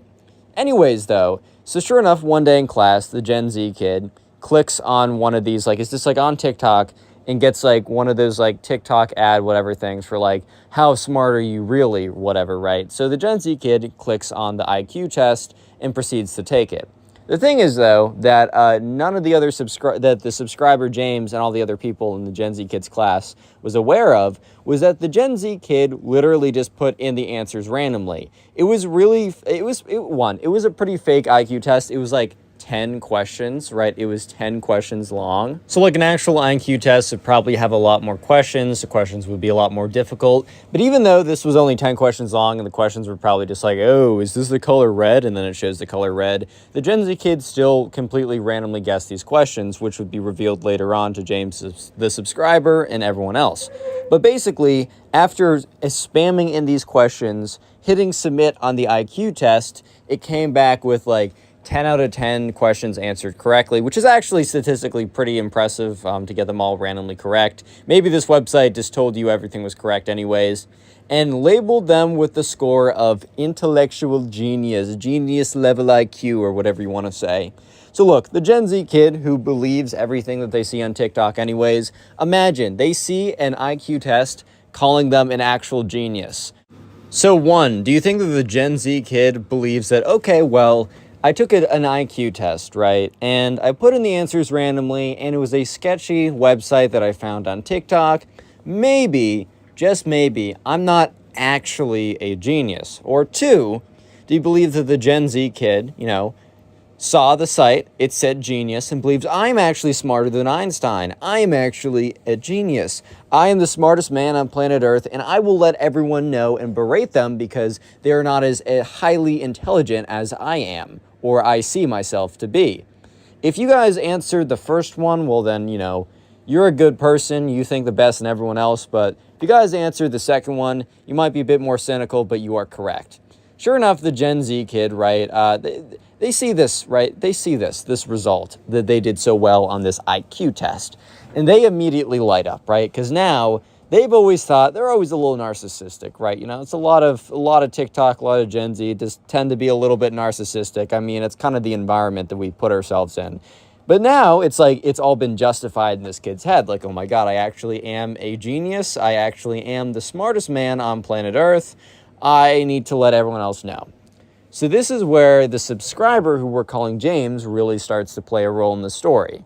So a little later in class, James, they're put into groups. The very beginning was like 10 minutes of lecture or whatever, and that's when the Gen Z kid basically put their, did the IQ test, right? And then about 10 minutes after, they're like, the teacher's like, all right, we're going to put you in random groups. And James, the subscriber, was grouped up with the Gen Z kid. So basically, they go into a group. And, James, the subscriber, it's like a very basic project or whatever, but it was a math class. So they were like, all right, class, like, we just learned this new topic yesterday. I went over it today earlier, and now try and solve this problem in groups. So in the group, the Gen Z kid, James, and two other kids sit down, and immediately the Gen Z kid is like, hi, like, I just want to let you know that I should be leading this problem because I'm actually a genius. And so everyone kind of looks at him, and like James looks at him, everyone kind of gives him this really weird look because I don't know about you, but just going around calling yourself a genius is kind of a weird thing to do. So yeah, the Gen Z kid is like, yeah, I don't want any of you simpletons ruining this problem for me. Which, like, bro, what do you mean ruining this problem for me? Like, if they get the wrong answer, it's not even a big deal. This isn't, like, graded. This is just the teacher's just putting people into groups so that, if people don't understand it as well, they might be able to lean on their classmates, and maybe two classmates that almost understand it are able to put their brains together to come up with the right solution. Not that it's graded and that everyone else who isn't a quote-unquote genius like the Gen Z kid believes that he is going to suffer some sort of, like, I don't know, consequence because, like, they mess it up or whatever. So, yeah, it's pretty strange. So, basically, right, the kids in the group were like, okay, bro, like, whatever. James, the subscriber, also kind of didn't care because James is like, okay, well, it's not like I want to do this math problem. It's pretty early in the morning. I don't totally know what's going on. So, yeah, not actually a huge deal that, the Gen Z kid is like, oh, I gotta be like, I don't know, I gotta make sure that, I do the problem because you guys are gonna mess it up or whatever. Like, it's just genuinely not that big of a deal. So sure enough, the Gen Z kid starts to, like, hack away the problem or whatever, right? And completely messes it up because it's not like the Gen Z kid has ever been paying attention in class because they're preoccupied with their studies and TikTok usage, bro. And you know who the one person in their study is? Themselves. So yeah, sure enough, the Gen Z kid says, oh yeah, the answer is going to be 28. And the funny thing too, like this was a type of math problem where there was like, the answer wasn't just purely a number. It was like y equals 48 plus 10x or something like that. So when the Gen Z kid just says, oh, the answer is 28, like I think someone in the group, it wasn't James, but it was someone else in the group was like, hey man, the answer has to be y equals mx. It has to be in like y equals mx plus b format. And the Gen Z kid's like, are you questioning my genius authority? Do you really think that a genius like me would mess up a problem like this? And, well, yeah, I guess, because you're wrong, bro. But anyways, yeah, so the kid in the group that wasn't the subscriber was like, okay. Like, I don't know, man. It's like, you don't really want to fight these people. You don't really want to, like, yeah, they can be ignorant, they can be annoying, but also because they're both ignorant and annoying, like, what's the point? Genuinely, what's the point in fighting these people to try and convince them that they're wrong when they're so full of themselves and truly believe that they are always, no matter what, in the right? Yeah. So, sure enough, eventually the teacher's like, okay, well, guys, like I've given you 10 minutes to do this problem. That should be ample enough time. If you didn't finish it, don't worry about it. This wasn't graded or anything. Let me go over the solution on the board. So the Gen Z kid is sitting in their chair, super smug, super like, oh yes, I already know the answer because my genius intellect solved it in 0.1 milliseconds, when in reality, I think they just, pulled a random answer out of their butt and assumed since they're a self-proclaimed genius that it must be correct. So, yeah, the teacher goes on the board, solves the problem, and the answer is like y equals 2 plus 48x. I don't know, something like that. It is not in the form, it's not the answer the Gen Z kid gave, but it's not even in the right form, right? It's a completely different format. So the Gen Z kid raises their hand, and the teacher, expecting questions as this is new material. It's like, hey, like, Gen Z kid, like, what's up? The Gen Z kid is like, teacher, I believe you made a mistake. And, everyone looks at him like, okay. Because, look, here's the thing. Teachers sometimes make mistakes. Actually, all the time, they make mistakes when they're writing on the board. However, most of the time, they're kind of like clerical errors. They're really small errors that don't really matter, but it's good to correct them just in case a kid gets confused. For example, in math class, and I take some pretty hard, calc series, linear algebra, discrete math, stuff like I've taken some pretty difficult math classes. The teachers are always almost right with the topics that they're teaching, but sometimes they'll like add 25 and like 14 wrong together. Like sometimes they'll just add two numbers wrong together on the board, and someone will politely raise their hand, point it out, and then the teacher's like, oh, yeah, my fault. Apparently, when you're like teaching or whatever, you can do those like small math mistakes that just happen a lot more often. And it's a good idea to point those out so that people that are like barely following don't put down, like, because they're going to write down what's written on the board verbatim and then probably read back and try and understand it. Making the small corrections can actually help out a lot. However, it is a totally different thing when a student raises their hand and basically accuses the teacher of being wrong with the base material. This can happen, and I've seen it happen before, but it's a lot more rare. And obviously, in the Gen Z kids' case, no, the teacher's right on this. So the teacher's like, oh, did I like add something wrong? Which is a fair response because the teacher knows that they're doing it fundamentally correctly, but, is open to the fact that they might have made addition, like little mistakes like that. They're very open to the fact that they might have made those mistakes. But the Gen Z kid is like, well, actually, teacher, the answer is 28. And the teacher looks at him and is like, 28 what? Because remember, I think this was like solving a linear equation or something. So it's like you need it to be in y equals mx plus b form, or I don't know, you could have a few more formats, but you can't just have like 28. That's not an answer that works at all in any situation. Yeah, so the Gen Z kid then goes on to explain that the teacher has done the entire problem wrong and that the answer is actually 28. The teacher fires back saying that, no, they did not do the entire answer wrong, as the answer can't just be 28 by itself. It needs to be associated. First of all, it needs to be y equals format, and that also this was not a flat line, so it wasn't going to be y equals 28 or something like that. The teacher says it has to have an x component because it's like, it's a function. It's not just it's not, you're just solving for one thing. It's like, it's a function, right? So sure enough, the Gen Z kid, since they believe that they are actually a genius, says, well, actually, I don't know that you should be fighting with me because I recently did an IQ test and it scored me as an actual genius. So the whole class kind of looks at the Gen Z kid. I think some of them thought that the Gen Z kid actually did really take an IQ test and did really get 140, 120, I don't know, something really good. And some of them were like, whoa, because remember, freshman high school, who even knows? Other kids were pretty skeptical.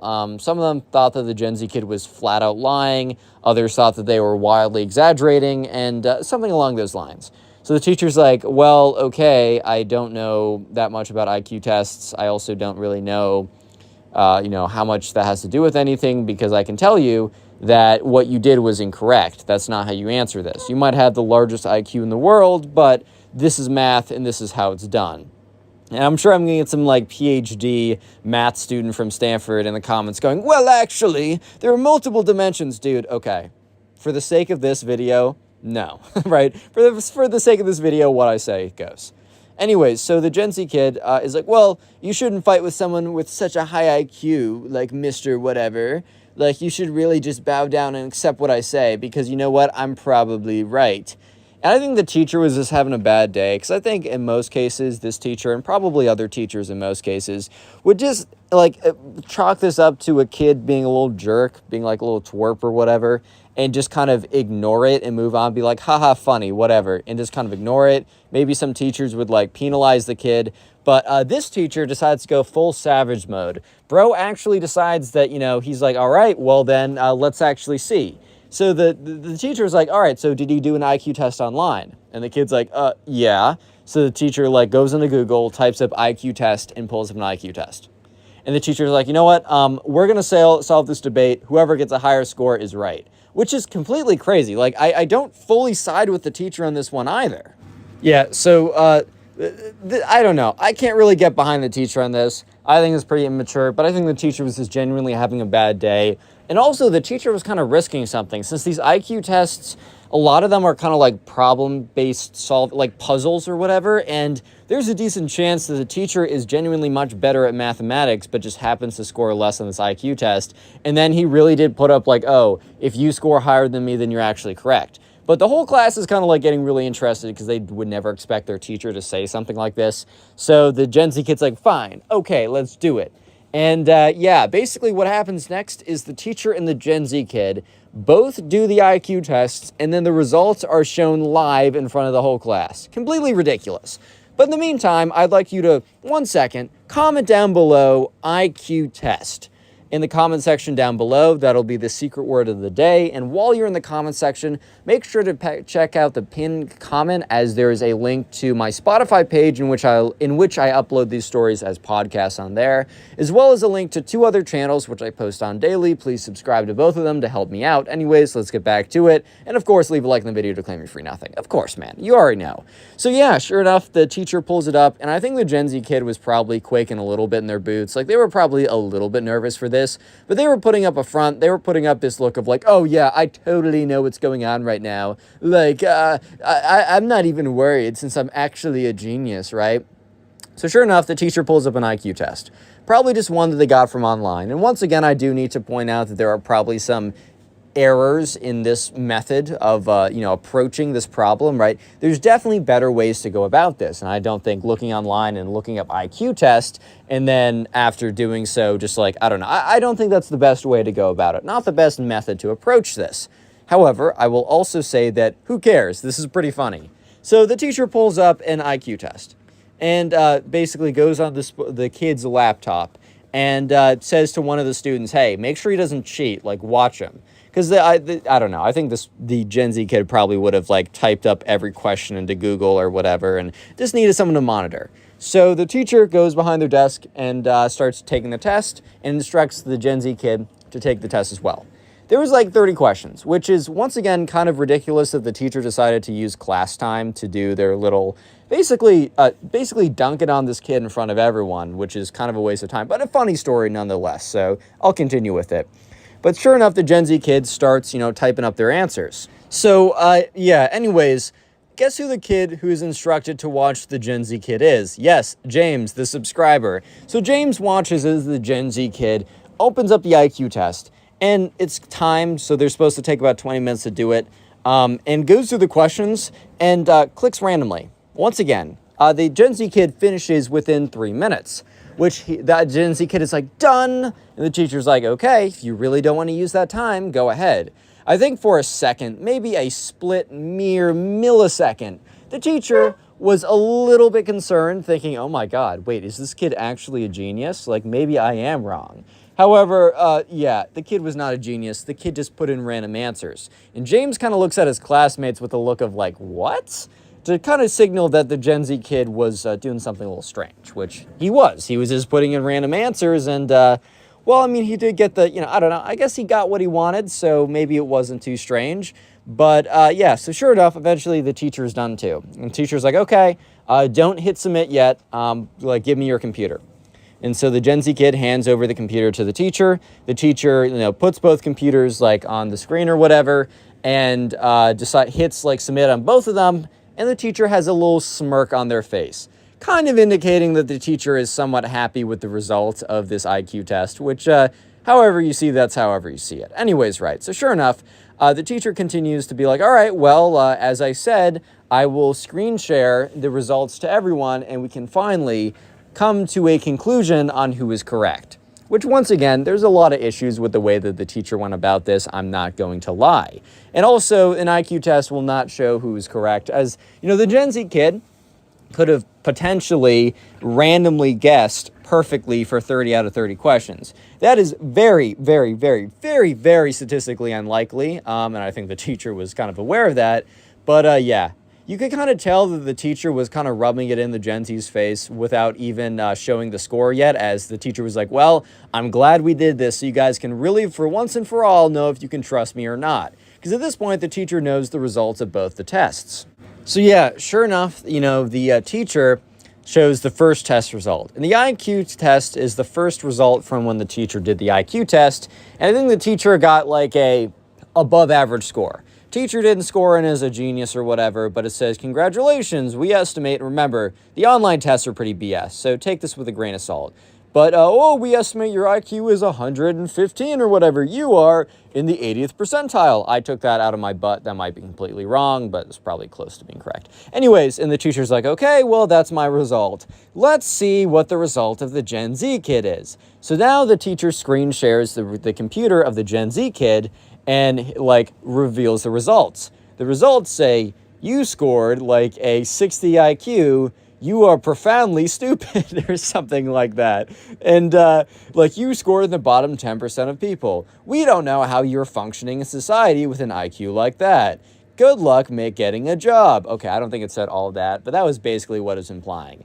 So the Gen Z kid, I don't think actually deserved a score like that, but remember, they randomly chose all 30 answers. So in the first time, randomly choosing got them a genius score on their IQ test. But in the second time, it got them a, like, lowest possible score possible, because guess what? When there are, like, 4 to 5 answers per question, and there's 30 questions, and you guess randomly on each question, the odds of you doing well are just so incredibly low. If you guys are stats majors and want to give me the exact answer in the comments, you can. I'm not doing that in my head. I barely remember. I took stats a while ago. It's been a second. Also, I think we did that in discrete math, but it's been a second. So yeah, the Gen Z kid's reaction to this is just pure silence. Because the Gen Z kid, you can't come back from this, basically. Like, the Gen Z kid might be like, oh, you messed with the results. But then James, the subscriber, would be like, nope, he did not mess with the results. Or the Gen Z kid could be like, oh, this way of doing it is stupid. And then, they'd be asked, okay, well, then how did you determine that you were a genius? And the Gen Z kid would have to be like, an online test, right? So the Gen Z kid was just silent, basically admitting defeat. The teacher's like, well, then, we can proceed with class because if this whole debacle has been solved and finished. Today we get the story time of the cringiest Gen Z kid ever, who tries to go viral on TikTok by licking the most disgusting places around school. This kid does some of the grossest stuff ever and ends up getting so ill in the final period that he has that day that he has to go to the actual hospital. This is a pretty crazy story, so sit back, relax, subscribe if you're new, leave a like on the video to claim your free nothing, and let's jump into it. So we're going to call the subscriber who submitted today's story Luke. So anyways, right, there was a kid in Luke's class who we're just going to call the Gen Z kid. And sometimes people get mad at me being like, Connor, like, oh, maybe he's not actually in Gen Z. Oh, you're in Gen Z too. Dude, I know that. I'm not calling him a Gen Z kid necessarily because he is he is like from Gen Z. I'm calling him a Gen Z kid because of his obsession with TikTok, canceling people on Twitter. You already know how it is. This kid needed to go viral on TikTok. No, he didn't want to. He physically needed to. Bro acted like he got a doctor's prescription that he needed to go viral or he would actually pass away. So, and the Gen Z kid decided that he was going to go viral, and the way that he was going to go viral was going to be, he was going to do something stupid, he was going to record it and post it on TikTok.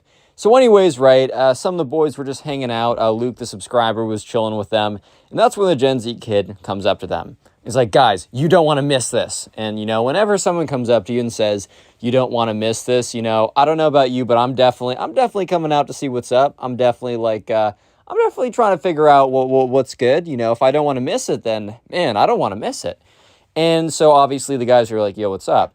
And the Gen Z kid was basically said like, hey, I'm going to be like recording this TikTok and I'm going to go around and I'm going to lick like really gross stuff. And Luke's like, dude, what? Don't do that. And the Gen Z kid's like, dude, no, I'm going to be famous on TikTok, bro. I'm going to be rich, which, like, by the way, being famous on TikTok does not correlate to being rich at all. You make like $1 per 100 billion views on there. So yeah, good luck, bro. Yeah, so anyways, right, sure enough that, everyone's like, all right, well, we do have to go see this. And Luke says to the Gen Z kid one more time, he's like, bro, I'm telling you, this is a bad idea because I don't know about you, but like going around looking random stuff in a gross middle school, a gross middle school or high school. I don't know if they were middle school or high school. It was either, Luke didn't tell me specifically, but I'm going to guess it was either middle school, like 8th grade or something, or maybe like freshman in high school. This is definitely freshman type behavior, if you know what I mean. So yeah, just think about it for a second. This kid's probably going to go to the bathroom. He's probably going to lick on the floor. A lot of gross stuff. And I already told you in the intro, he needs to go to the hospital for how bad it is. But anyways, Luke, kind of begrudgingly goes along. I mean, he does want to see. Like, Luke's not going to, he tells me, don't make it sound like I'm actually an angel. I'm not a saint here. I definitely did want to see what was going to go down because, hey, man, life at school apparently is kind of boring for Luke. So he's like, you know what? This is a once-in-a-lifetime experience. Hopefully it is once in a lifetime and this doesn't happen again, or he doesn't surround himself with people who do this again. But yeah, so they go around, and the first place that they go to is the boys' bathroom. So the Gen Z kid hands his phone over to one of the guys, not Luke, but one of the other guys, and says, start recording. So the other guy starts recording, and Luke's like, what's up, guys? Welcome back to a brand new TikTok. Today, I'm going to be doing the Lick Everything Challenge. By the way, that's not a challenge. And also, back when I used to do commentary videos, and I know a lot of my commentary channel friends, when it seems like we've covered so many TikTok challenges, and I feel like every TikTok challenge ends up in something stupid, like the silhouette challenge, where people were literally putting blank on the internet and not even realizing it, or like all these other challenges where people were like dying and stuff. Like, bro, stop. You don't want the TikTok cloud actually isn't that good, bro. It's not that good. I don't know. Do something normal. Go read a book. But anyways, right, so he's like, yeah, guys, we're going to be doing the Lick Everything Challenge, and the first thing I'm going to lick is the bathroom floor right next to the toilet, which, all right, man. I don't know if you guys have been, look, some of you guys might be homeschooled, so let me just tell you a little, let me give you the sauce right now. The guys' bathroom in high school and middle school is so bad. Like, guys' bathroom is honestly one of the worst places ever, especially if you get it towards the end of the day. But even right after, it's like, I don't know, man. I swear, like, I get the cleaning staff clean it every single day. And honestly, shout out to the cleaning staff. They need to deal with the worst stuff and they get paid so little. So, like, shout out cleaning staff. But I swear, like, I get there 5 minutes after the cleaning staff have gone in, and some guys already peed all over the floor. How do you miss? Do you need to go to target practice, bro? Like, seriously, what's going on right now? But yeah, anyways, right? So, one of the guys is recording as the Gen Z kid goes up to the toilet, and you guys might be thinking, okay, well, the floor of the bathroom is pretty gross, but dude, I don't just mean anywhere on the floor. I mean right next to the toilet. Which, yeah, right next to the toilet is actually worse than anywhere else on the floor, because think about it. That's where people are missing when they're peeing. That's where if someone has an extra terrible number 2 time, they're gonna be missing a little bit. Oh, it's just so bad, bro. And especially right underneath the toilet, like the cleaning staff probably don't even clean the floors. They're probably more about cleaning the toilet and obviously the toilet, the sink, and maybe they clean the floors like once a week or something. But even if they clean the floors, they're probably not scrubbing all around the toilet because, like, I don't know, man. Whenever I go into public bathrooms or high school bathrooms, it's always like the toilet seat underneath is so grimy, but thankfully you don't have to sit on that or interact with it. But yeah, the kid literally licks at that point. And, the guy was like, oh, man, I wasn't recording. The Gen Z kid's like, dude! And he's like, just kidding. Which would have been actually pretty funny if the kid wasn't recording at all. Like, imagine basically giving yourself chlamydia and the guy doesn't even record it so you can post on TikTok for 15 views or whatever. So anyways, right, this is the first place. They hit the guy's bathroom. It's awful. But the challenge doesn't end yet because they're going to 3 locations, bro. So they start walking over. The Gen Z kid is leading them in a new direction.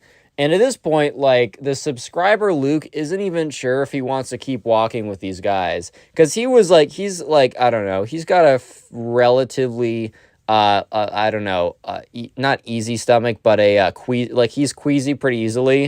And after watching that, like, Luke almost had to run to one of the stalls to use it, bro, to throw up in. Because he just watched some kid lick the grimy ass seat, bro. Oh my god. Anyways, right, so yeah, sure enough, Luke is a little bit like, I don't know if I want to go. And I almost called him the Minecraft kid or the spoiled kid. The Gen Z kid brings them to the guy's locker room. If you guys are homeschooled, I'll give you the sauce again.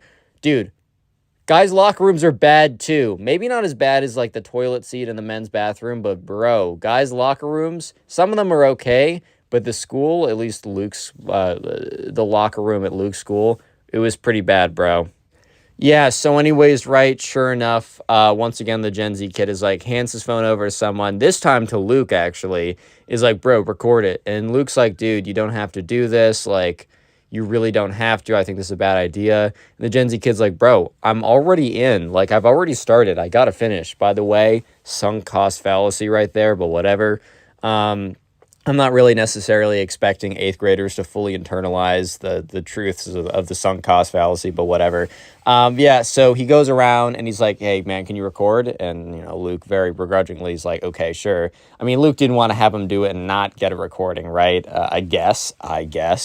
So, yeah, sure enough, he's like, all right, guys, well, now we're in the boys' locker room. This place is pretty gross, and I'm going to lick this. And so the Gen Z kid goes into some kid's locker and, like, pulls out an actual dirty pair of underpants. And everyone was like, no, dude, don't do it. Like, I don't know why now they were so, like, worried about him doing it when the kid literally was, licking the toilet seat, licking the floor in the guy's bathroom. Like, at that point, I would have been like, bro, it's not worth it.